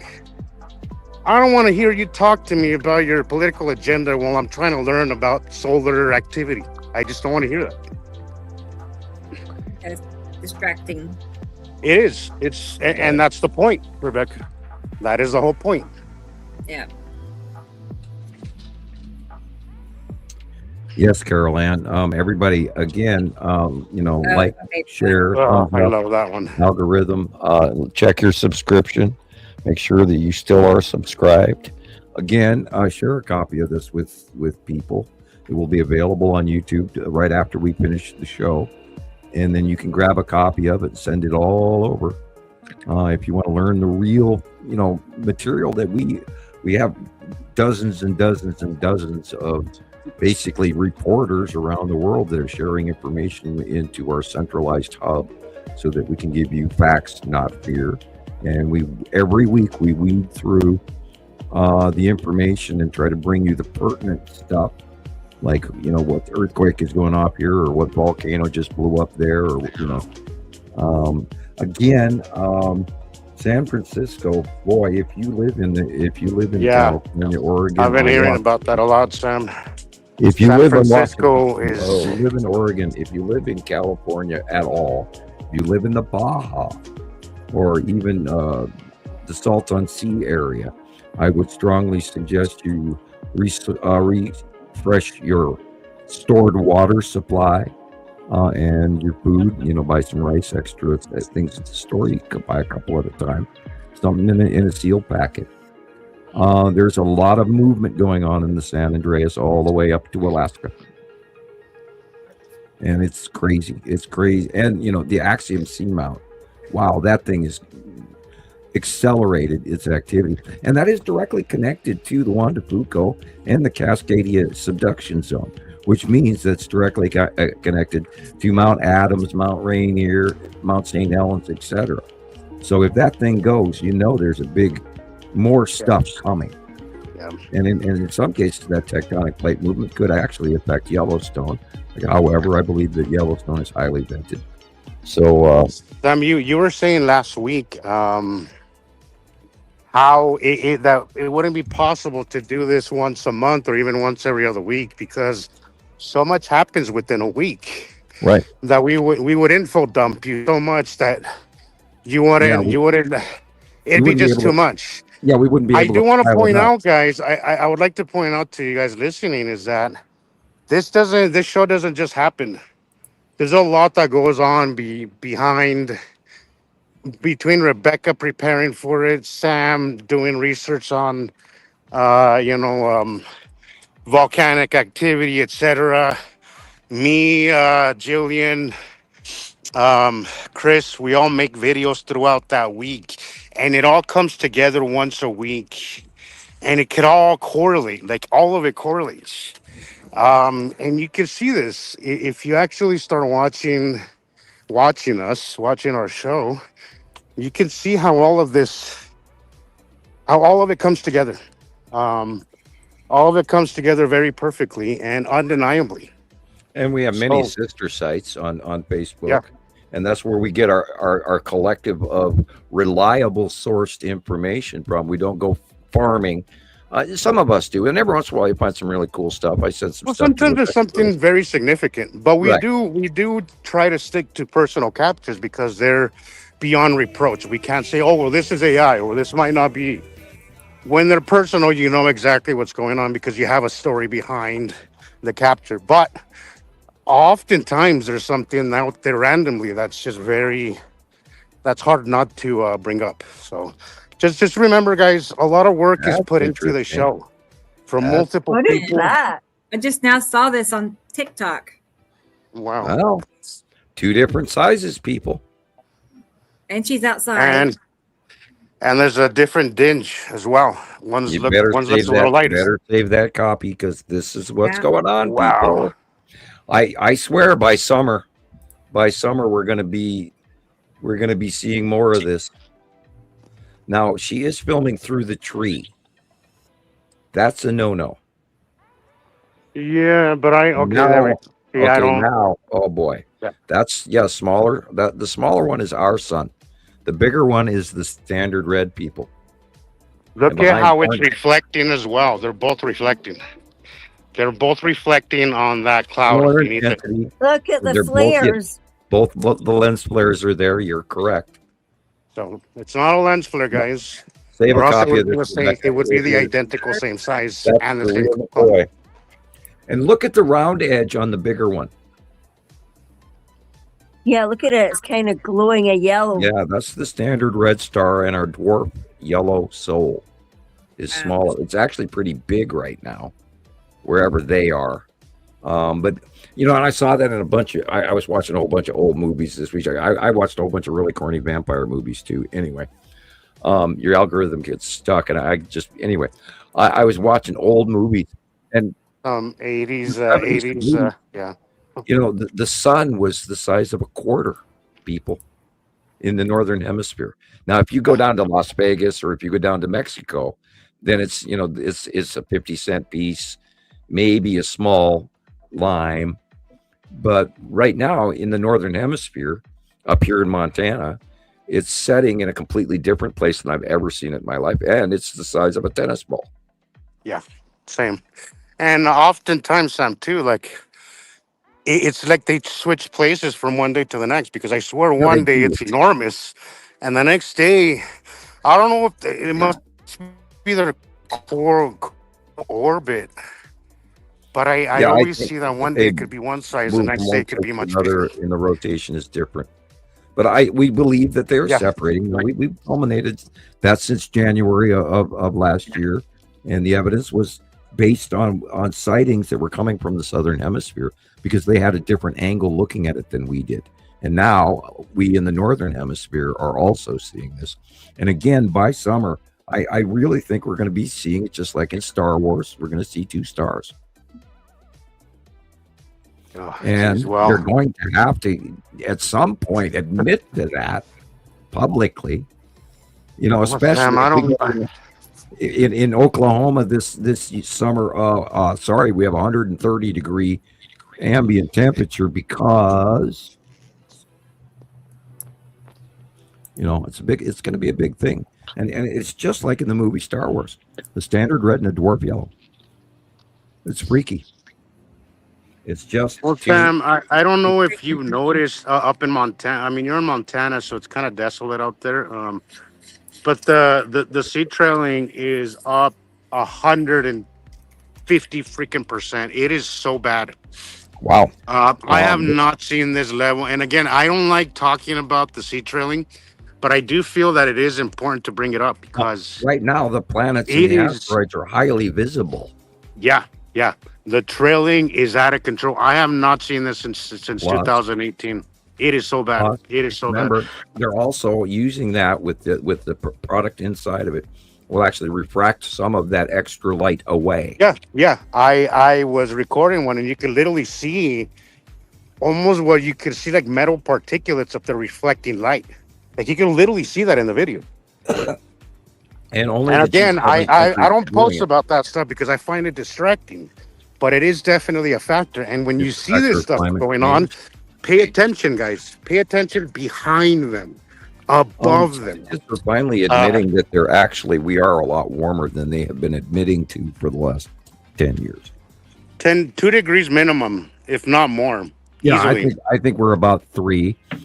Yeah. I really do. I think our atmosphere is holding like 21% more moisture, because for every degree in overall climate change temperature we rise, our atmosphere holds 7% more water.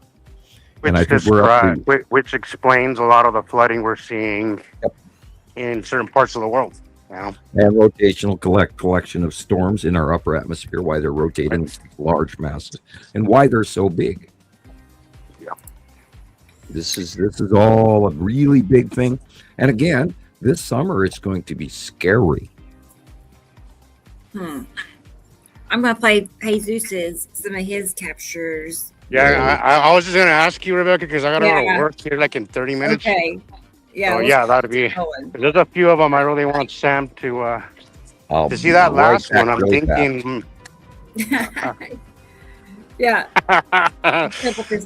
Okay, see, now it's real. Now it's I was like, before it might have been an accident, but now I love that. I know. I don't know in what world, guys, this happens daily and nobody notices.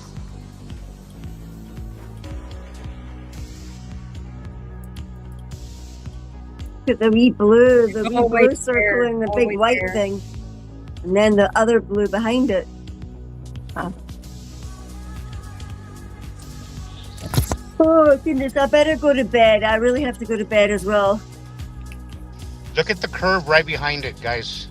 Right above my hand, you can see the other curve, which is, I'm guessing either Saru, right, Sam, or is it Matim?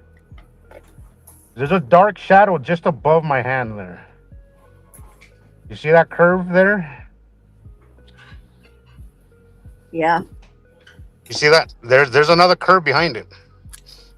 There was like 3 different curves on this one. Yep.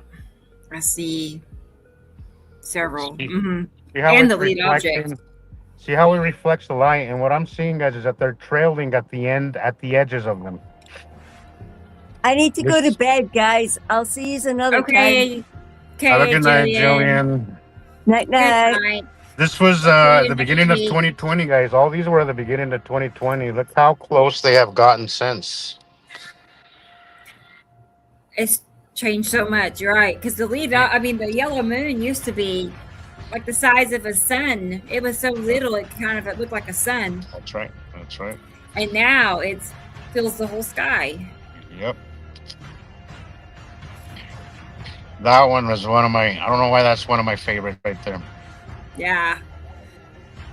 God, what a show it's been, guys. What a show.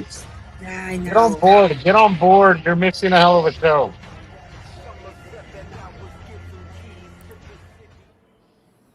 Can't make that up, guys. Cannot make that up. This is recent. This was just a few days ago, about a week ago. This is in the north at sunset.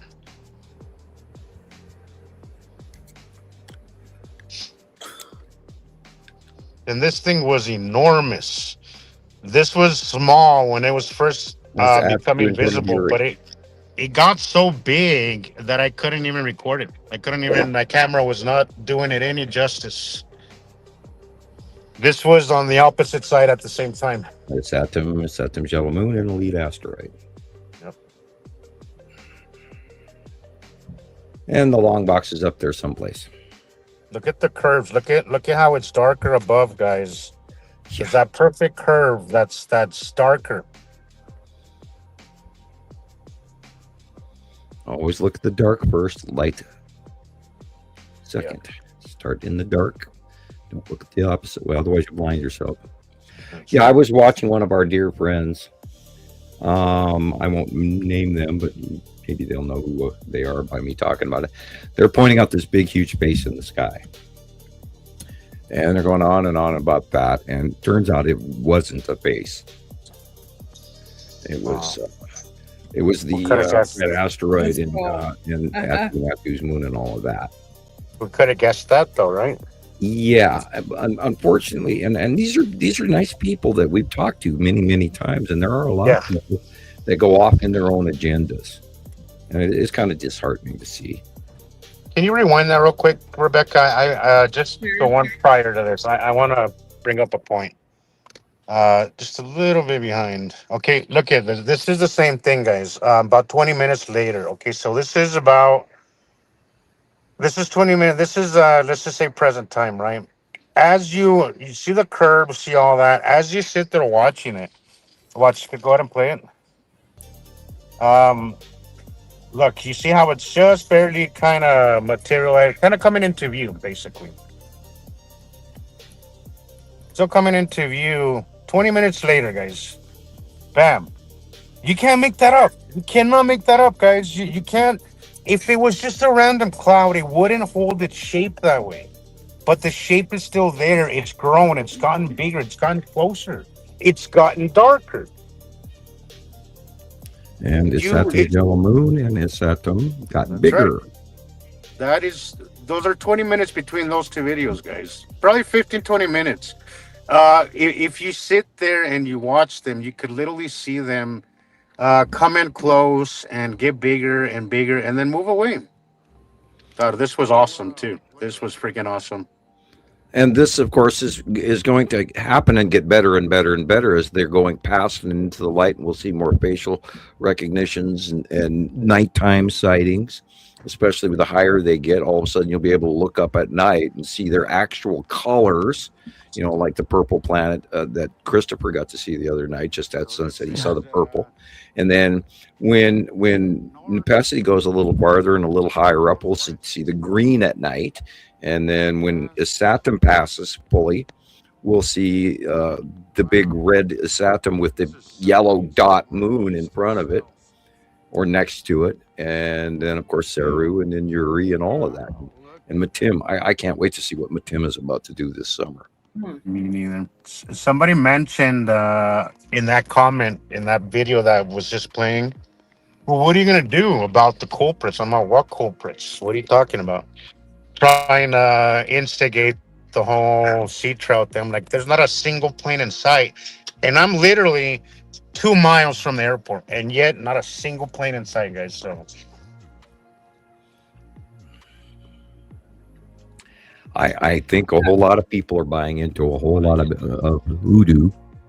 And well, there's the sea trail right there on the bottom. you can see the curve. Yeah, but look at the curve right behind that sea trail.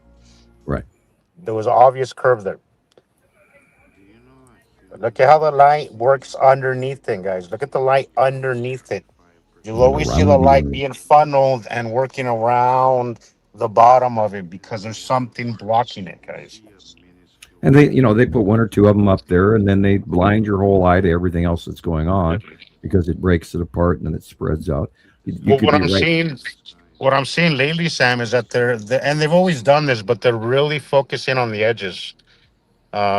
Because they're so obvious now. The edges are so obvious. Rounded edge, yeah, and the rounded edges where they're sea trailing. And I'll notice at the place that they're at, their edges are becoming more illuminated. What I'll see is that they'll make these weird patterns, right? They'll go these little curved patterns, and eventually, and they're really good at it. Eventually, what happens as the planet comes in, that sea trail runs into right on the edge of it. I was looking at it the other day, and I saw the whole thing play out, and I'm like, wow, these guys have gotten either so good at it or they're not random sea trails, guys. They're with a purpose, and the purpose is to distract you and get you away from learning and making you angry. Overpopulated. They love angry people because when you're angry, you're not very bright. You just react. So please keep all those in consideration, guys. Sea trail is nowhere near it'll not cover the amount of airspace that one of these planets does. Not even close. You gotta consider, guys. A plane is like it's like a drone. Not even a drone in comparison to what's really happening out there. You have to understand that these sea trails, we're seeing them locally. What's behind it is way out there, and it's much bigger. So please take that into consideration. A sea trail cannot possibly do this. At least not on that scale. It's distracting. Funda sent me a few pictures, so I'm getting those added right now. Okay, just so you know. It also breaks up the depth of what's going on beyond it. There's Sam's address if you want to send him a card. Yeah, if you have a question that you don't want to ask in public, and Sam appreciates personal mail, even if it's just a thank you, $5, a cup of coffee, something, guys, is always appreciated. And I know it makes Sam happy, and he will always respond to you. So yes. You might get a gold card. You never know. Yeah. I don't know if those are still in play. I don't want to. If you're really lucky, you'll be autographed. Wow, supply last. If you're really lucky. Well, we got about 20 of them left, I think. I'm going to have to order more cards, but we'll see. Yeah. Well, guys, I got to go to work now. It was fun. Oh, okay, I wish I could hang out longer. Jesus. What's up? I called you Chris by accident. I'm just showing off my little card collection here. How many do I have? 4, 5, 6, 9. Oh, wow. You got quite the collection there. Yeah. You could put one, maybe sooner or later you could put one on eBay and Oh my gosh! Right, $1 million. Have a bidding war on eBay. See how much That's we can fun. raise. Maybe in the future when we actually become There. when we may go viral. Right. DJ has a card. DJ I didn't has know one. that, DJ. Huh? Right, he's What? in the club. He's in the gold card club. Yeah, and I didn't sign a lot of Is them. DJ and Rodney the same person, or am I? It's not, right? Okay. As far as I know, no, it's Because not. they have the same orange Yeah. icon. Yeah. Sometimes I get confused, but okay, all right. But anyways, guys, I gotta go to I work. started signing them a We'll while talk to back. y'all next week. Cool. All right. If you can, there's that last picture, Rebecca. Will you show it sometime on the show? See what Sam thinks. I think it might be Yeah. Did I what not is get it? it? What is that? The 10 asteroid. I think maybe the 10 asteroid. Maybe I don't know, but I'd like Sam to see it. See what he thinks. Yes. And I thought I had it added, but yes, I will throw it up here in a minute. Yeah. But all right, guys, we'll see y'all Okay. later. All right, We'll talk safe. to you next week. Have Okay, a fun Jesus. time. Watch the sky, guys. There's a lot happening. A lot of asteroids passing over us. Pay attention.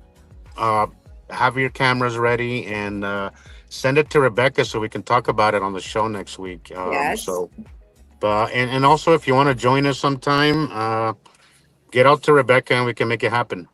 All right, guys. Love you all. Have a good night. Bye. Love you too, Jesus. See you next week. Bye-bye. Bye, guys. Okay. Sure enough, I do see a picture that I don't think we looked at. So let me get it added. I bet he's right. I bet it's an asteroid for sure. Now, if it's 10, I'm not positive. Sam is the expert on asteroids. Well, remember the tan asteroid is occasionally illuminating on the left-hand side of the sun right now. Yeah. And it does that. It's done it in many cycles over the years. So it's a pretty regular occurrence that it creeps out and sticks its little nose outside of the lower cloud base of Uri and shines its little smiling face for everybody to see regularly. What I notice is it seems to be not too high up above the horizon. Like it's lower. It's not up high. It's down low. Yeah, it's down low. It's in between the middle of the planet and the lower half where the base cloud is. And it's all connected. And Pappy and Lorraine literally sometimes make up what look to be its wings, which is why it sometimes looks like a dragon, which is why it's also referred to as wormwood, which is why it's also referred to as office and all of those other names. Whatever. And a lot of cultures have seen the Tan asteroid and the Salamander asteroid group of asteroids. And it's been very visible, and it's been listed in many cultures throughout history because it's a regular thing, and it's real, and it's up there, and I saw it today. Okay, here is Wow. that picture from Jesus. A couple of pics. Whoops. But this is the one he's talking about. And that's it. It's about the same size, it seems like, to the lead object. Right. I feel. Currently, yeah. Now that Uri is coming in more on the left-hand side, the Tan asteroid is getting bigger. And if you look, there's two sort of horns or wings that are coming off it. And that is reaching one to the Lorraine asteroid and one to the Pappy asteroid. They're there. The little dark dots at the top of those little horns. Right. And there's some stuff in front of it. I've got them drawn in like this, but they move from time to time. And of course, wherever you are on the planet, but generically, they're all right. All three of them there. And let's see this was January. Yeah, all right. Right. Just checking which month I had drawn here. So there was this one, and then that one, iconic yellow moon. Yeah, this is Yellow Moon lead asteroid. That thing, the farthest thing over to where that weird squiggly is probably Casper. And I don't know what that little straight line thing is doing. And we saw a bunch of that this week, and it doesn't make sense to me. And I still haven't come to to a summation on what we're seeing. It could be craft. It could be all kinds of stuff. Like those trails, the squiggly Yeah, trail yeah. lines, Remember that look? They were bubbles or gaseous or whatever that we showed earlier. There's some very strange stuff going on in the sky that we don't normally see and unusual. And then here's a short clip. Yeah, you just don't see that as a normal cloud structure. Okay, the lightning behind us. This is the red asteroid Attu's moon, and the cube is somewhere in this because the sun is behind us. Okay. You said Attu's moon? Yeah, Attu's moon, red asteroid, cube, few other asteroids. Let's see. Let me find a drawing. Like something like this. Not really. Okay. Sort of, but you need to focus more on that it too. could be better. Right. All right. Well. But yeah, the same. But this is, of course, not defined as heavily as what's going on. Right. Here's the one before that includes Attu's moon, but still not it. Not a winner. You gotta have all the other boys and girls, and the screwy drawings from older sidebar drawings. Right.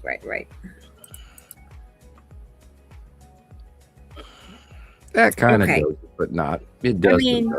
It's not it. This is the one. What about you? Well, the V shape drawing. That's the one. Right, with the Texas cube one on it. Yeah, I know now. Yeah. My head is like a Rolodex. I'm just like flipping through pictures in my head. Dark blue line on that side in the middle there is where the Texas cube is. And on the left-hand side is where that asteroid and a bunch of other stuff is. That could even be the skull staring out at us for all I know. I still scroll. Yeah, that one. Uh-huh. Lots and lots of stuff going on. And of course, now that Yuri and Attu are doing this little spin dance over the top of us at the end of the day, and then, and Necessity is doing a cameo over our heads and clipping into our view as sunset comes down. It's just always changing. Yeah, but yeah, that's the Tan asteroid. Well, cool. I'm sure he's listening. He'll be glad to know because he was thinking that himself. So. Yep, it regularly does that little illumination. Now it's getting bigger, and of course, the 180-day cycle is just out upon us, and so it should get. Remember, a few years ago when Lead asteroid was horrendously large, I think the Tan asteroid is going to become horrendously large this summer. Oh my gosh! This is from Thunder. Some slides and videos from Thunder. Very interesting. Yeah, just a modge podge of lighting issues going on this week, too. It's all getting crazy. Boy, that changed quick.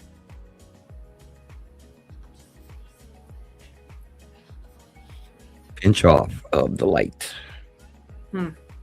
And I see an asteroid up high. Like you see it. It's almost too dark to see, but you still see it. An asteroid also. Yeah. Because now it's going vertically away from you. In the previous, it was coming horizontally across in front of us. Now this is in this view, it's going downward and away from us because Yuri has moved over the top of us. And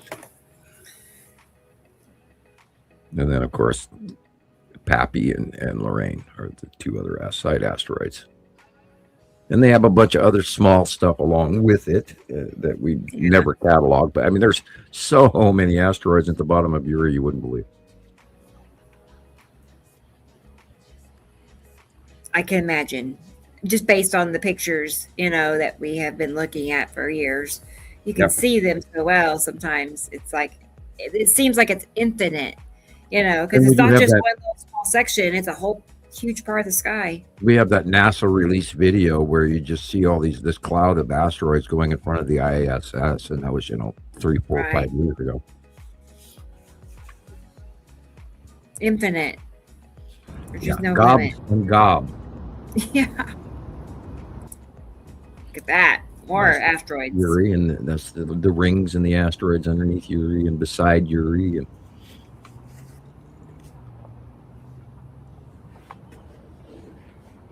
then we reach into the long box and the Saturn Saturn just unbelievably beautiful skies. And the real sky color is yellow, by the way. If you look at the horizon, there's the rest of the real sky. Everything above the yellow is planet people. And this is what I saw the other night. After sunset, I'm looking at green, blue Saru, and there's no stars. And you see off in the bottom there, the horizon line, that's where the real nighttime sky is. The rest is the backside of a very large planet. And that white blip just on the left there in the middle could even be a landmass. Oh my goodness. Okay. Yeah, we got now that Sarah was coming in and she's blue, green. If you watch just at sunset and after sunset, there's a very large possibility you're going to see land masses on Sarah as she goes into darkness for the evening. Wow. What? Okay, I didn't catch the last part about Saru. You said as it comes in, that's after sunset. You'll see a green blue in the west by northwest sky. Okay. And if you watch after sunset, as the light changes and fades and angles, right before it completely darkens out, you can easily see land masses on the planet Saru. Okay. That's what I thought you said. I was like, wait, we can see them waving at us. No. Yep. Seems Hello, like how are it. you? Ah. You know, in the voice of Elmer Fudd. Hello, how are you? Yeah. Look at that. Okay, the top part is like a darker blue, Yep, and then middle is lighter that's a blue. yellow So moon, and it's Saturn. And the light blue-green above the orangey clouds is Saru. But that's a Saturn, and it's Saturn's yellow moon in Saru, right at sunset. neat. Bear with me. Look, it's like this. And In again, so many dry out for the long box cube. And Like the Star Destroyers, that just kills me. I mean, we've got an entire fleet, or fleets plural, of ships parked above us. I saw a really crappy sci-fi movie the other day. I only watched it for about 20 minutes and said, "Oh, I can't take it anymore." But they were trying anyway. But in toward Earth, dozens and dozens of these little pod craft flying in unison, in formation. And they're coming towards Earth, and they're coming towards Earth, and they're coming towards Earth, and the credits are rolling by, and the movie's starting.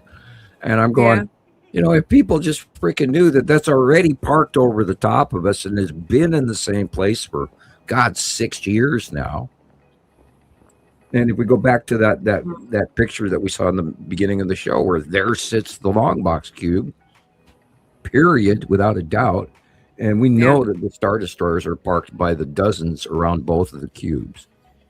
It's beyond me that people haven't freaked out and tried to tell everybody, "Oh my God, they're here," They, and which they? We don't even know which they.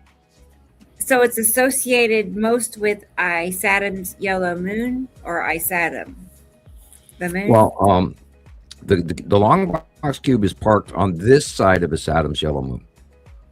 Yeah. And it has been seen in between the lead asteroid and Saturn's yellow moon in the past, a month or two ago.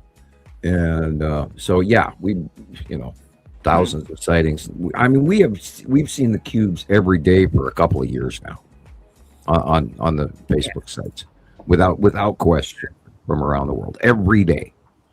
Well, so they're always there then. Like they don't just sometimes they're always there.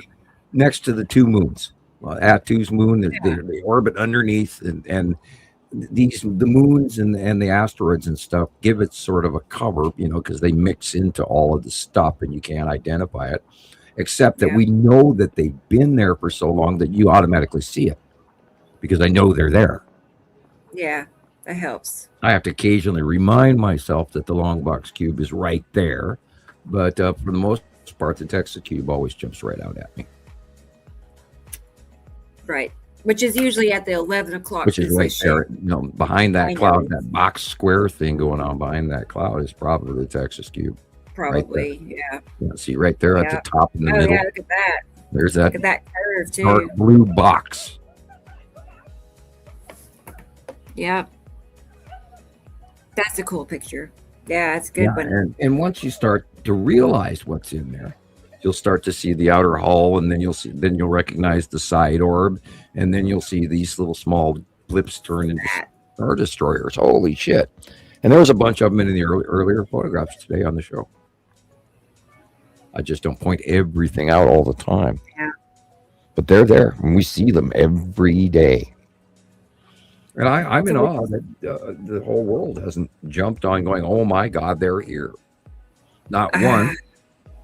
Christopher is the only one who commented on YouTube about the cubes.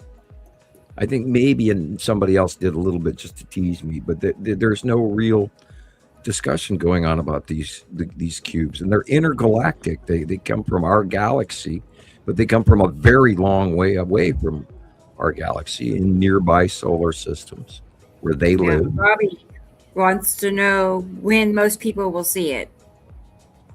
When or if? Is that... What do you think? Do you think it'll ever just become like... It's going to happen when most people will see. Robbie, this should have happened in 2012. Because I watched those dang things get here plain as day. I sat there for weeks and months staring down south as they rose up from underneath us all the way back in 2010. And I saw those planets plain as day. And they were, the farther away they are, the easier they are to see. And because now they're so huge. I wonder that myself. I'm hoping this year. It finally goes viral. Maybe, just maybe, when people are frying themselves to death going, oh my God, why is it so freaking hot? And look, there's 2 stars. Just maybe it'll dawn on people that not only there's an extra star, but there's an entire solar system along with it that people happen to live on. See, like that video we just saw earlier of that Louisiana 2 suns. Like those videos are floating around, but like, what are you going to do to get the right attention brought to something like that? I mean, you can just, it just basically gets ignored by the right people that have any say. I think what gets the most sugar or juice or grease or whatever you want to call it is a sideline person taking a very short clip of it saying, I found this, oh my God, people, this, and you got to scream at them and you got to be fearful because only fear and right.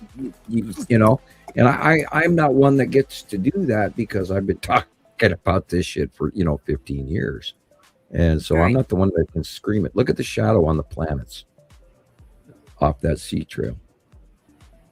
Yeah, goes up and it lands on the planets up above our atmosphere, which tells you these clouds are not in our atmosphere. I don't know what it's going to take. I really was hopeful when the Miami event occurred. I was really hopeful all the way back in 2011 and 2012 when the Canadian spiral event occurred and the Norway spiral occurred in 2009. And then the Texas Cube got here. I mean, everybody freaked out about that for about 2 weeks. And then it sort of faded away. And I kept it because I keep seeing it all the time. Well, that's why Montana Skywatcher has kept it going. And this information has been shared ever since. And of course, we see it regularly. So it still remains topic. It's like the space tubes. They went away and we don't talk about them very often. But I mean, we saw 3 or 4 or 5 occasions where there was a tube and then it was gone. And then there was another tube and it looked a little different than the last one. I mean, there's all kind of different craft. We got a bunch of a new craft in last year, and I haven't put a file together on them. I didn't get enough captures of them to actually throw into a quantifying pattern that we could discuss. However, I do believe that the United States has far more craft up there than we are aware of. I think they've got some pretty technological advanced equipment flying around up there that they're not telling us about. Sure. You know, there's That that very large void between the space shuttle and these rockets that are going up, and I'm sure there's more going on than we're being told.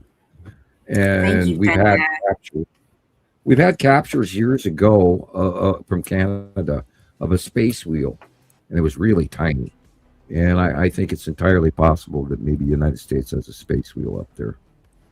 And, you Oh, know, because I keep hearing about, the current administration's Space Force. Well, what are they there's going to, that. train? Yeah, look at that. That almost looks like the skull. So But then, here's the drawing. I had this one in mind. yeah. You Okay. know, it's a cube in front of a round shape. Yep. So see, Yeah, okay. I and see then it. Sam sent me some others. This one's a good one too. That one's similar. Yeah, this was, I went and I drew this on the 19th, or, yeah, it was 2019 in April, the day I saw the ships offloading off the Texas Cube by eye. And I went in the house and drew this because of what an actual real sighting that I saw. And I saw these ships, the big Star Destroyers, offloading off the Cube. And that's why I walked in the house and I drew this. I see. Wow. Okay. So those And if you look triangle in the shapes, middle between the those two are triangle destroyers. slices, there's the fighter squadron docking station. Yeah. And I did see that thing, and I did an independent drawing of that. But I mean, it's a fighter squadron docking station, and I saw it offload by eye off the Texas Cube. People, these are real. I'm not guessing. These are real. This one, I don't use that drawing very much at this time, but for a while I used it all the time. Like it was just so popular. This That is one scenario. after we came out of hiding. This is Yeah. in May. Carol And, Ann is mentioning the April. blue tool star. We don't talk much about the tool star. I don't know if I even have pictures Yeah, of the still, tool star. I'm out of information on what's going on with the Tool Star right now. I know where it should be. But that, so I'm sitting here trying to figure out what is going on with the Tool Star. And then Don't that's a know. craft. I'm right. I'm What, trying to Tool Star? remember. Uh-huh. Tool Star is a mini blue star. It's a man-made creature, a being-made mini star, and Yeah. it is supposed to have something to do with orientation of the planet Nibiru, so they don't go into an ice age. Really? Okay. So it's Something another. with It's an extra sun balancing of for Nibiru. A sun, an extra sun, sun. tiny blue mini. Yeah, it's Huh. sort of like the one that I got in North China, where they're mini star Yeah. light down on China in the northern provinces, so they go. I don't know exactly the full parameter of that. It is a small industrial creature or being or man-made star, but it's a tiny little orbiting thing that's supposed to be around or within the orbit of Nibiru. All we don't have. We know we've seen it in 2012 and 2011, and then after that we didn't see much of it. So I'm still weighing the issue with the blue star, the blue asteroid, excuse me, and how it looked and has its particular look, but it doesn't move like the rest of the asteroids did. And now we don't see it anywhere, and the last known location was near the sun. So we don't know where the blue asteroid / very bright blue, small, tiny object is. So I'm caught in no man's land, not being able to come to a summation because I don't have enough information. I was just looking to see when you last posted something about the tool star. Like it's been a while. God, it's been years. Yeah, I know. Easy 8 weeks. I have Exactly. not. Well, I don't. I don't want to give out bad info, and if I don't have enough information, then I don't share it. Right. Now I I see a have a 2015 picture or post. two, I think. Okay. Not much is coming up.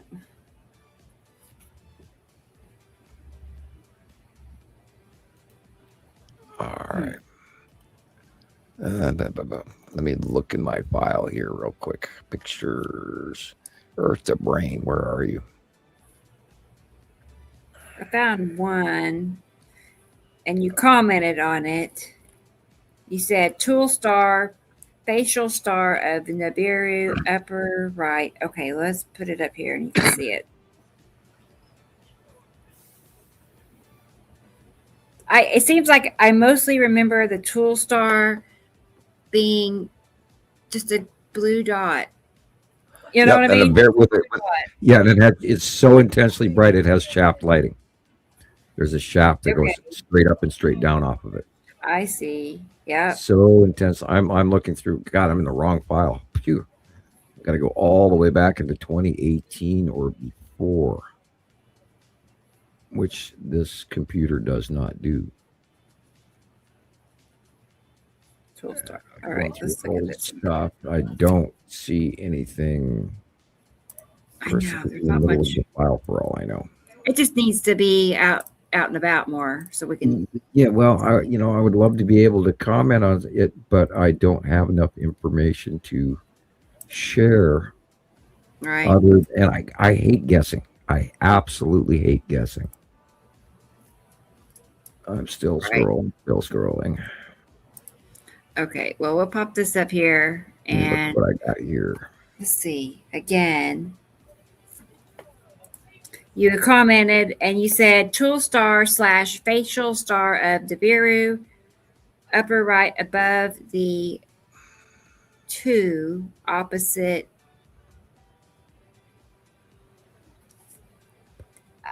You know what? Here. Let me see if I've got it here. I know I'm probably not reading this right. Oh, here's another one. 17. I think this one's better, actually. Bear with me. Send you this. Okay. And whoops. Boy, did I go to the wrong place on that one. Yellow. That's the wrong. I'm going to have to find it again. I was going to send it to Deep Universes post. I don't know why I got stuck there. Okay. I found one that has a. I'll come what back. You call it? StreamYard. Anyway, you'll see it. This one. Yeah, this is Atu Dead Center. Isatum is on the lower right, and Nepenthe is in the upper right, and this is the both stars, and way in the back is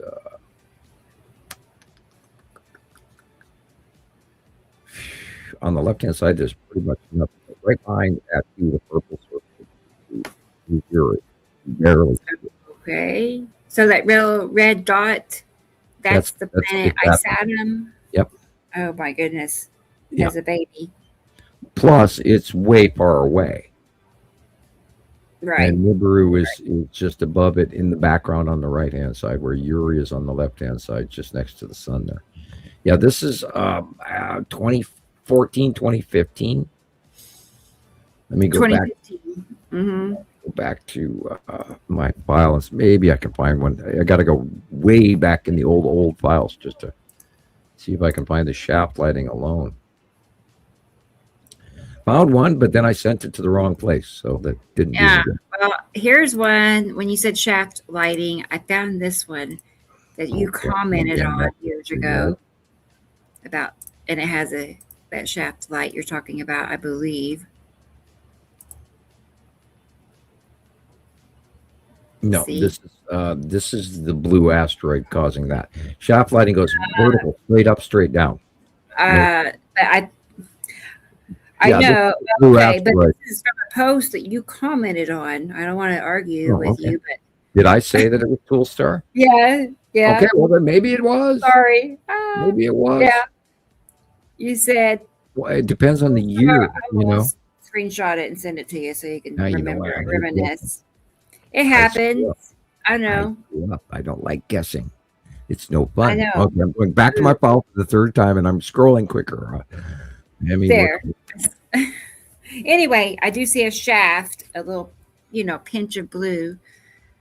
There's a couple of them here, and then there's a little blue. That's Venus. You said tool star, facial star of Nibiru. Oh, then it probably. Oh, and this was August of 2014. Okay. So, good. that, yeah. There is this. I will send that one to you. All right. And then I'll go back to the file again and scroll really fast down through the whole bunch of them. Wow. There's just hundreds of them.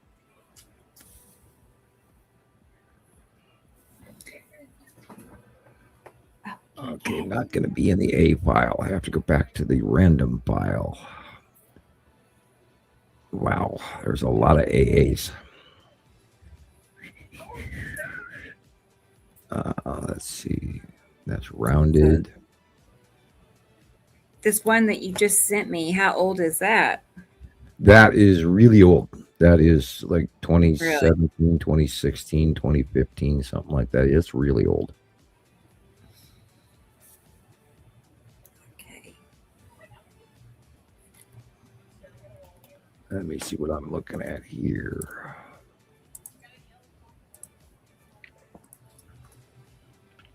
What a pity. That's a illustration. Darn it.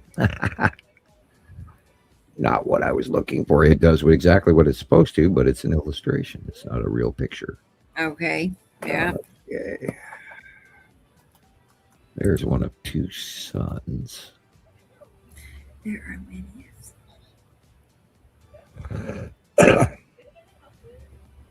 Oh, you sent me some, Carol Ann said. Oh, okay. Let me see. Well, let's see what she has. I didn't think about. I should have. Thought about her. Carol Ann has a bunch of pictures I no longer have. Of course.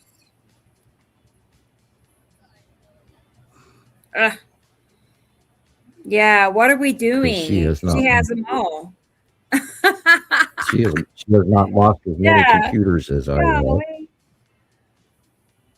Okay. Give me a second. I'm still in the AA file. I'm trying to get out of the AA file. And I'm scrolling and scrolling. That one Sam sent me. God, I got 8,000 pictures to go. Come on, 7,000. Just grab the bar and fast scroll. Okay. Yeah, guys, you wouldn't believe the amount of pictures we have as a group. Oh my God, unbelievable. Thousands and thousands and thousands of captures of the planets. Oh yeah. I'm looking for a particular absolute candidate, not something that I could or could not argue with. I don't want to argue with myself. I do sometimes. I don't like doing it though. Yeah, I hear you. Purple lightning. There's more purple lightning. There's early Saturn. Oh, that's a great picture. Yeah, and everybody at home's going, "Come on, get on with it." I know. Say something. I know. Here, I'm sending these over now. So what Carol Ann sent. Okay, I will be there in just a second. Yeah. I'm still 3,000 pictures away from getting out of the AA file. All right, that's it. I'm grabbing the cursor and I'm going to fast scroll. Still in the AA file. I wish you could see Mittens. She's sitting in a cardboard box, and they're the cutest ever. Marsha. Somebody's dialing me. I don't think my computer will not open Facebook phone calls. I turned my do not disturb off for like 3 minutes, and my phone starts ringing. Is that you beeping? I turn it on. It was. Okay, I'm glad that was not me. I can't. Hope I don't forget. God, I am not finding anything. I've seen a bunch of purple lightning, a bunch of old planet shots. Let me see what I'm looking at here.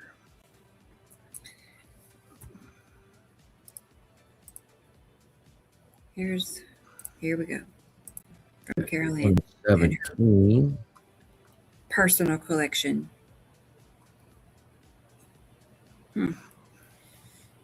All right, I'm trying to hurry here. I really am.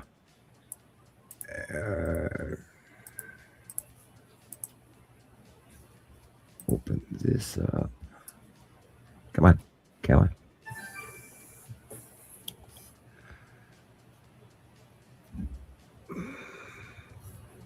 I am not finding any Tool Star pictures, so I better come off and go back to StreamYard and see what you have posted. Yeah, here we go. I finally got it. Yeah, that's the old one. Here we go. This is what Carol Ann sent. It's a series of pictures and screenshots. Yeah, well, that's the stand. This is taken in 2012, of course, and at that time, the Tool Star was on the face of Nibiru, but you're looking at Uri, so it's be in between there. That black dot, of course, is the Norway Spiral Orb or Empire Orb. But yeah, that doesn't show definitively the shaft lighting of the Tool Star. I see. Right. Carol Ann keeps seeing it in her dreams, the Tool Star. Oh, okay. That would be why. FYI. Huh. Interesting. Yeah. Hey, Rodney is here. I wonder if that straight light shaft lighting like that. That's what the Tool Star does. And there, drawing it with the shaft lighting. Drawing, right. And I highlighted it with a yellow marker so that it would show you that it was light. And 2017, yeah. So that was the last time we were really talking about it, was 2017, literally, 9 years ago. That's the year I started, so I just, barely remember. I had the other night that I was in a building that was suffering from an earthquake, and there were just people all over downtown running around. And we were trying to gather water sources because the electricity was going to be soon off, and we had to collect as much water in containers as possible before we couldn't. Thread, yeah. I've often looked at that crop circle and wondered many times what it really means.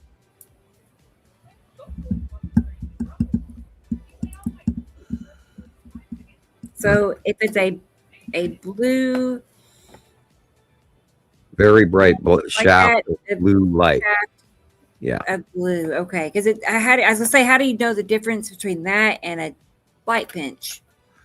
Because the intensity of the shaft. Okay. Yeah. When we first started seeing the Tool Star, the shaft was the brightest thing in the whole damn sky.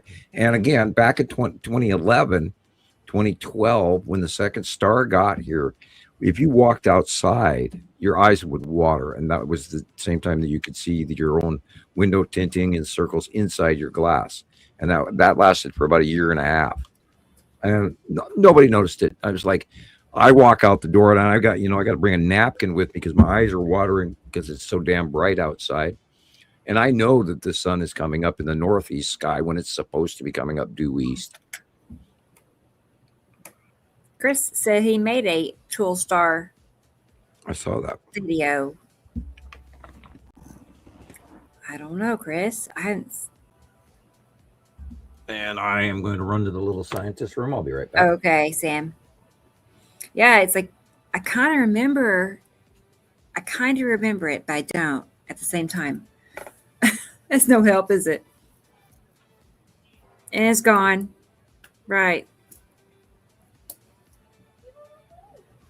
What? How can it be gone everywhere? That's strange. I don't know.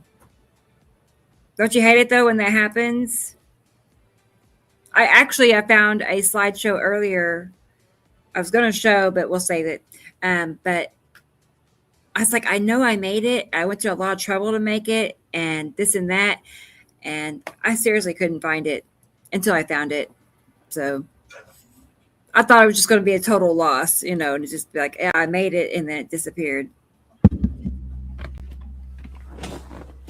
I just thought of a photograph that may be acceptable, and I even know where it is.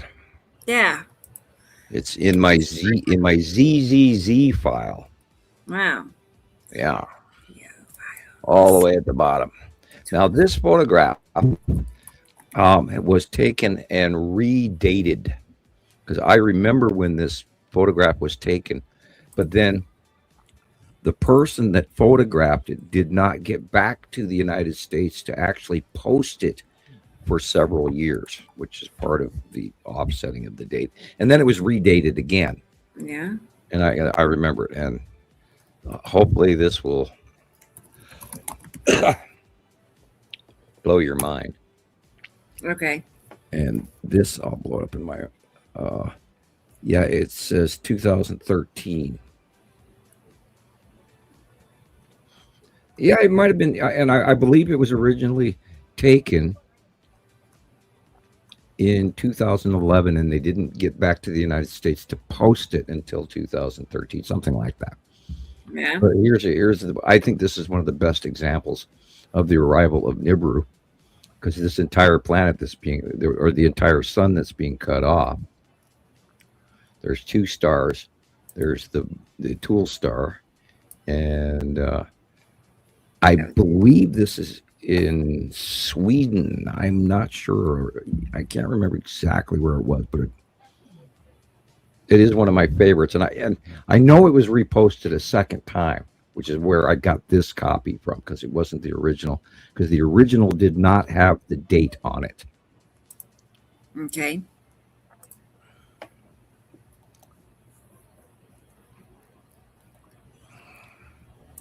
You should have that by now.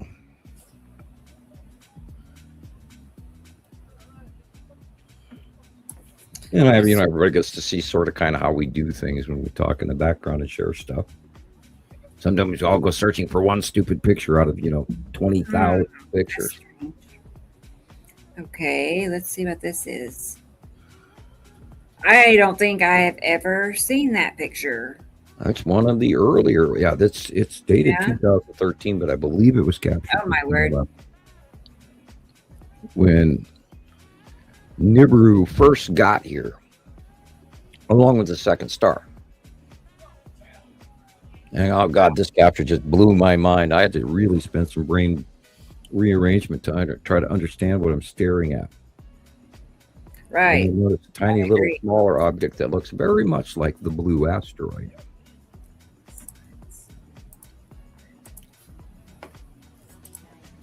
Okay. I'm confused a little, but I'm anxious to hear what you had to say. Hang on a second. It's loading. Okay. Now remember, in 2012, the two stars came together. In 2011, look at that. They were separate.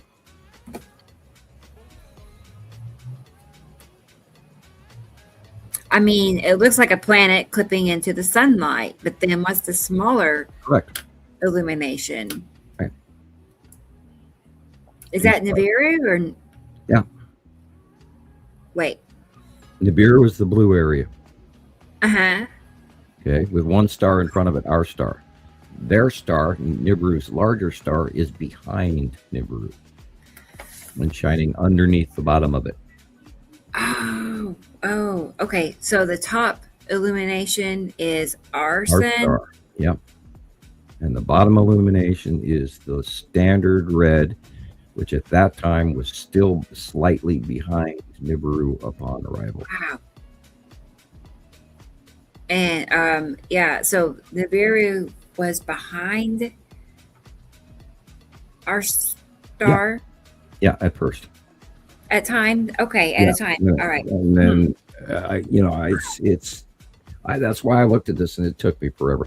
Now, if you look between the two illuminations, there's a little on the right-hand side between the two rounds. There's a little blue dot with a dot in the middle, and that looks very much like the blue asteroid.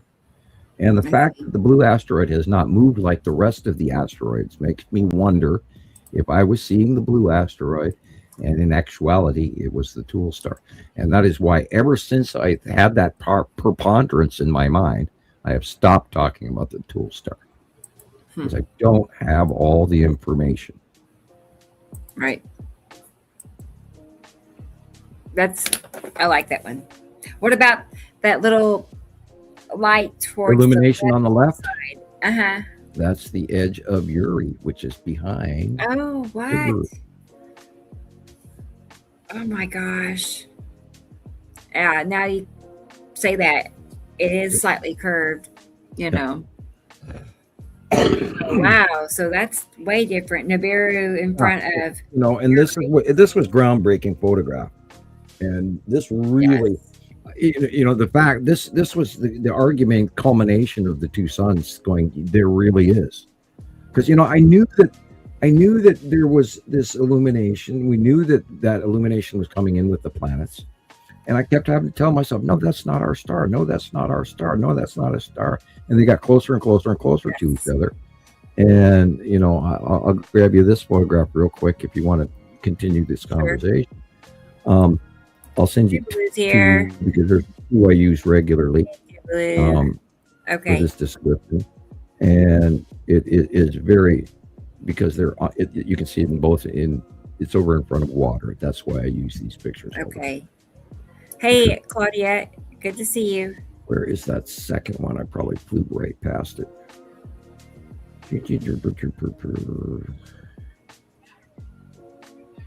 One of the best pics ever. You're looking for one photograph. How come I've never seen it before? Hidden. What, that other one?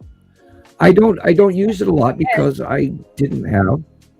I still have questions about what I'm looking at, and it's kind of hard to throw something out if you don't feel comfortable with it, although it's a phenomenal and an exceptional capture. And I remember all the way back when we got it. So here's two of the two suns, and they're both dated 2011-ish.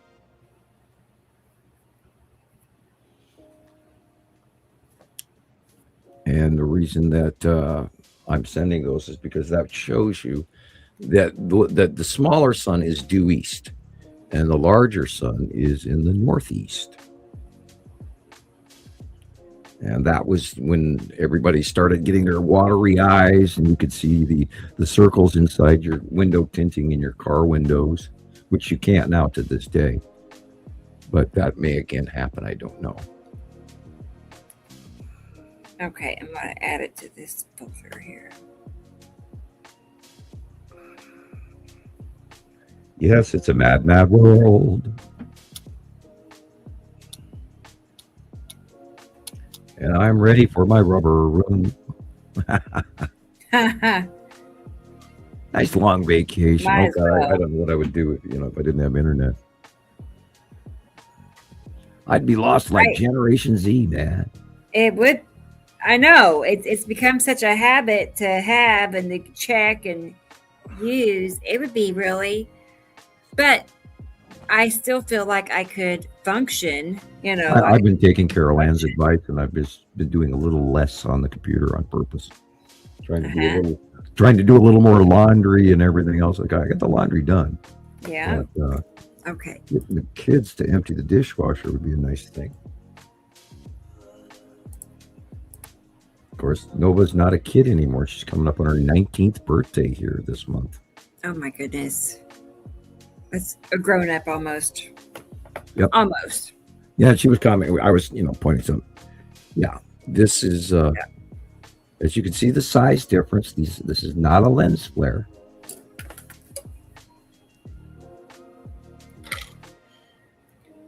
Now, the other one is a little more definitively clear that they are two suns. You can see the sun in the water in both cases. Now, the smaller, that's our normal sun, is the smaller one. That's how big the sun used to be, people. My goodness.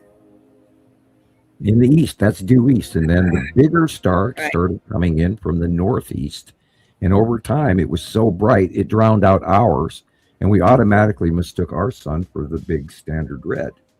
And this is when the whole angle of the sun arcing across the sky and setting, at noon being in the south sky, and at 5 o'clock being in the west.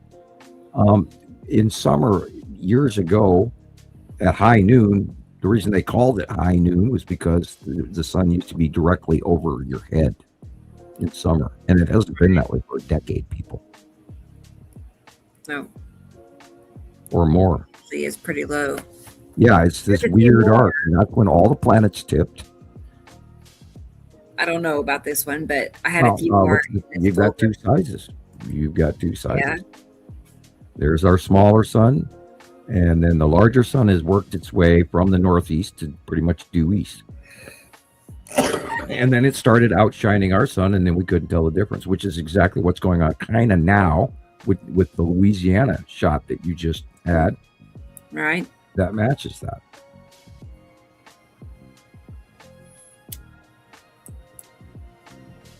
Yep. Right. And there's two lens flares, so that says there's two objects there, and then they're both shining in the water as well.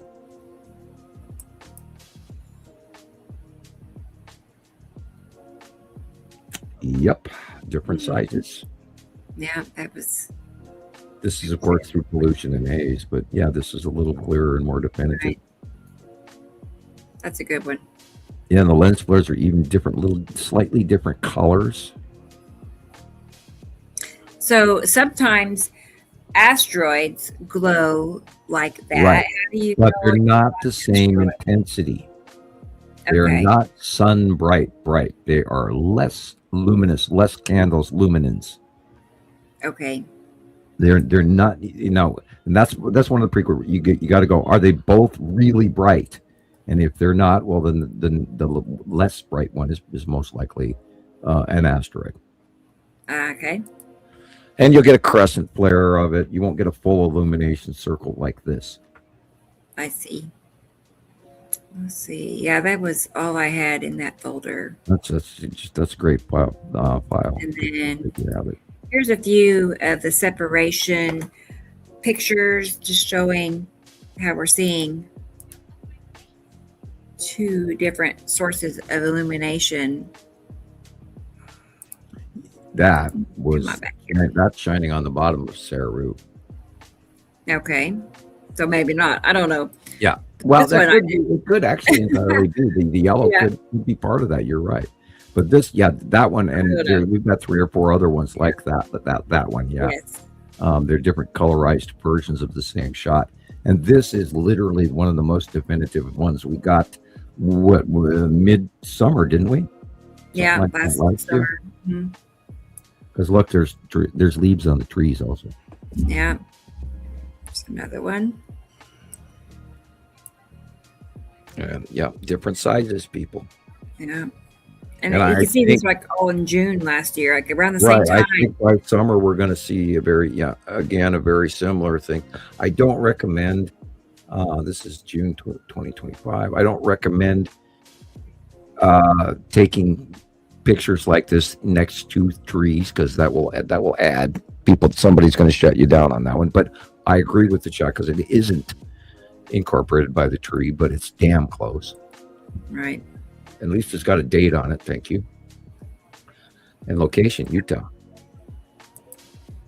That was it. I don't even know why I put that in here. To me, it doesn't even look like the others. Well, but anyway, the color difference is. It got lost. It's something unusual, but yeah, you can see there's a Depending on planet. the age, this could be just on the bottom of Nepenthe as well. Remember, forever Nepenthe was on top of the sun for literally like almost 2 years straight. in everything we saw. There's necessity. There's necessity. There's necessity. It's all we saw forever. Hey, Amy, I'm so glad. I'm glad so many people get pics of these sun, planets, asteroids, and such because I get a limited sky horizon. Where are you? I hate Lives in the that. Is forest. it like Newfoundland? She can't see the planets through the trees. Where is Amy? Where in the world is Amy? I kind of can't remember. I know as soon as she says it, it'll I sink think in. she's in Northern Europe. Or I could be totally wrong. And Yeah, I don't know why. I'm thinking Newfoundland. I don't know. Yeah. Tennessee. See?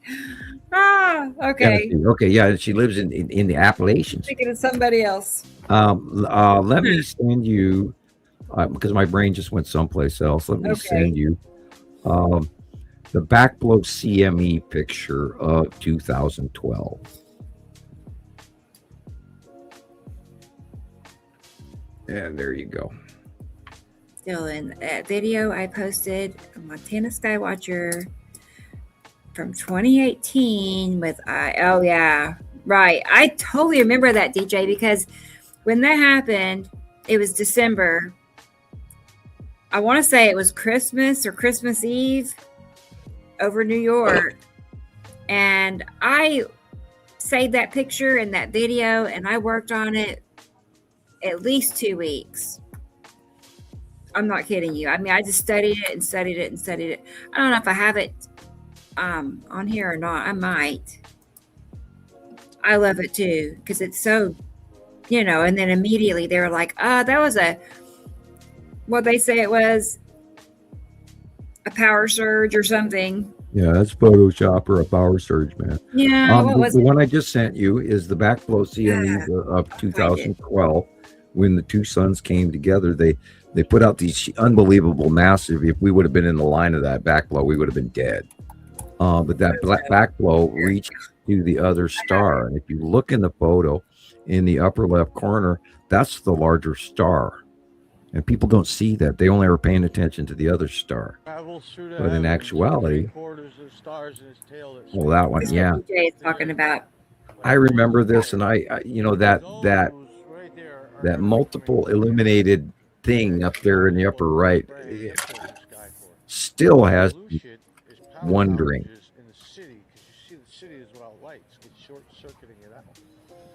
I mean, you can see that it's curved, the green area.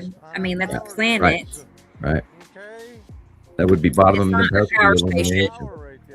That's what the TV was telling everybody. It's just a power station. Yeah, right. That's why it's lasting for 5 minutes. No. What gets me is the lighting. We've talked about that lighting, and that could actually be the Salamander asteroid group on the side of Uri back then. Or is Saturn. We talked about it being a Saturn's ion tail. And that's why I've always looked at this and I go, I wonder if it's this, or this. And I've got three things instead of one. But anyway, you should have that backblow. And that way we can describe to everybody out there how the joining of the two stars occurred and what occurred along with it. I was going to say, I will say your drawing for that time frame showed Nibiru. I'm not sorry. It showed Nibiru with the Saturn overlapping. Right. And at that time, overlapping Nepicity. Right. That's what. Right. Yeah. And back when the 2012 backblow CMEs occurred, we saw a specific type of pattern and direction of the coronal mass ejections and all of that. And then again, we were led to believe that we were past the halfway point because we started seeing, let's see, what was it, 2023, 2024-ish. We started seeing more backblow CMEs that were on the opposite side. And they were repetitive. And so that's what led me to believe that, hey, maybe the suns are separating. And what followed through in the next year and a half after that was pretty conclusive that, yes, they are separating. Okay. I have some of those newer backblows, but I don't know where. Okay. They're in the AA pile somewhere. But that one, the one I just sent you, is way back in 2012. The first major backblow CME when the two suns discharged. The upper left is the larger star. The middle is our star.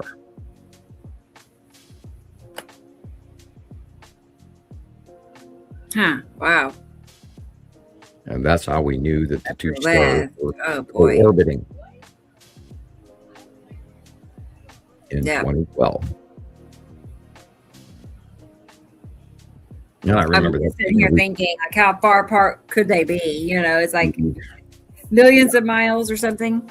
And stars are huge, so I mean, there's no way to judge this. I mean, you could do the surface of it, surface of a sphere. Yeah, the information. Ooh, dry throat. Pardon me. Right, kitty cats. Yeah, that would be the kitty cat factor. It's kind of dry in here too. My humidifier's in the other room. I'll just grab a refill and hope to God I'm okay. Know.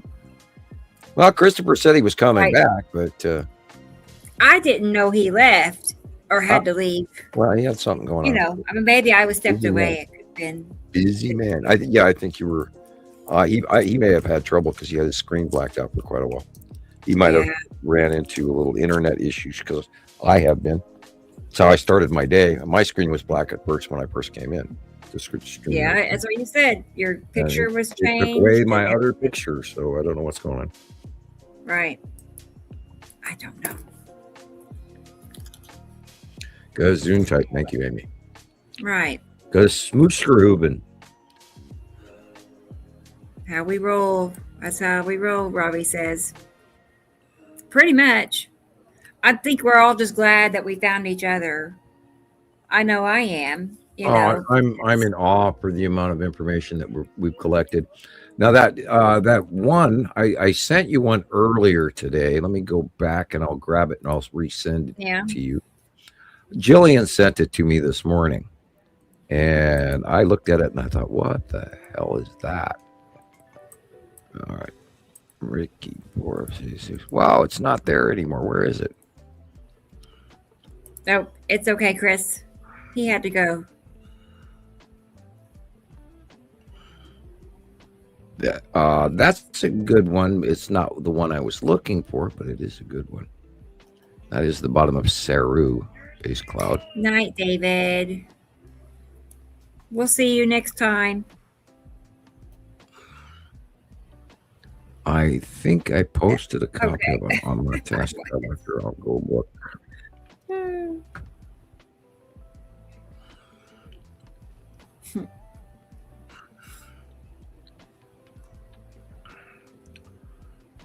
Where did that go? Here it is. I wondered what you thought about this copy. The link and send it to you. Gillian sent this to me today, and I looked at it for a minute, and then I posted it on Skywatcher just to keep a copy of it, and it's a good thing I did. This is insane. And I do not think it is AI generated. Oh, well, let me tell you. No. This is beyond anything we've ever seen. I'm nervous. Okay. Well, it won't take me to it. Let's try it again. 264K views, 15K reactions. You're driving home and your sky turns, is what the main caption. Turns into a watercolor painting. When I click on it, it takes me to an ad. Weird. I will tag you on the post. Try that. Yeah, try tagging me if you can. Huh. All right. It's probably one of those sites I blocked. Yeah. Or one you have to be a friend with, or something silly like that. So you have officially been tagged. It's on Montana Skywatcher 1. Okay, let's see. It should take you right to that.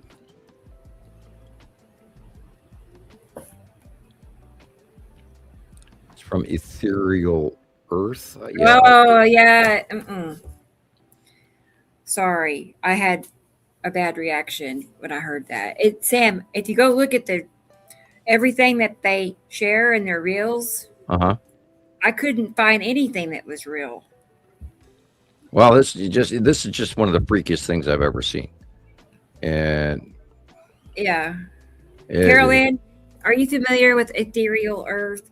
I've had to remove that so many things that people posted into the groups from that site, ethereal. okay, well Earth. then I will automatically. If you've Yeah, got I a bad taste in your mouth from that one, I will permanently delete that post. Then I'm sorry, people. I didn't mean to get your hopes up, but it's awesome. Right. Well, and it is like nothing we've ever seen, Right. But Which, of course, automatically it's should like- make it suspect to me. But I thought it was so cool. I just, it is wanted cool to looking. stare I at it think more. so. But Mhm. I deleted it off of Skywatcher. But you have a copy of it on It's PM. like I was telling Gillian earlier. I mean, last couple of weeks on Facebook, we got bombarded with all these new sites, like new pages that we don't follow, but they were just Yeah. filling up our feed. And a majority of them were AI. And you know how I am. I just got annoyed because it was slowing me down. I'd stop and look at it, and then I'd be like, AI. So I started blocking them. And I bet I blocked 30, Yeah. 40 at least sites. Jason Olette has been posting some great stuff on Montana Skywatcher. Thank you, Jason. Keep up the work. Matthew Eagle is doing a great job. He's getting some nighttime captures that are really cool. Yeah, Claudia, for real. Matthew Eagle, of course, you posted down Skywatchers, and yet another Jason. And I didn't know that, Carolyn. Carolyn. TikTok. Right, Amy. Nibiru Assistant He knows. Skywatchers. Yeah, it's like our feed just got like swamped with, random AI mostly stuff.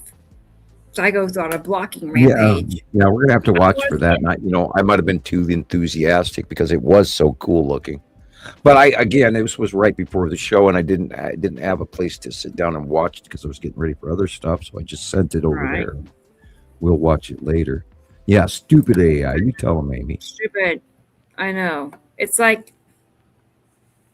I know. Yeah, millions of watts of electricity. I'm concerned what the bigger, purpose is behind it.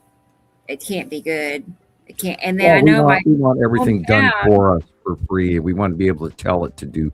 Oh, read this book for me and tell me the skinny. Yeah, my son was telling me that I don't know. He saw something recently that basically explained how a lot of kids are relying on AI to read to them. They'll tell AI to read this to me, or write a homework where they paper. can't read.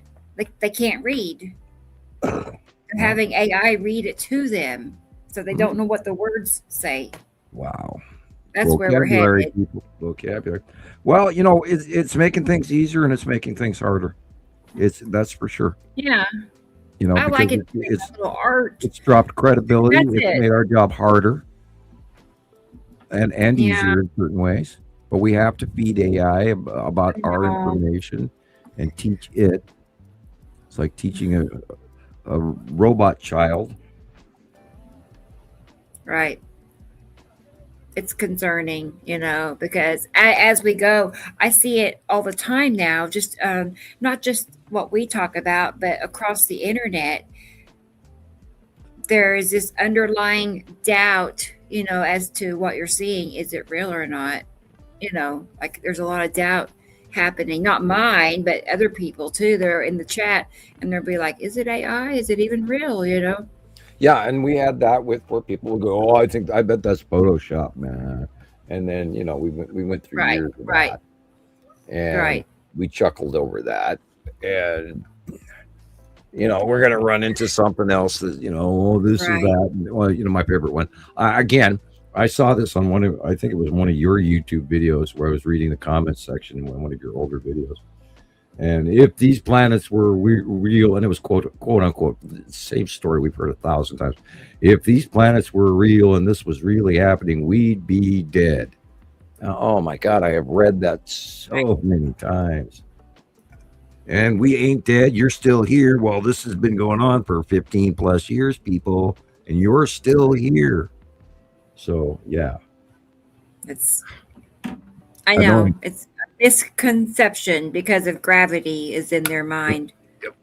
I guess. Good old Albert Einstein, who has been so outdated for 40 years now, and they're still working off of 1880, Heisenberg Commission and all of that crazy crap. And I think about this often, like how much money was spent in college tuition and interest fees to learn outdated physics. I mean, the monetary value is going to be staggering. And question, I don't know.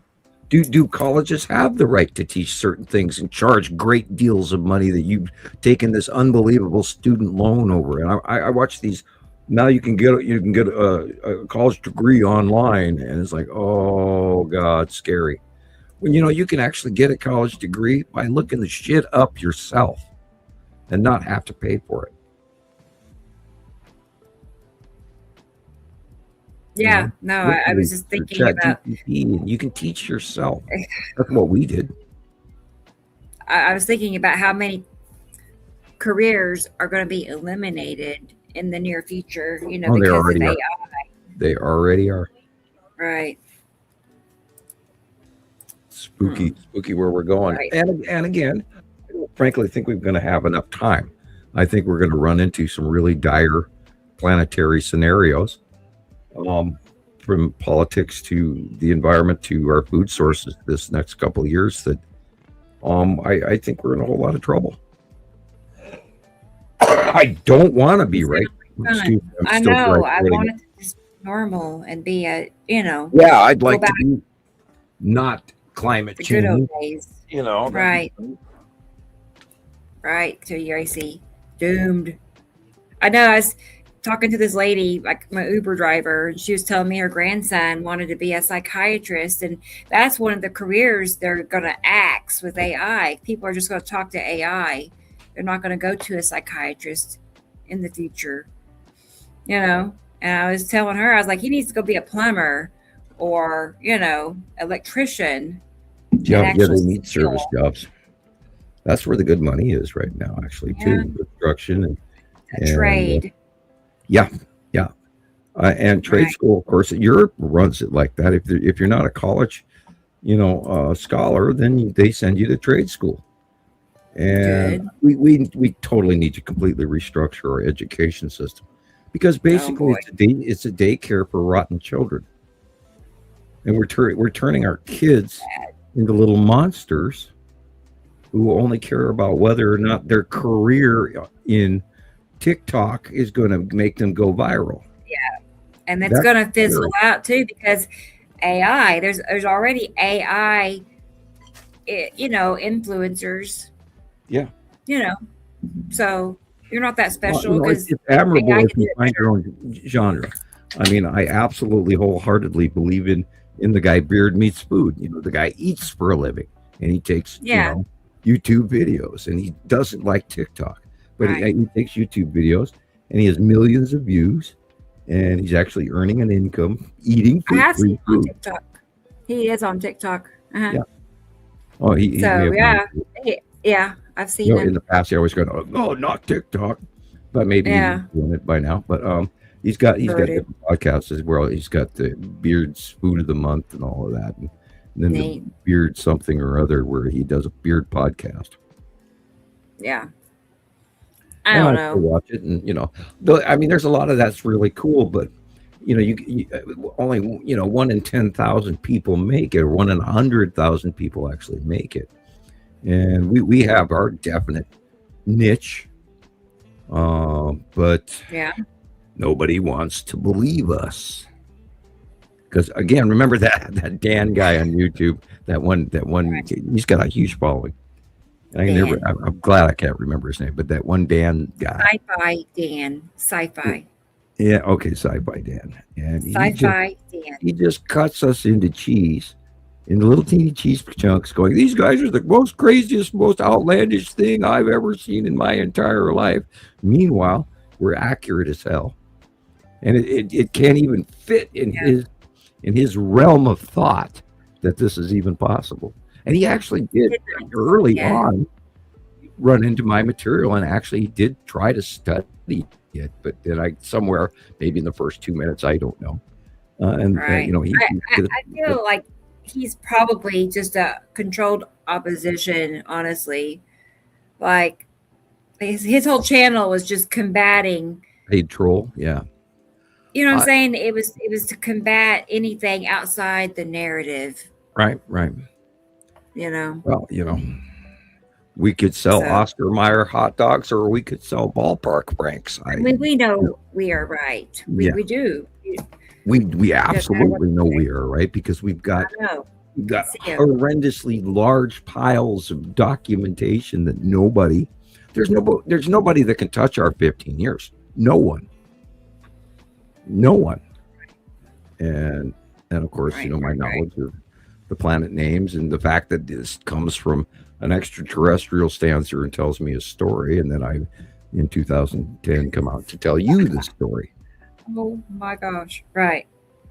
Yeah, I'm still shaking my head over that one, you know, and I'm still trying to, you know, swallow all the shit that's still roaming around in my head from that conversation.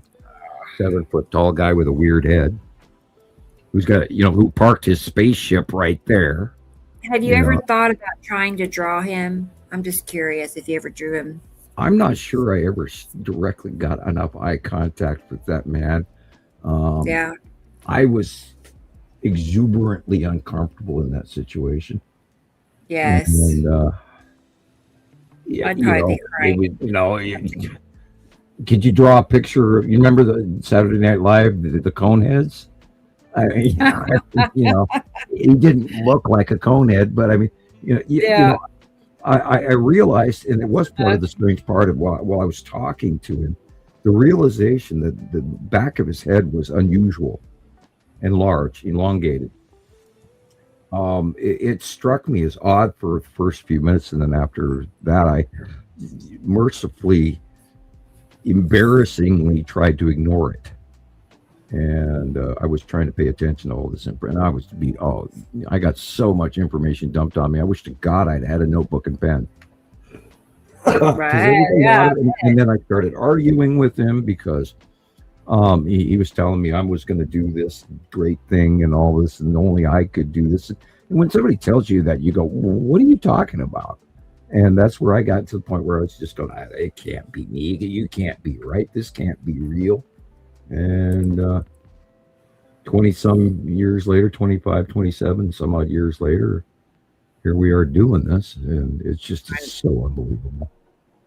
And that's the pity that I say it's so unbelievable, but it is actually so believable because of the accuracy of all these years worth of work.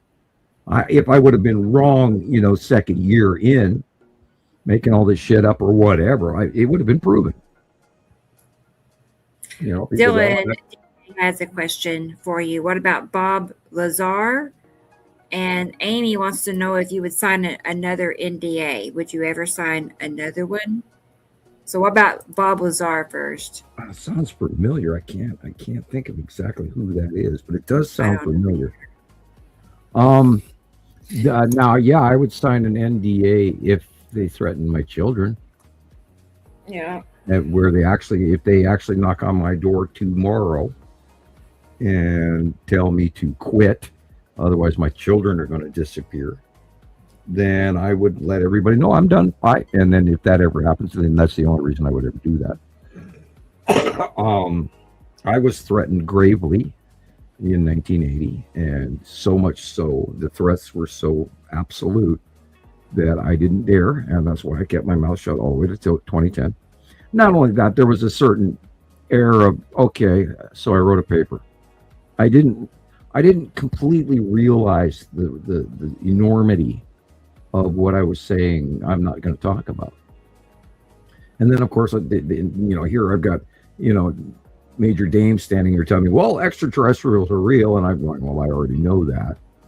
And the confirmation alone was insane.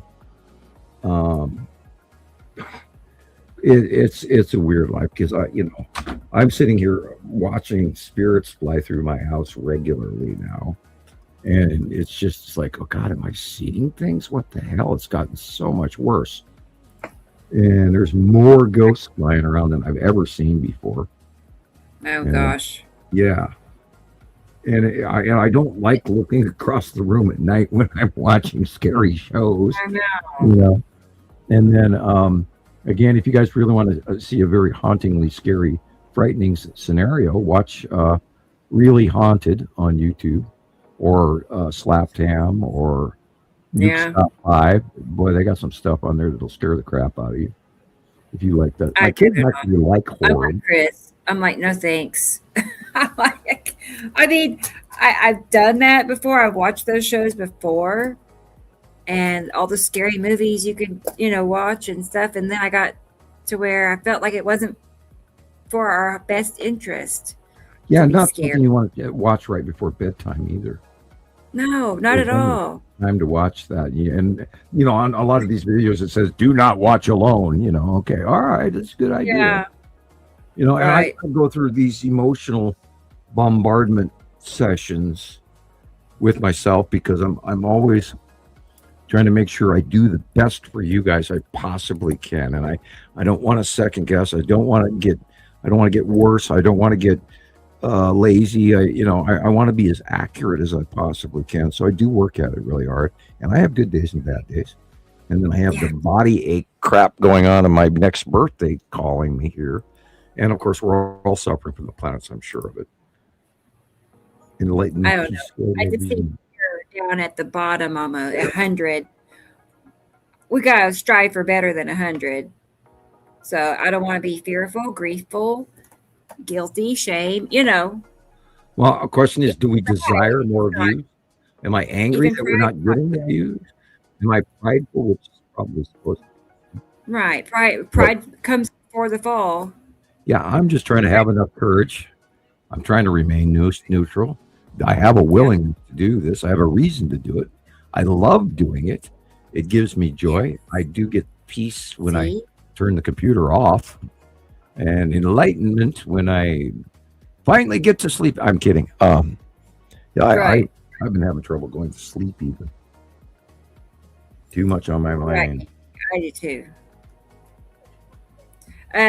Basically, I don't know if you saw this, but DJ was saying that he was an American, is it physicist? Is that what it was? But he claimed to have,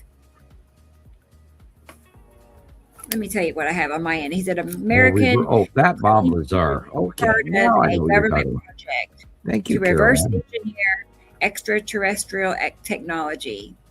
Yeah, and they got a lot of it because they have been absolutely more involved with it than they would ever admit to you. They have treaties with extraterrestrial at some higher levels, and it's a very small group of people in the government that know most of the ins and outs. I don't think anyone ever knows all of everything.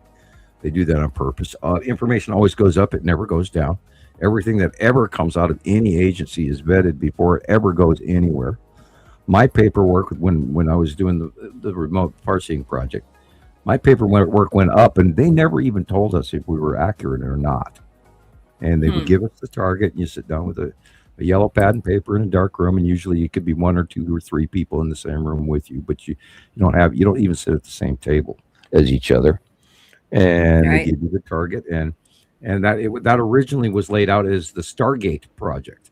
But over time, they changed the name to the Farseeing Project because it is split into different groups. I was involved in to not have an answer.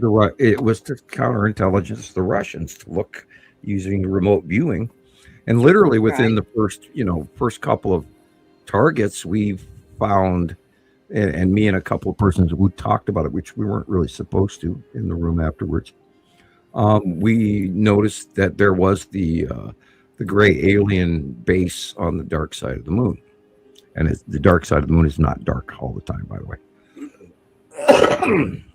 Depending on where the moon is and what time of the year it is, it can be illuminated from the other side. But yeah, there's a high hide on the moon, and there's great group of people up there. I don't know who's working up there. I don't know what the rules and everything, but I know it's there. And we did discover that through remote viewing. And a whole bunch of other stuff. She's back. I didn't know you left, Audrey, but I missed it. But Lulu Bean woke her up. Little Lulu. Okay. I always chuckle about animals' names, and you got to be careful what you name your pet, because you could be one day standing on your front porch at 5:30 in the morning going, Lulu Bean, where are you? I'm teasing. Is that not okay? Well, women may do it. I mean, I'm male, and that doesn't sound like a good idea to me. But look at us. Nova called our cat Rosabelle, so right. And then don't forget Mr. Putterpoo, and that was my cat, and of course Nova gave him the name, and it stuck, and so that's what he did years later after she was little, because he used to be just Cat. Okay, he worked. Here's. Wait. My favorite one to this day. Did I clip out, or did you hit the button? Hey guys. It was me. Accidental. My favorite cat name that I did not name this cat, but I heard someone call their cat Professor Nacho Mittens. Yeah. And you can imagine where that name came from. A cat walks through somebody's nacho plate on their coffee table. Nacho. And, okay. Good job, Einstein. Or so it's right. Professor Nacho Mittens. There she is. Aww. She doesn't know about that harness. She hadn't had to wear it in a while, but she was in heat all last week, and I wasn't going to run any risks of her, being leaving. A mother. Right. So she had to stay. She's too cute. She had to stay with me. Yeah, she is. Oh. Yeah, she's cute. I need some dirt in my fur. Yeah. She's really good with that harness too. I mean, most cats are not. She is highly trained. Yeah. Yeah, that's you literally almost got her purse trained. Right. Oh my gosh. Because you put the harness on and you put a real short lead. I would take her with me. Clip, put her in the big bag, shopping bag, and then clip that harness on in there so she can't get too far away from it. I know, DJ. That's why I was just thinking about a book bag, a little bubble one. Backpack. Yeah, there you go. I thought she was going to run up the tree. Look at her. She's thinking about it. Oh yeah, she's thinking about it. Yeah, Carol Ann, the furry granddaughter. Oh. She's like, is anybody looking at me? I see a warble in the screen right there. I wonder if she's looking at a ghost standing there. Oh. What? There's Big Guy. That's Big Guy sitting. I just ate. Big Guy. Oh. That's a good cat, though. I mean, it's warming up, but I'm still bringing him in at night. I'm like, get in here, Big Guy, and go to bed. Well, as long as they've got comfortable, that they're all staying where they belong. I mean, my God, you've got the best of both worlds. We do. Yeah, we don't have any trouble fighting or anything like that. No. Yeah, I'm telling you, at the rate that you're going, if you were to run a cat cam video, you'd probably get that silver plaque sooner than. Oh yeah, that's really what sad, isn't it, Sam? Cat. Well, that's why I was joking that one time that we ought to do a show. Because remember, the cell phones where you can put a meme up and then you cat. Me too. Christopher. Yeah. The cell phone, whatever. Because I don't own a cell phone, so I don't know how it works. Right. Where your camera turns you into a cat. Oh, God. If we would have started the Cat Citizen Science Network, I bet you we'd be far where people would actually. Did you hear that? That Tomcat said this, and oh yeah, the Tabby said this, and the Calico said that. Hey, we could, there's never, it's never too late to try. We can all be cats. Yeah. Just cat faces. Cat scientist. That's right. You're on Earth. There's a flamingo in the background next to was it a religious, or is that a cherub? Aww. It's a cherub bird bath. Yeah. Now, Rebecca, when I let my cat out the other day, he was eating just regular weeds growing on the floor, is that bad for them, or? They do that to balance their stomach. Yeah, that's what I thought, and it's I usually was just afraid okay. if he should be fine. Yeah. Okay, Yeah, cool. it's usually okay. There's certain things that they can't, like peace lily and stuff Okay. like that. It's not good. Yeah, when they But- fall over, start shaking and foaming at the mouth, Right. then they've done It's something just wrong. like general weeds, just Yeah. She is a any kind of just normal weed that grows. But Cats eat grass. I'm more of on the. I know what dogs can't have, but I'm still working with the cats thing. So he's been Let's biting me see. because I don't let him outside. Like today, I was on the show with you guys, and Yeah. he wants out. He wants out. Well, I'm like, dude, I'm not right now. And so he bit my ankle. Oh. Boy, Bit you me. get spoiled. Yeah. Like, let me Yeah. out. Yeah, he bit me hard.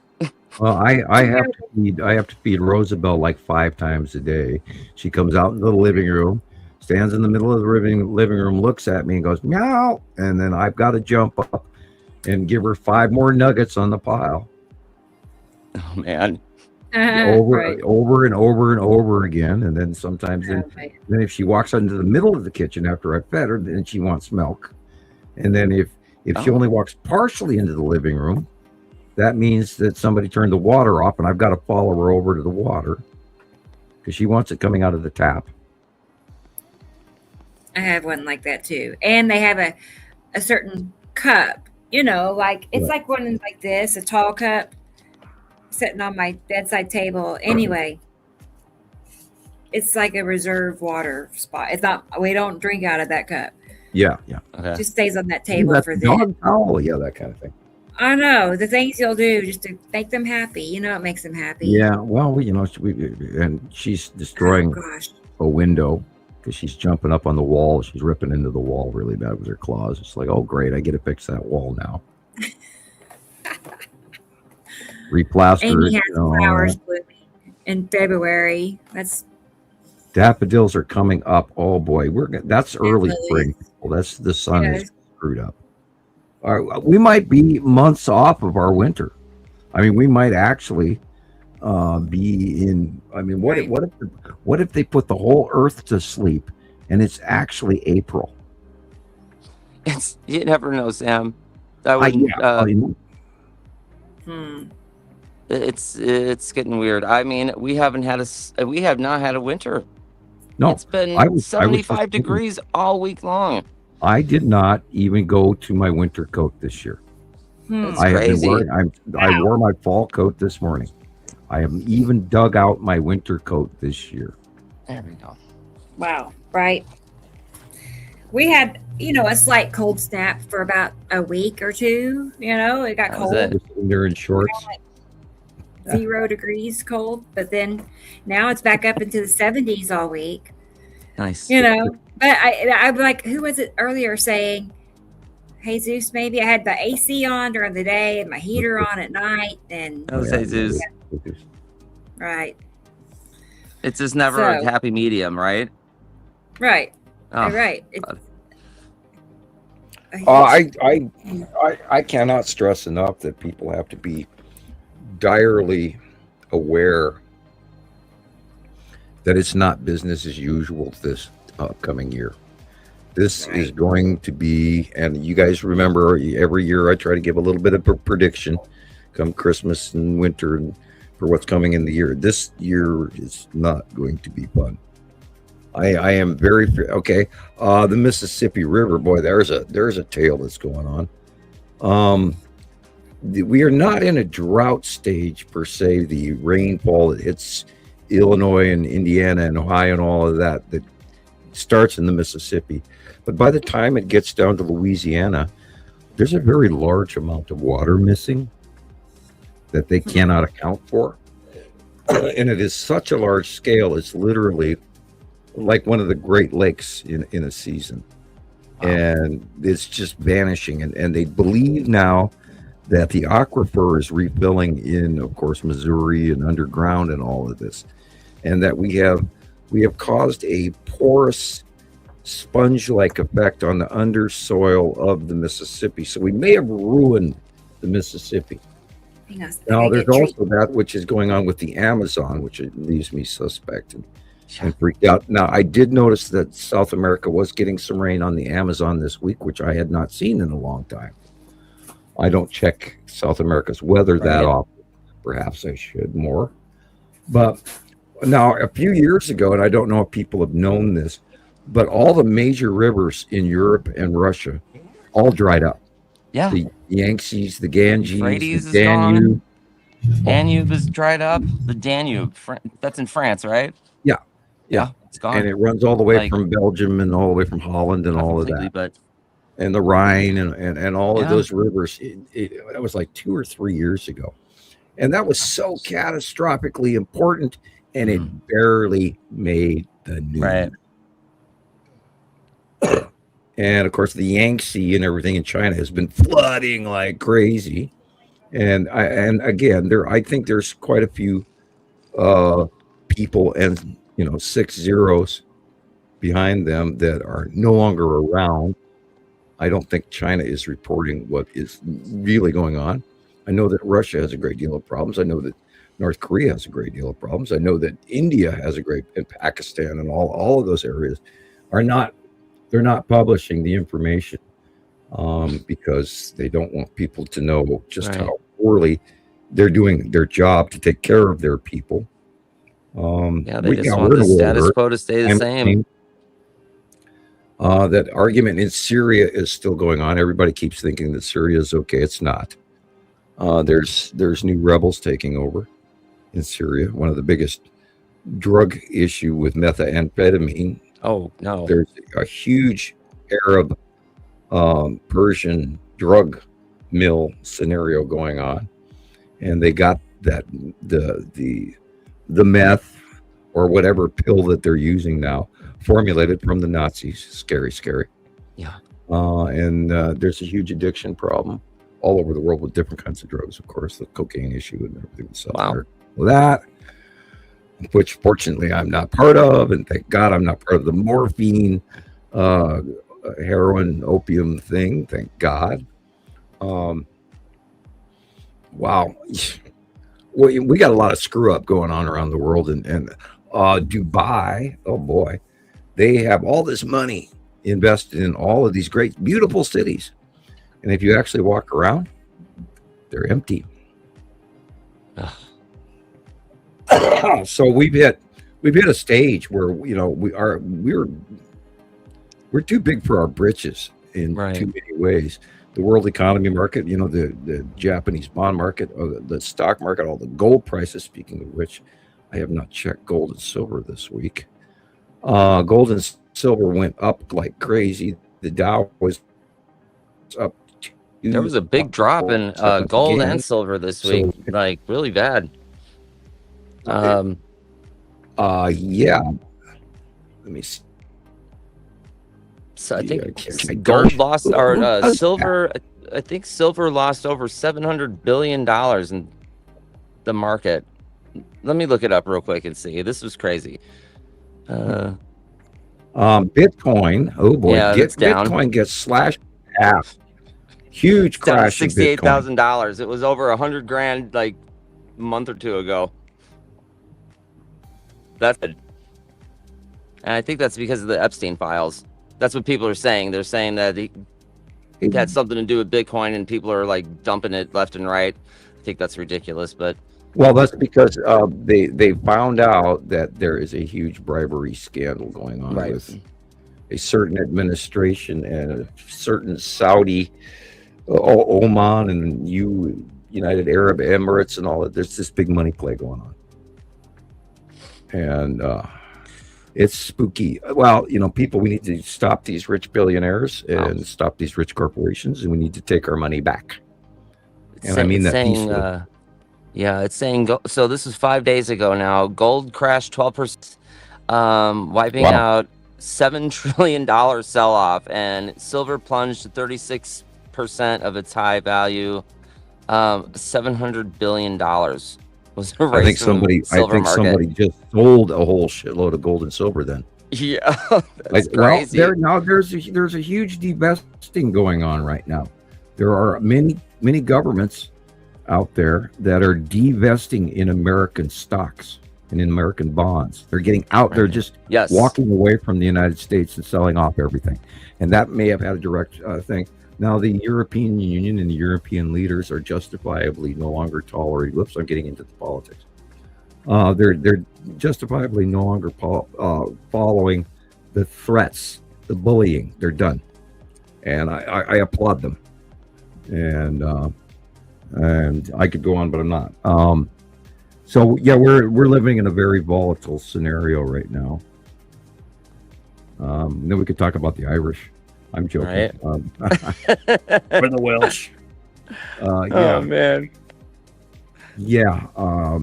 There's a lot of protesting going on around the world right now, and hopefully we're going to see some reinsurgence of the power of the people, and it is of course Black History Month.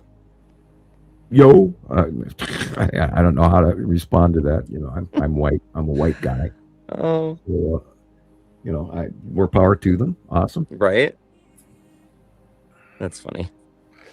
Yeah, and then we could go to the immigration thing, which I'm going to just completely not even go into.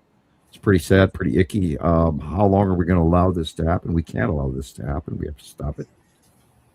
And of course, government shutdown has been sort of semi-reverted, I think. They sort of came back to work, but not that they've done anything in the last decade anyway. This is the laziest Congress we've ever had. And the worst numbers of achievement and the most money that we've ever spent for nothing. Yeah. And then, then again, I just have to say it, Jeffrey Epstein. Anyway, You couldn't help him. moving on. Couldn't help it. I couldn't help myself. Hashtag. That too. Yeah, that's you. Uh-huh. Uh-huh. Doesn't really work though, does it? I have a joke for you. Do you know what the Germans and the Dutch Northern Europeans are referring to the new word for a fart is? Oh no. What is it, Sam? You just let it trump. Oh gosh. Oh man. Did you see that Sounds video like I that. sent you, Sam, like about a few days ago? I did not. It's hysterical. You'll just I love like it. go to your messenger and when the show's over, whenever you get a chance, I sent you this video. I will look. You'll laugh you'll laugh. And then I'll put your Whenever you need a file, good your- laugh, just watch it. Yeah, this is why I started watching 1968 vampire movies, for God's sakes, this week. I've had enough. I wanted to be absolutely ridiculously silly and look, it's stupid, mindless television for a while. Absolutely. I totally agree with that. Yeah, it's been a rough week. And Mm-hmm. I again focused on getting the laundry done and getting the kids fed and all of that. Wow, it's so weird having such a short friend list since my new profile. I lost a lot of friends out there. Were they really my friends at all? Anyway, bad joke. Oh no. I didn't like them. Maybe anyway. they just don't know that you've you've had to deal with Yeah, this so many times now over the last year. I mean, come on. Yeah, now. there's still people typing to my old profile. I popped in on my old profile the other day. Watch this video if you need a laugh. And of course, this is what's his name from nighttime television? That one? Yeah, you'll see. You'll see Okay. when you play it later. You'll, All right, you'll laugh. I'll leave it up on Facebook now. So, again, my favorite. I went through and started watching all the sort of strumming videos again. Oh, no. People eating that horrible, Norway canned sour rotten fish. And then I I'm went still through- trying to wrap my head around. I mean, they do eat it. Obviously, they eat it for it's a normal thing they eat in their diet. Yeah. Just trying to understand how Holiday that dip. works. Like we have the cheddar, the cheddar ball from Cracker Barrel or something Right. like that. I mean, And then I also, I know we're completely off topic, but I was watching, I don't know if you've heard of the product Liquid Ass. no.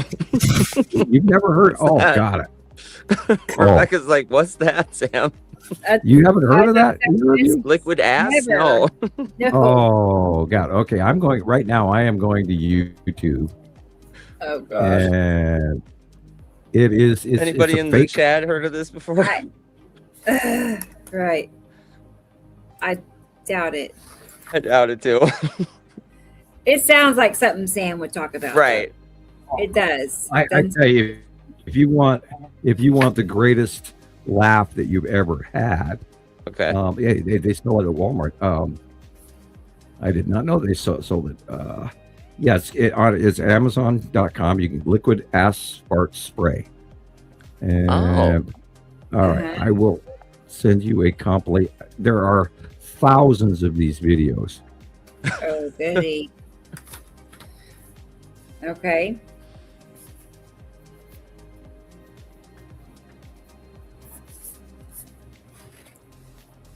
I don't know if you can hear That's that funny. or not, but anyway, No. I will put one on each of you guys' PMs. Oh, no wonder it put. I did it in Bing. How silly! How did I go to Bing? All right, my search. All right, come back to Facebook. Here's a copy. That way you guys will see it later. Okay, this is the Bing selection. You should go to YouTube Okay. because they have hundreds of them. And I'm watched them again, and I'm sitting here, in the living room at 10 o'clock at night or so. I'm just roaring laughing That's good. because Hey, look, if it makes you laugh, I'm all for it. uncomfortable people really are. It's this horrible, horrible smell. And then, of Oh, I course, bet. people go, "Oh my God, that doesn't even smell like it could be from a human," and it is just hilarious. It's guy humor. That's what I'm Yeah, thinking. Yeah, pretty much. I'm like, yeah, I got it. It's like, I've had enough already. I raised 3 boys. I know. Oh, They man. sell it at Spencer's, and of course That on was a great Amazon. store. And if you ever buy it, then of course use gloves because you don't want to get that on your skin. But yeah, I've been watching some really crazy stuff, and I've been trying to not literally be on Skywatchers, 7 days a week. And I have been taking my Sundays off, and like I'm supposed to, and because Carol Ann had suggested that I temperament down, because I was getting so involved in watching all of this horrible shit where people are losing their homes and their kids are dying and their pets and their animals and their livestock and their cars are washing down the street, and their houses are ripping off the sides of mountains and going tumbling into the abyss. Right. And it was getting to me, and Of course it does. the weather alone is scary. And yeah, Yeah. who got scared? I don't know what that was. Take a break. Who did that sound? I don't know, Sam. What was that? I don't know. Did you hear it, Rebecca? I don't know what I heard though. Sounded like I heard like a woman or a girl screaming. Yeah, I heard it screaming too. What the hell was that? I heard that from in there. I was gonna say, 'cause I'm playing a. Come close to the mic. No, I heard that all the way in the other room. I'm Yeah. playing a horror game right now, and I was like, "Was that in game?" And I'm like, "That was like something between something demonic. Like, what is That that?" was weird, right? Yeah. Did y'all heard Okay. it? All right. Yes, 6 I heard it. hours. Yeah, somebody clip that. 6 hours, 19 minutes. I'm gonna write that down. Okay. Because that What the hell was Blackberries. that was Not unbelievable. that was a banshee or something. Oh, it? don't say that. Oh, God. Oh my gosh. Blackberries heard it. DJ heard it. I heard that from across the house. Yeah, and that sounded like a haunting scream.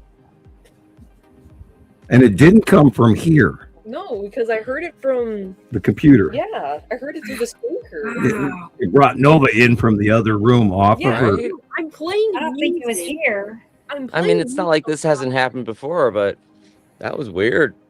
No, y'all, that was Right. horrible. It was. It's happened a couple times. It was a female screaming, demonic, horrorous scream, and I've never heard the like. And I thought it had come from you, Christopher. That's what I said. No, I'm outside. It was like, what of y'all made that? Oh no! Oh gosh, everybody heard it. Wow! Yeah, everybody's like, wow! Where'd it come from? That's the Don't question. know. Like, whose It house came is from my that? computer too. It didn't come from outside. it must have been That was weird. On the Weird. internet. because that came from Oh the. God, it no. wasn't from here. I've got it in 6 hours 19, and Right, yep. I wrote down Scream. So I'm gonna. That's the first thing when we get done. I'll look that up because that was back real. Like I heard That was from- real. That made my eyes widen from across the room. Yeah. Oh my gosh! Yeah, creepy. I agree. So we'll have to get a clip of that. We'll Yeah. have to get a sound bite of that. And wow, That was horrible. Oh no! I don't. are we hunted? It's like Are we hunted? speakers, like it's on the internet somewhere. But AI. how could it come over our live stream like this? Neither. It's Neither true. one of you guys is running a phone in front of you, are you? No. Uh-uh. Nope. So that came from somewhere. Spirit or demonic person, whoever is listening to the show, would you do that again, please? Carol Ann heard it too. That was weird. Oh boy! Wow. What were we talking about? We were talking about High pitch. yeah, we were talking about fart spray, but Yeah. maybe the ghost didn't want to hear any more about the fart spray. I'm sorry. You're so gross. That was the one for the record books. I realized that was, and it was so clearly a human scream. Yeah, that was weird. Yeah, it sounded like it. If you're into Like analytics, blood curling. Right? Yeah. For your doctor to come in the room like that. Uh-huh. Thank you, Nova. Yeah, I mean, if it drags Nova in from the other room across the house, Yeah. Mm-hmm. that was weird. Yeah, that'll be worth rewinding. Right. God, Write that's down. amazing. Not that I'm into paranormal experiencing, but that was a paranormal experience. I'm 90% sure of that because I sat and listened. I was so shocked when I heard it. It was like, what? Because I knew it didn't come from here. Well, where did it come from? It came out of my speakers. Like here or Chris?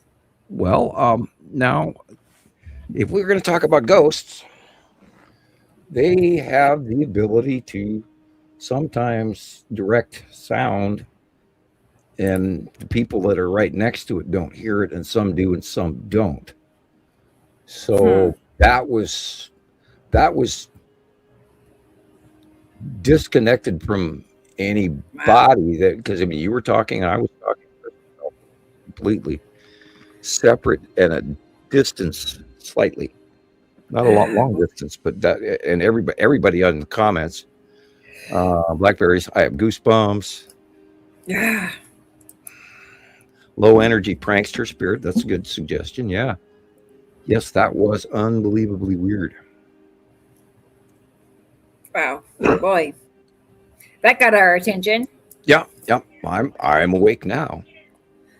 Ugh. I haven't had any strange ghost problems here in this house. Yeah. But I have in the past another place. But I'm surprised this house is kind of old. That doesn't necessarily mean anything. Yeah. But Well, there's ghosts that are walking around all over the neighborhood. There's ghosts at Walmart. everywhere, you said. Yeah. Everywhere. You know, But I don't have any trouble seeing, hearing, bothering. Yeah, I would absolutely say that in those Christopher's gone. I would say that was paranormal. That was a paranormal scream. Wow. Oh my gosh. Well, I hope they're okay. They didn't sound okay. Well, there's no way that we don't have a fourth person Oh, You know, no. I mean, earlier this evening, you could hear Thomas moving around and, on his phone. Right. But yeah, that was, I don't even know how to respond to that. That was amazing. I know. It's like, why would Okay, they Caroline, do I will that? not blame Christopher this time. But Yeah. you're Yeah. outside, right? Yeah. That's Yeah, I why don't I have a phone thought, or anything like that. maybe it was somebody that was walking by on the street and did that. I know. That's why I'm like looking around, and is there a injured animal somewhere or something? I don't know what the hell that was. Maybe you better look on your roof to see if you have a skinwalker. Wait, I don't know. No. I don't play with that. Yeah, Yeah. Right. skinwalkers sound like that, by the way. Oh, They imitate your voice and stuff yeah, like it's that. I never That's go crazy. into the videos on skinwalkers. I don't. I ignore them. I think I've seen stuff like that in the forest before, and they are freaky as all shit. Oh. And there's been a lot of captures and a lot of sightings of them over the last decade alone. And then there's a huge amount of Bigfoot information going on. Now, remember, there was that abduction scenario in Las Vegas yeah. last summer, where that landed in their yard and all of that crazy shit. Yeah, that was wild. Well, people are always saying, well, I wonder when we're going to have first contact. Well, crap, that goes on every day. Yeah, but that sort of, popped my enthusiasm on one hand, and on the other hand, it made me a little edgy, and I am slightly more awake than I was, minus the hiccups. Right. Yeah, that in 6 hours, 19 minutes. So everybody give you, Oh, Amy, that's it. Darn it. I'm like, who's damn it, man? I'm like, oh, gosh. Yeah, that is. Yeah. Sounds like a superhero. It's Well, damn it, I mean, man. the most fun we've ever had is the thumbs up or thumbs down bubble next to Christopher's head on when he got his phone got taken over, where somebody Oh, was that was fun. publicly razzing him while on live Makes show. no sense still to this That's day. the only way that could have worked. Somebody had a clone of your phone. Oh man, that was creepy. Could it be a squeaky door? DJ says. No, that was No. absolutely a human, dismembered human voice of a scream. That was a female, approximately late teens, early 20s scream. It was like, yeah, it sounded like that. It was like top Total pitch. frustration, like I'm about to rip your face off. Yeah. Oh man, it's not I don't good. get it. Well, wherever you are Yep. coming from, Mr. Spirit or 19. Miss Spirit, go back to where you take the rest of the world and I'll take this spot. You can have the rest of the world. It's all yours. That's right. Or banshee. Stay Okay. out of this I can area, see please. that, Claudia, a banshee. Screaming like a banshee. Yeah, exactly. That, yeah. And banshee is one of my favorite words because I still love Darby O'Gill and the Little People. I watch that movie about once every 2 or 3 years. It's a childhood movie, Yeah. That Chitty Chitty Bang Bang, and the good stuff, the good movies. Yeah. Ooh. Oh. We were kind of briefly mentioning the scary stuff, but then there was a big in between in that we weren't talking about. We were talking about fart jokes and Okay, so good. Sorry. Okay, you're Anyway, yawning. Carol Ann, I know. Same It's thing. like, I don't want to do that. But I heard it on my headset, Carol Ann. Same She's thing. like, where'd you hear it from? Mm-hmm. Yeah, I heard it come from my speakers in front of Yeah. me here. And Yeah. well, I suppose on that note, we could probably end it here, and that way we can all rush to the I know. I YouTube. was thinking the same thing. I'm like, maybe Yeah, that'd be 6 hours, maybe 19 somebody can minutes. like get off and go 6:19. see it. 'Cause I want to hear it And again then- too. And then what if it scares us even worse? And then we're not God. talking to each other, and we're having to sit in our living rooms Right. alone, going, "What Yeah. the hell was that?" Because it was. What the hell was that? That was insane. I mean, I could actually be probably pretty good at going to places and seeing spirits and catching them with little devices and stuff like that. Oh, But I don't want to do that because I don't want to bring anything home. I already have enough I'm not, in my house. I'm not good with that either. Right. And Like those I hate it spirit when the boxes. computer in my car is telling me that my passenger needs to buckle its seatbelt, and then the armrest goes down or something by itself. We have I forgot their names. It's like a TV show. They do all that ghost adventures, right?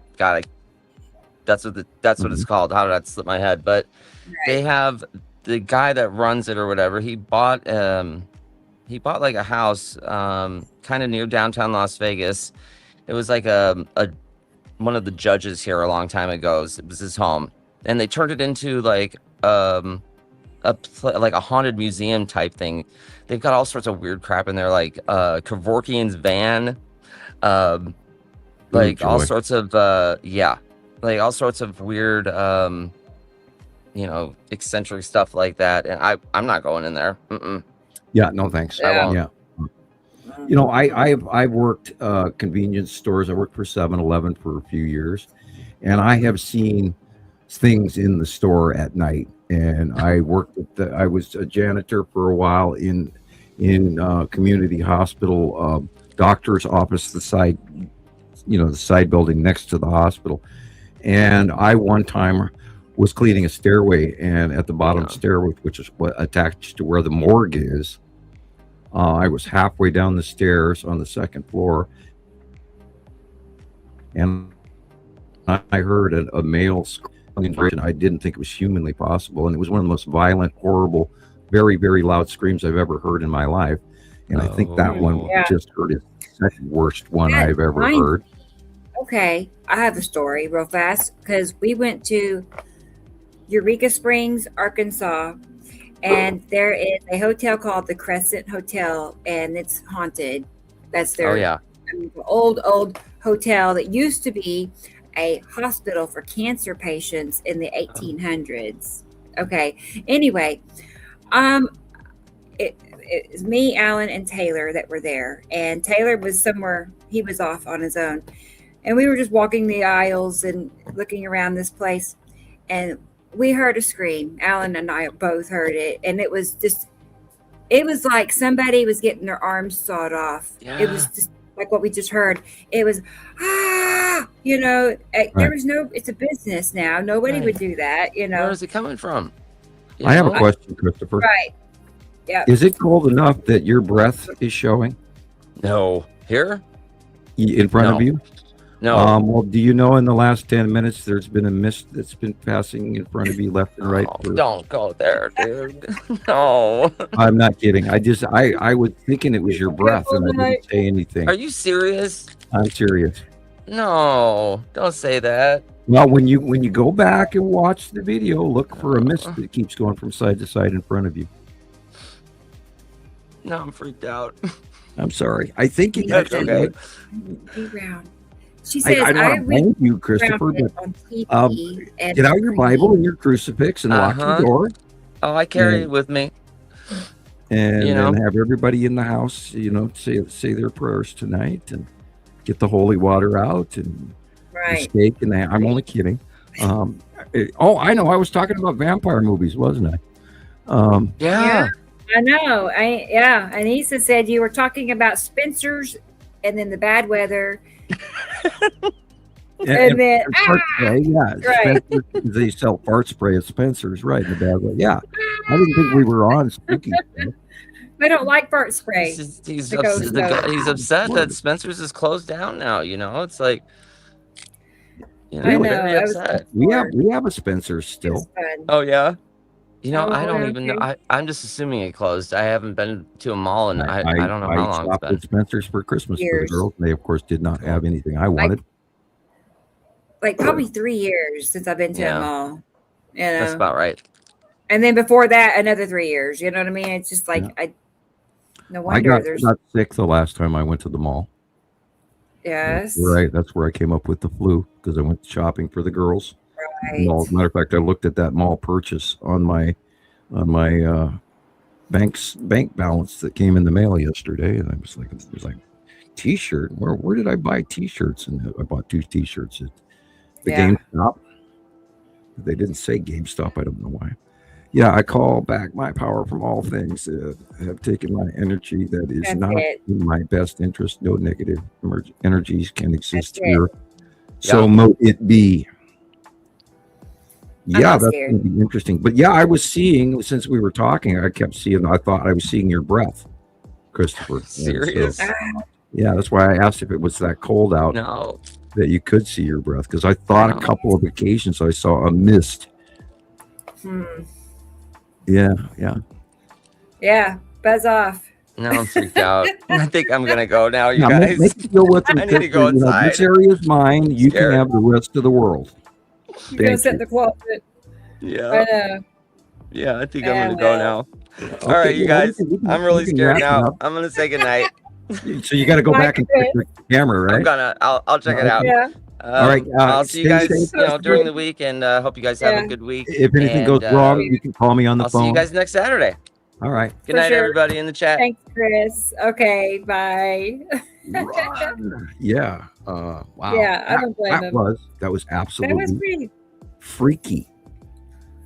That was absolutely, and I'm gonna do that too. Because I was seeing a little mist running around in front of Christopher. Wow. So I apologize for bringing that up, but I had to ask. Right. Oh boy. Well, this could be our strangest show yet. Yeah. I haven't, Amy. I haven't done it here. I have in previous places. I have lived in a haunted house, like I the have whole a- 9 I have yards. I Several have. sage spears left, and I use my Ganesh number 4 is my favorite of incense. I don't burn it as often as I used to because I do have asthma now. And thank you, C virus.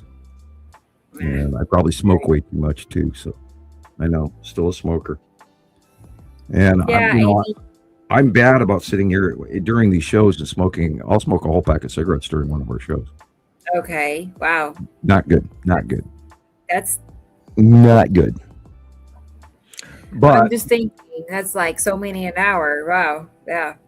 yeah. And Wow. as I'm grabbing one as we speak, and that is Like, the benefit of my camera and microphone an not hour. working at the same time. You guys don't have to watch me smoke cigarette after cigarette, which is good. And then I can sit here with my ugly face, and you don't have to stare at it. So you got it made. You don't have to fix Yeah. up or anything. You Yeah, just roll just out of here in it. my underwear, scratching away. Right. Nobody knows. Yeah. Howdy, y'all. Oh yeah, me and my. Thank you, Carolyn. Right. I believe it. For sure. For sure. Okay, well, protection. let's wrap it up, and then we'll hopefully see We can do everybody again next week, Yeah. same bat time, same bat channel. And Yeah. send us those cards and letters, and donations would be nice. And Right. be sure to like and comment and check your subscription. And if you mail me a letter, just to talk, even shoot the breeze, I'll mail you one back. Get a little gold card while supplies last. And those are absolutely free if you DJ. want one. And Right. it's better if you send $5 so I can buy stuff, because we are broke like everybody in the country right now. And It's hopefully we crazy. won't have any paranormal things going on for anybody involved in the show tonight or anybody at home. And hope we didn't scare you. Yeah. And religious music is always good. If you feel a little worried, get some good cathedral music going. There you go. And yeah, I have watched, unfortunately, too many of those shows. And what we just heard was insane and completely unsolicited. Unbelievable. Right, Amy. Yeah, 6:19. Remember, 6:19. 6 hours, 19 minutes. 19.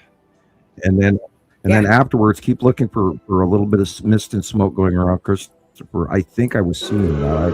I may be wrong. Whoops, that's Oh, me. Sorry. I believe I was seeing it. It's like, I know you're outside and it's cold enough that you can see your breath.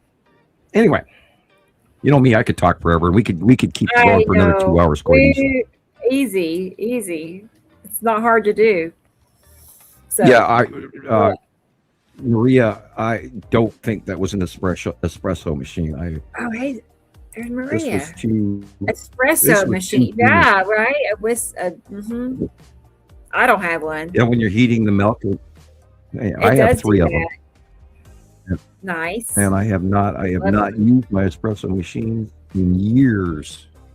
Yeah. The quality of coffee has gone down since the drought hit Amazon, and coffee is literally icky now. And I have to be very careful with drinking coffee because it messes with my stomach. Of course, a lot of that has to do with the water as well that I'm drinking. That's why I buy Culligan water. Anyway, I 3 more topics later, and I'm just trying to say goodnight. I know. It's easy. All right, everybody, quick rush. We're going to end it here and then go Chris back is and gonna, check. he's going to assume it's an espresso machine. That's it. Yeah, that's it. That's it. You got it. Yeah, espresso machine. Yep. No worries. No worries. Then I can go play Star Wars. Right. Take my mind off it. Hopefully, I won't look in the shadowy area across the house tonight. No. Right. And we will see you guys next week, and we're going to study our little butts off to make sure we can find out all the information that you might need to know on our little Citizen Science podcast news service, where you only get this information from us. I don't do holiday. I don't look at holidays that much and think much about it. But it's going to be Valentine's Day next Saturday. Right. Just saying, just so y'all know. I have not bought a new calendar yet, and I'm looking at December 2025. I need to go to Walmart and get a new calendar before all the Star Wars ones are sold out. Big hugs, T. Racy. Back to you. Thanks, Caroline. Study. I know. I'm already looking forward to next week. Yes, study. And of course, keep looking out for 3i Atlas information, and don't believe everything you hear, because you got to go through 3 or 4 different people, and then culminate the little tidbits that they give you, and throw the rest away. There you go. And take notes. Always take notes. All right. Okay, Sam. Well, thanks for being here. I know. Go play your Star Wars. Okay. So good night, everybody. 6:19. See you soon. Go check it. Okay. Reaching for the X. Good night. Bye, Sam. There he goes. Well, I think we went through everybody that's here, but I'm going to make sure. I see Chris is here. I know DJ is here. And Carol Ann is here. T. Racy. And Maria. I didn't know Maria was here until she just popped in. It's good to see Maria. And Carla. Carla, good night, Carla. There's the good night for Maria. It's almost, what time is it for Maria? I bet it's 5 or 6? She still has plenty of time left. It's 4 hours earlier for her compared to where I am. Amy's still hanging out. She's thinking about that ghost. Whatever. Banshee. Michelle is here. Let's see. That might be the gist of everybody, at least in the chat. I think so. Maybe blackberries. Maybe. All right. Yeah, I think so. And, Thunder, I see, way back here. So, anyway, I guess we'll go ahead and I'll wrap it up on my end, too. So, we'll be back next Saturday. I've already started making my notes for the next show. So, I'm already preparing. But we'll go ahead and I'll hit the button myself, everybody. But thank you. Make sure I don't miss anybody on my way out. I felt like that was something there for me to see. It was DJ and my emojis. Is that a kitty cat's? Is it? I can't hardly see it. It's tiny. It looks like 3 cats in boxes.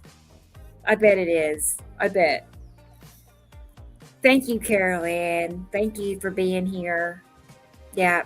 Okay, DJ. I'll get a clip. 6:19. Oh my gosh. Don't be scared, everybody. I've already forgotten about it.